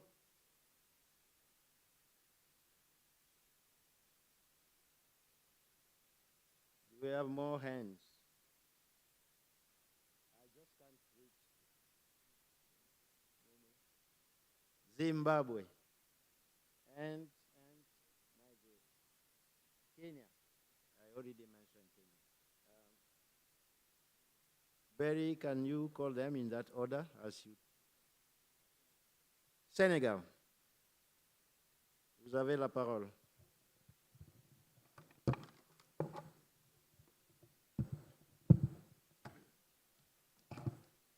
Merci, Monsieur le Président.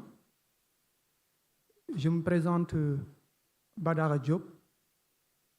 Je suis le chef du département normes et sécurité des aérodromes au niveau de la NACIM, Agence nationale de l'aviation civile et de la météorologie du Sénégal, mais également j'assure l'intérim du directeur de la navigation aérienne et des aérodromes.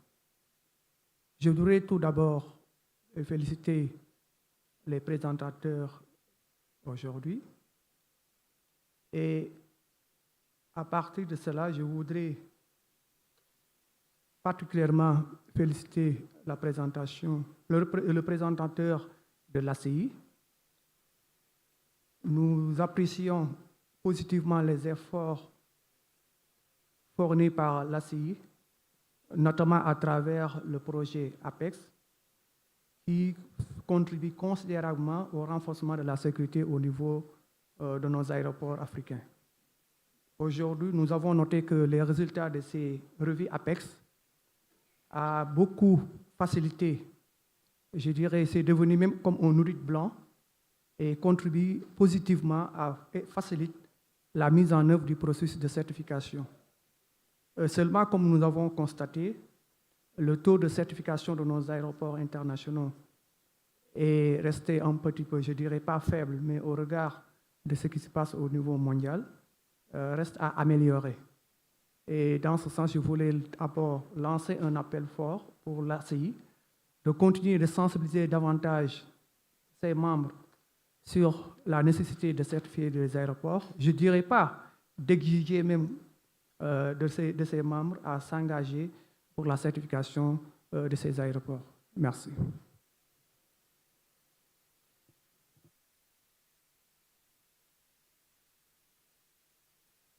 Merci, Sénégal. Kenya, please.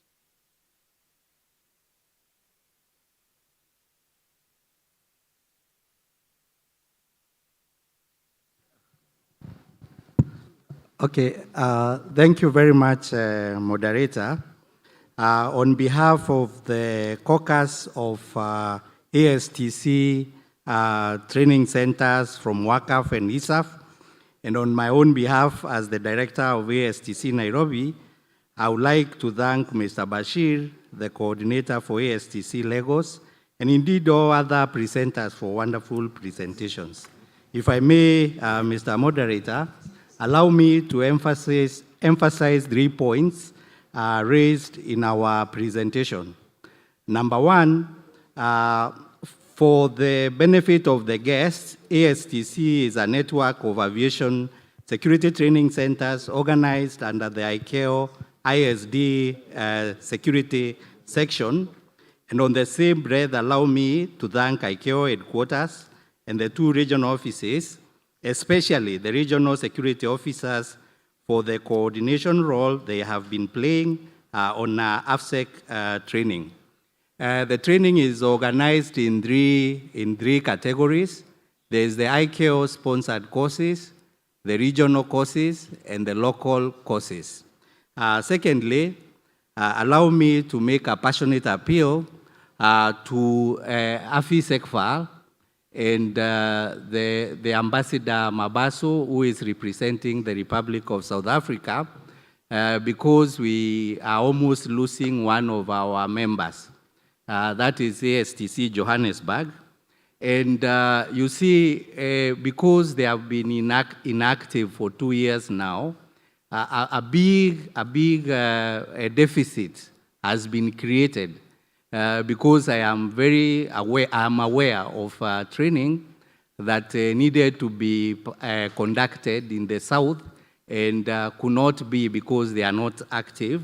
So kindly take your initiative to establish what is happening so that they can rejoin the caucus. The last one is on the ICAO sponsored programs. We have been getting one ICAO sponsored program. At times when it is good, 2 of them. I would like to appeal again if ICAO could increase at least to 2 programs, and also now look at the deficit that has been created by the absence of ASTC Johannesburg, so that for ISAF then we can have courses that can cover that deficit. Otherwise, thank you very much, Moderator. Thank you very much, Kenya. Next will be Colonel Lata from Togo. Bien. Merci, monsieur le modérateur et directeur général WACAF. Je voudrais, à mon tour, féliciter tous ceux qui ont présenté. Et je voudrais m'adresser spécialement à monsieur Ali Tonsi, qui a fait une représentation très remarquable. Et je voudrais savoir, puisqu'on est dans les mêmes domaines gérés par l'OACI et les mêmes domaines gérés par l'ACI, et c'est le même travail, et surtout en matière de certification des aérodromes.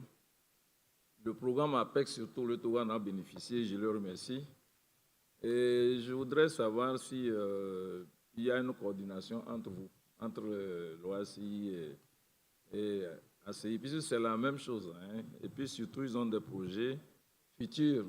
J'en ai discuté avec lui il n'y a pas longtemps, et qui sont très intéressants, et qui font qu'il y a un programme qui est en train d'être établi et qui permettrait aux États de faire un suivi régulier et fermer les points au fur et à mesure.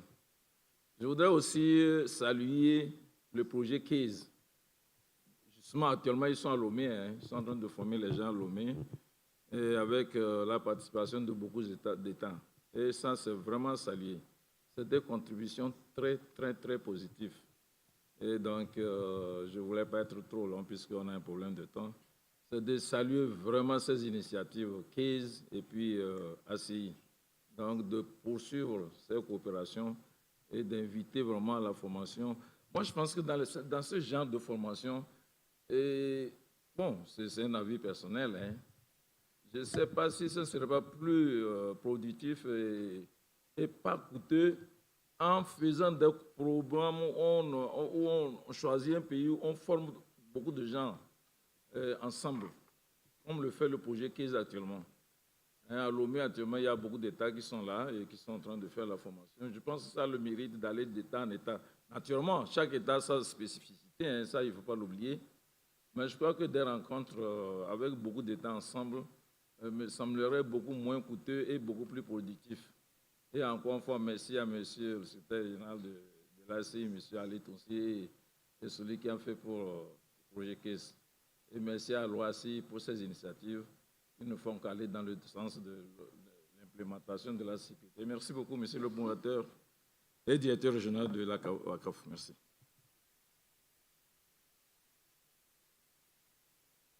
Merci beaucoup, le Togo. Le secrétariat voulait intervenir maintenant. Oui, merci beaucoup, monsieur le modérateur. Je voudrais féliciter les panélistes pour la qualité de leurs interventions. Et notre intervention va spécifiquement sur celle de l'ACI et va répondre en même temps au sujet soulevé par le Togo. Effectivement, entre l'ACI et les bureaux régionaux de l'OACI, il y a une collaboration étroite dans la conduite des revues APEX. Cela fait partie d'un accord qui a été signé au niveau global entre l'ACI et l'OACI. Donc l'OACI participe d'ailleurs à ces revues pour des questions de contrôle qualité et pour nous assurer que ce qui est fait est étroitement aligné avec les standards de l'OACI. Ça, c'était le premier point. Et beaucoup d'États... Can we maybe finish with the states and then we complement? Sorry for Thank you. interrupting you. So, Zim should follow, please.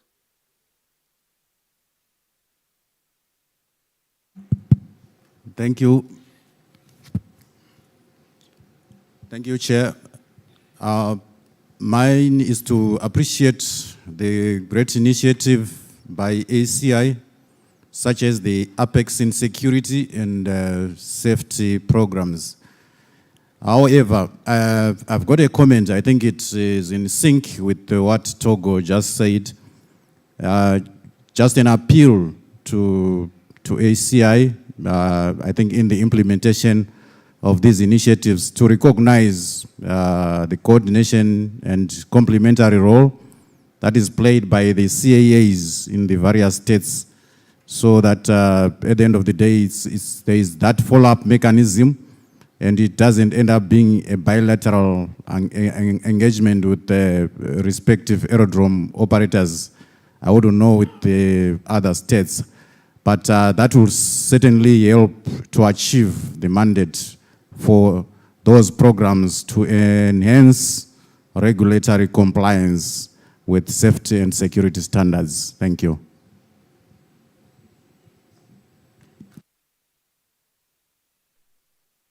Thank you very much. Can we have Nigeria? And I see Burundi on the list.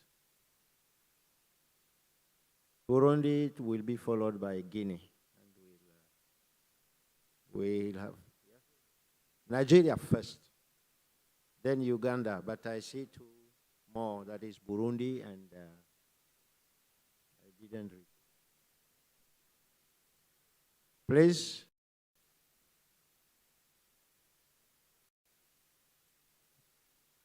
Can we go to Uganda? Thank you very much, moderator. And let me take this opportunity once again to endorse and to thank the presenters and, of course, their support of our efforts. I have two simple observations to make. The first one is that some of the presenters ended their presentations with some recommendations. Particularly, I think Interpol and ASTCs. And this is for you, therefore, regional directors, to make sure that they are captured and included in our next work program. And perhaps in the future to encourage our development partners, those who have things they would want to recommend, like they have done today, which is very good. Let us know in time so that they can instead be part of the steering committee meetings, because that's where decisions are taken on the next course of action. I hope that is very clear. Good. The next one is maybe AATO could answer this. I don't know. But I want to know, are ASTCs, is that correct? Yes. Members of AATO, I just want to know, because ASTCs, yes. I get an impression that they are probably not, because they are handled by code directly, but I think it shouldn't matter. They should still be part of the AATO. If they are not, please, I don't know, I'm not too sure, but please, I would want that clarification probably from AATO. Thank you very much. Thank you, Uganda, for these very useful comments and the issue raised. I think we'll have answers to your questions, mainly the last one. That is Uganda, Burundi. Chair, thank you very much for giving me the floor. I'm Deus Niyomhuru, the Director of Safety in Burundi, CAA. I'm in charge of safety, security, and economic regulation. Like it was said before, first appreciate also the presentations made by the group, the panelists, and the quality of the work.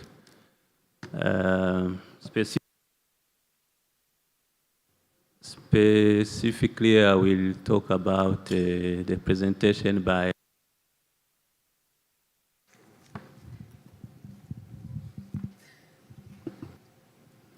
specifically, I will react on the presentation by ACI, which was very detailed and helpful.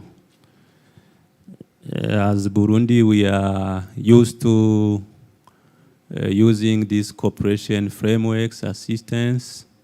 Like it was said, we were the ones to make the big progress in security, thanks to assistance by the regional office, ESAF, our KASOA, RSO. We are planning to do the same with in the area of safety, with what was presented previously by my DG. Now I want to inform, first to apologize to ACI, because here we were informed that the letter they sent to us for Apex were not responded to, but my DG has already directed the people back home to react. We are very keen on working with the ACI, and among our projects, we have started a strategy for the certification of our international airport. So I would like to inform ACI that we are very, very keen on working with them. We have already shared our contact, so please include us in the people who are excited to work with you. Thank you.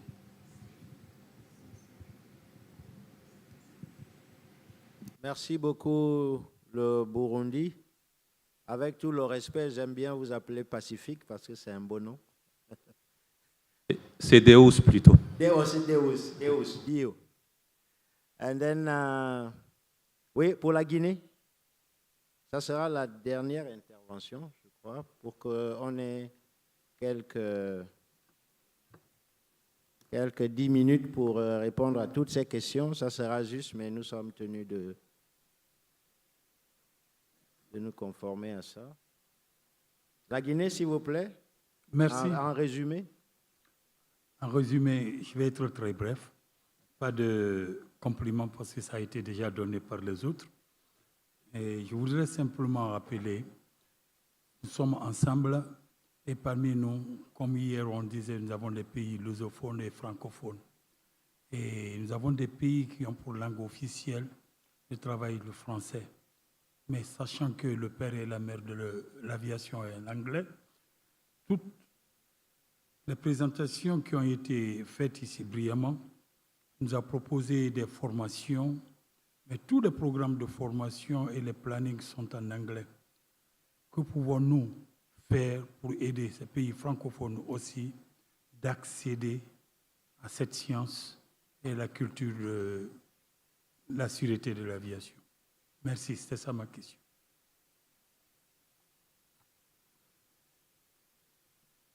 Merci beaucoup la Guinée pour cette intervention qui est un appel à l'aspect linguistique. Nous allons donc donner l'opportunité à nos panélistes de répondre. Est-ce qu'il y avait, on n'a pas noté de questions pour les présentateurs virtuels? Certains ont mentionné des contraintes de connexion, de temps de connexion. Peut-être que si c'est le cas, on pourra les libérer, disons, selon leur temps qui est disponible. Maybe we can start with Ali. The first question were directed to you.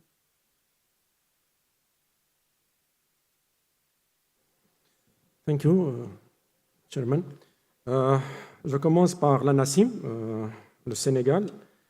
Sa question, c'était à propos de l'APEX et pourquoi il n'y a pas aussi beaucoup de réussite. En fait, ce qu'on note maintenant avec 56 APEX en Afrique réalisés depuis 2011, on a plus de 50% d'aéroports certifiés après les revues APEX. Et ça, c'est un bon chiffre pour ces aéroports-là. Aussi, on a noté à travers les APEX qu'on a réalisés que parfois il n'y a pas de follow-up, c'est-à-dire il n'y a pas de suivi des rapports APEX que nous on réalise. Et on a essayé d'analyser, on a trouvé que parfois les aéroports ils n'ont pas les moyens pour recouvrir les défaillances qui sont notées dans les rapports. Essentiellement des problèmes de formation de personnel, et puis d'autres moyens financiers. Alors, c'est pourquoi la réponse était de développer l'après-APEX. En fait, l'APEX, c'est une revue, comme si vous allez chez le docteur et il vous dit que vous êtes malade de ça ou ça ou ça, mais il ne vous donne pas un traitement. Alors, parfois, tu peux trouver un traitement, mais parfois, tu ne trouves pas. Alors, ACI Afrique, il est venu maintenant avec un nouveau programme qui est un programme d'assistance à la certification. Et ce programme comporte 3 parties. La plus grande partie, la plus importante, c'est la formation, où nous on compte bien former le maximum, parce que ça, c'est la plus grande défaillance. Et à travers cette conférence, on a noté le manque de formation de personnel dans toute l'Afrique, que ce soit au niveau des aéroports, mais aussi au niveau des aviations civiles et aux autres corps de l'industrie. La deuxième aussi, c'est l'accompagnement, parce que la formation à toute seule, elle ne suffit pas.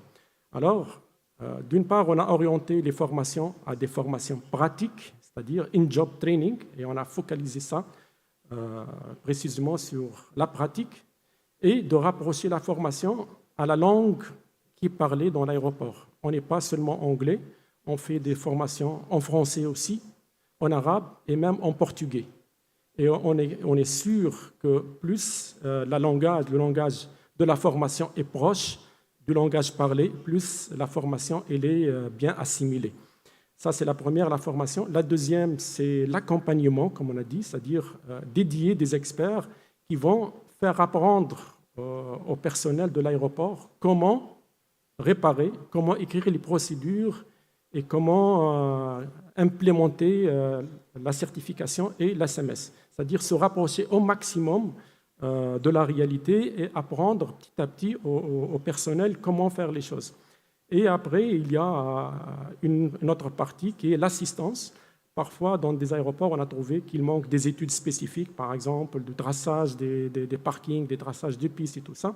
Alors, une petite section au niveau de l'ACI, ça sera dédié à ces études-là pour aider les aéroports à trouver des solutions pour leurs problèmes. Et tout ce paquet-là, maintenant, il est sous l'égide du programme de développement des aéroports africains, qui est un programme volontaire, seulement aussi, qui n'est pas commercial, c'est juste le recouvrement des prix, et basé sur le même principe que l'APEX, c'est-à-dire des aéroports volontaires ou du staff volontaire d'aéroports qui sont dédiés à aider d'autres aéroports.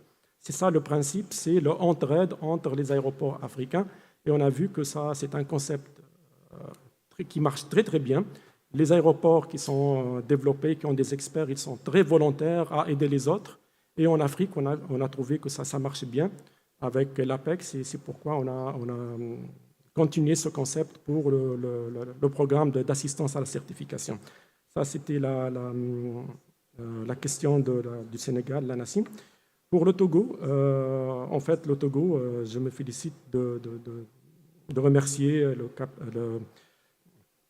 le directeur général, le colonel Lata, avec tous ses efforts déployés, juste pour vous rappeler que le premier APEX qui a été réalisé en 2011, c'était au Togo, et c'était toujours, le Togo, c'était toujours un champion, c'était toujours volontaire pour démarrer les programmes innovants. Je sais que maintenant, il est champion dans le SAATM, mais avant, il était champion dans l'APEX. Je vous remercie, colonel Lata, pour ça. En fait, pour vous informer que l'OACI nous accompagne toujours. Le premier APEX qui a été réalisé en 2011, il y avait l'OACI, il y avait Manzi, je crois, qui est avec nous, qui était un jeune staff là-bas. Et on a continué à travailler avec l'OACI pendant longtemps, jusqu'à maintenant. Peut-être une autre composante qu'il faut peut-être étendre, c'est de joindre l'aviation civile aux APEX. Parce que la sécurité, c'est une chaîne. Et parfois, on ne peut pas séparer entre ce qui est des tâches de l'aviation civile et les tâches de l'aéroport. Parfois, ils sont similaires, surtout dans les questions de sécurité. Alors, dans une grande majorité des revues APEX, il y avait la présence de l'aviation civile. Et on veut que peut-être, dans des prochaines revues, regarder aussi une partie des tâches de l'aviation civile qui peuvent être avec des experts des aviations civiles partenaires qui peuvent venir, comme les aéroports, faire la même chose dans les aviations civiles, c'est-à-dire un APEX dédié à l'aviation civile, et ça sera un très très bon concept qui peut marcher. À un certain moment, on a proposé 2 équipes, une équipe dédiée à l'aviation civile et une équipe dédiée aux aéroports, qui s'échangent, et je sais qu'il y a parfois des interactions entre l'aviation civile et les aéroports, mais pour l'objectif de sécurité, il faut casser ces barrières et tout le monde travaille pour la sécurité. Alors pour le Burundi, en fait, nous sommes prêts. We are ready for the APEX. Just send us your okay to start. But before, I think that you should pay your dues. I think that there is mispayment, just to check this. Otherwise, if it's okay about the payment, we are ready, maybe in 1 or 2 weeks. So this is just for Guinea, just to respond, as I said before, training is more efficient when it speaks in the same language. It's delivered in the language of the participant, and that's why ACI focus on delivering training in French, English, Arabic, and Portuguese sometimes. Okay. Thank you. Thank you very much, Ali. The program director is prompting us to conclude in 10 minutes. We'll try. Since you ended with training, maybe can I invite the representative of South Africa to address the question that was directed to you, not as a panelist, but it's a concern that was expressed and directed to you regarding ASTC Johannesburg. Please. Thanks, RD. I was not aware of the broader details of this, but I've consulted. I've been informed that the situation was mainly affected by COVID-19, and then because there had been serious restructuring at the AXA, which is the ASTC. So this information, I'm told, was being communicated with the regional office. Perhaps, I don't know what could have been the situation. So it affected even the training providers. So Currently, we have identified staff whom we are sending to another ASTC of our own for training, so train the trainers. So once they come back, then it will be fully fledged operational to service the region. So perhaps also in the beginning, I think perhaps they did not understand the mandate well, that they were meant to serve the whole sub-region. So it was one of those. So perhaps then what I can say is that I will liaise with the regional office if ever there are still some information missing which needs to be provided, so we could. But then the processes are, all processes are on. So what I can also check is to see then that after the training, there's no other now to say, there's no other issue to say now we are waiting for this. So to see if that everything is in order, so that once we have the trainers, then it will be fully functional as a provider service. Thank you. Thank you very much, South Africa. Maybe we'll have to address one question in a few seconds. That is addressed to ASTCs. Uganda asked a good question for you. Briefly, please. The Uganda, part of the question you make, or let me say recommendations, is that he requested the ICAO regional office to actually include some of our recommendations into the next meeting of the steering committee. And I think that one should go to the regional director. It's an appeal. There are recommendations, because there are some recommendations we've made about the ASTC, part of which said regular deliberations and coordinated meetings of ASTCs, coordinators and directors in this region, including some of the staff of the ASTCs, and the need for greater interaction, like exchange programs. Actually, I wanted to say something, if not because of the time factor. The director of ASTC Nairobi raised a very, very important issue of increasing the number of ICAO-sponsored courses in the ASTCs. And also, I want to appreciate his contributions, because based on records and some of the details we have projected today, you can see that the ASTC Nairobi is doing wonderfully well. And it was based on the figures that I actually put these recommendations. If the regional office will increase the level of interactions and exchange programs between the ASTCs, because I can see there are so many important courses that the ASTC Nairobi is, in fact, is one of the good ASTCs we have within the region. Another thing I want to say, which I have not been able to say during the presentation, Mr. Chairman, sorry, is that I want to appreciate the significant contributions given to the ASTC, especially ASTC Lagos, by the Nigerian Civil Aviation Organization. Significant contribution, they have been there for us and the support, and also the regional office in coordination and all the supports we got from them. Thank you very much. Thank you. Sorry. I wanted to compliment your response. Thank you, yeah, sir. And we have got the recommendations already. The ones for Interpol, they are a duplicate of what was presented in the last meeting, except for one. I think for two, they will be included in the outcome of the steering committee outcome. For your information, the ICAO is the secretary. We are the secretariat to the AST's coordination chapter for Africa. So every information, all the meetings they conduct, we are the secretariat. So we have a lot of strong coordination.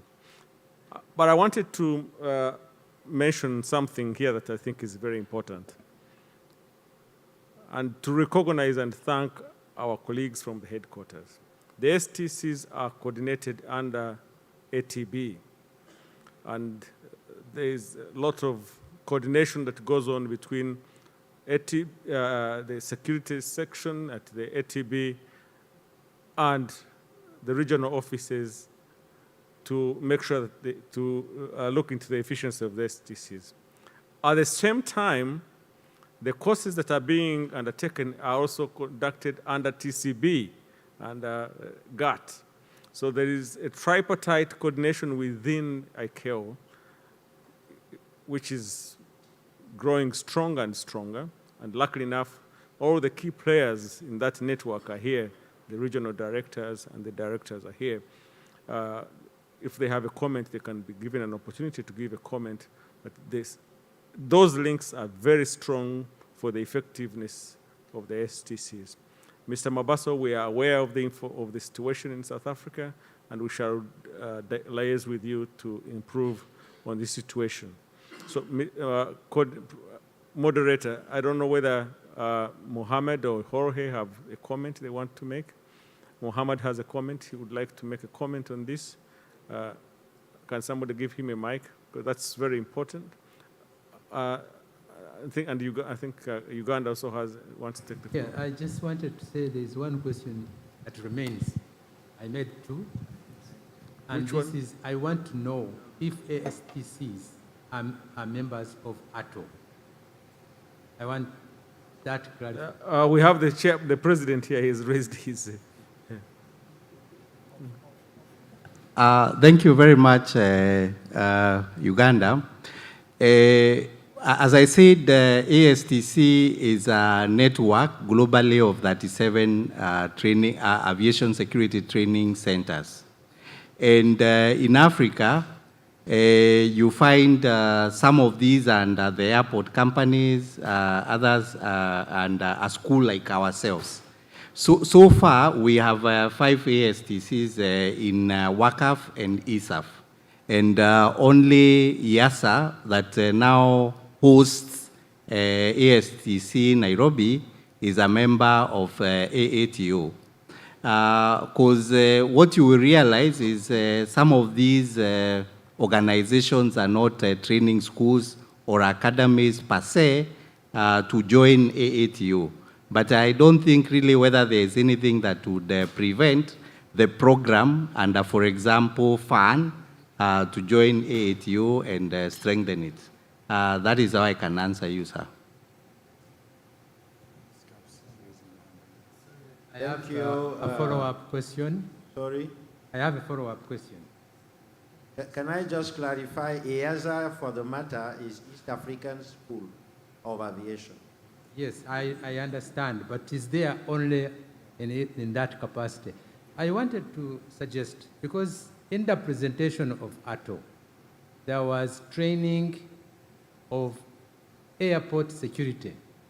In fact, I wanted to ask, why airport? Why not aviation security? What is important for us, even if those schools in Africa are also part of a global network, they can still be associated with our own, because we have particular interest in the things that they actually do. Otherwise, we have a missed link there. So I would recommend that we consider having them also part of that association, so that we can follow, we can work with them in designing the courses for security training. Thank you very much. Thank you very much. When I was saying you have a valid point, because it's, I think, a key input in the reflection that we have for the future of AATO, including sustainability issues. So the point is taken, but I think we don't have the answer right away, but it's a very good consideration we have to. there? Yes. Now we can go to the Director, Air Transport Bureau. Thank you very much. Thank you very much, Prosper and Barry, for giving me the floor. And I think the ASTC is really a very essential tool in increasing capacity building, not only in Africa, but on the global network.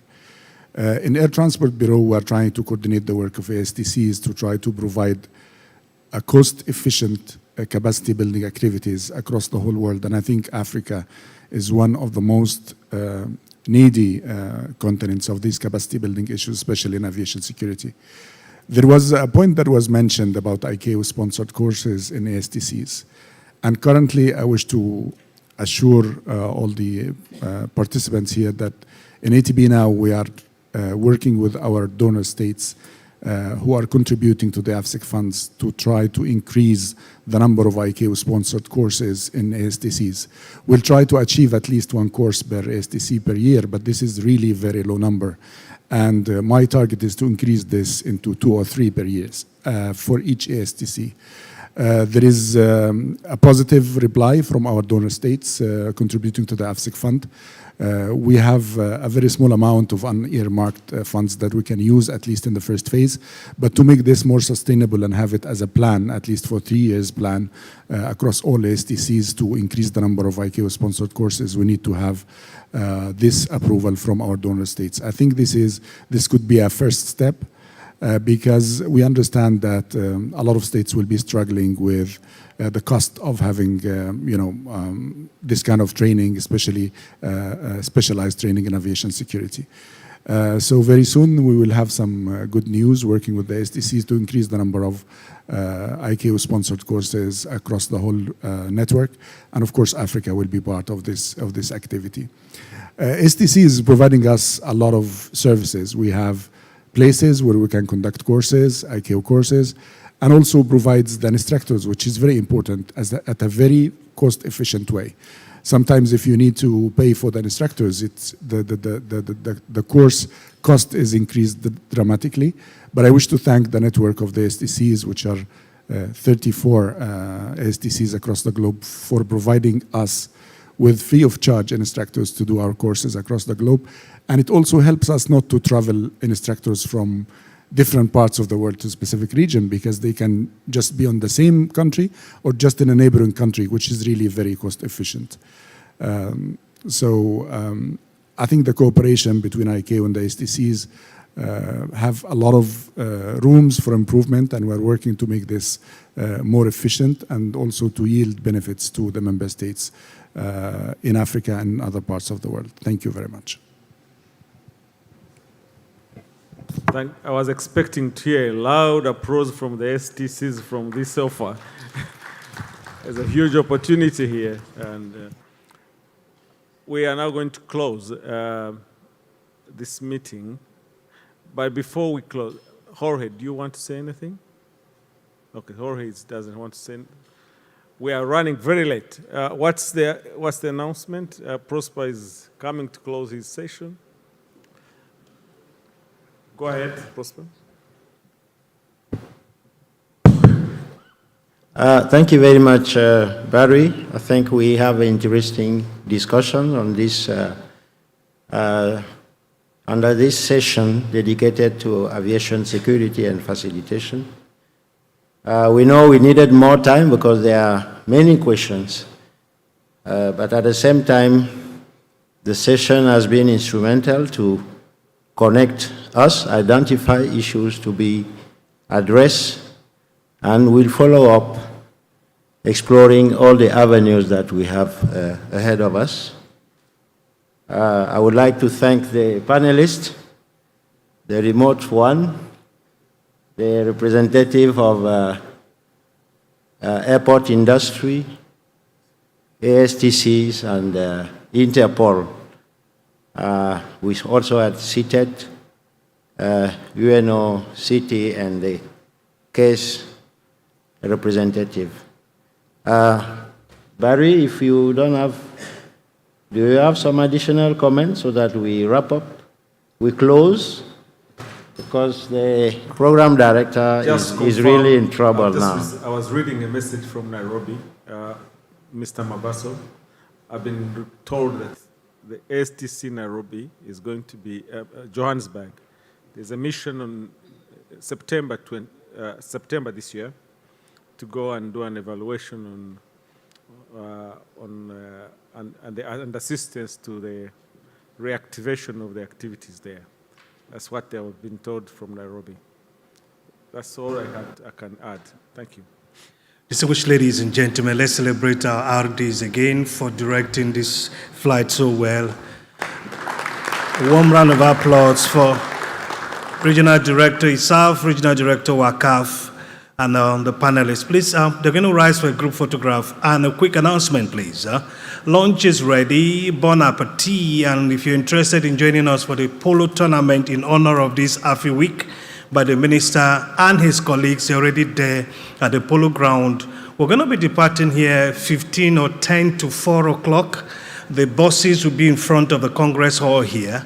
We want to just allow you to enjoy Nigeria. Please endeavor to join us for the tournament on your honor. We're going to be rising a moment from now for lunch, and after that we'll depart 10 minutes to 4 to the venue of the polo tournament, please. Warm round of applause for everybody. And now the group photograph, please. Usual place, bon appetit. VIPs, you turn right, heading 090. Other participants, turn left, heading 270 to intercept. I appreciate you.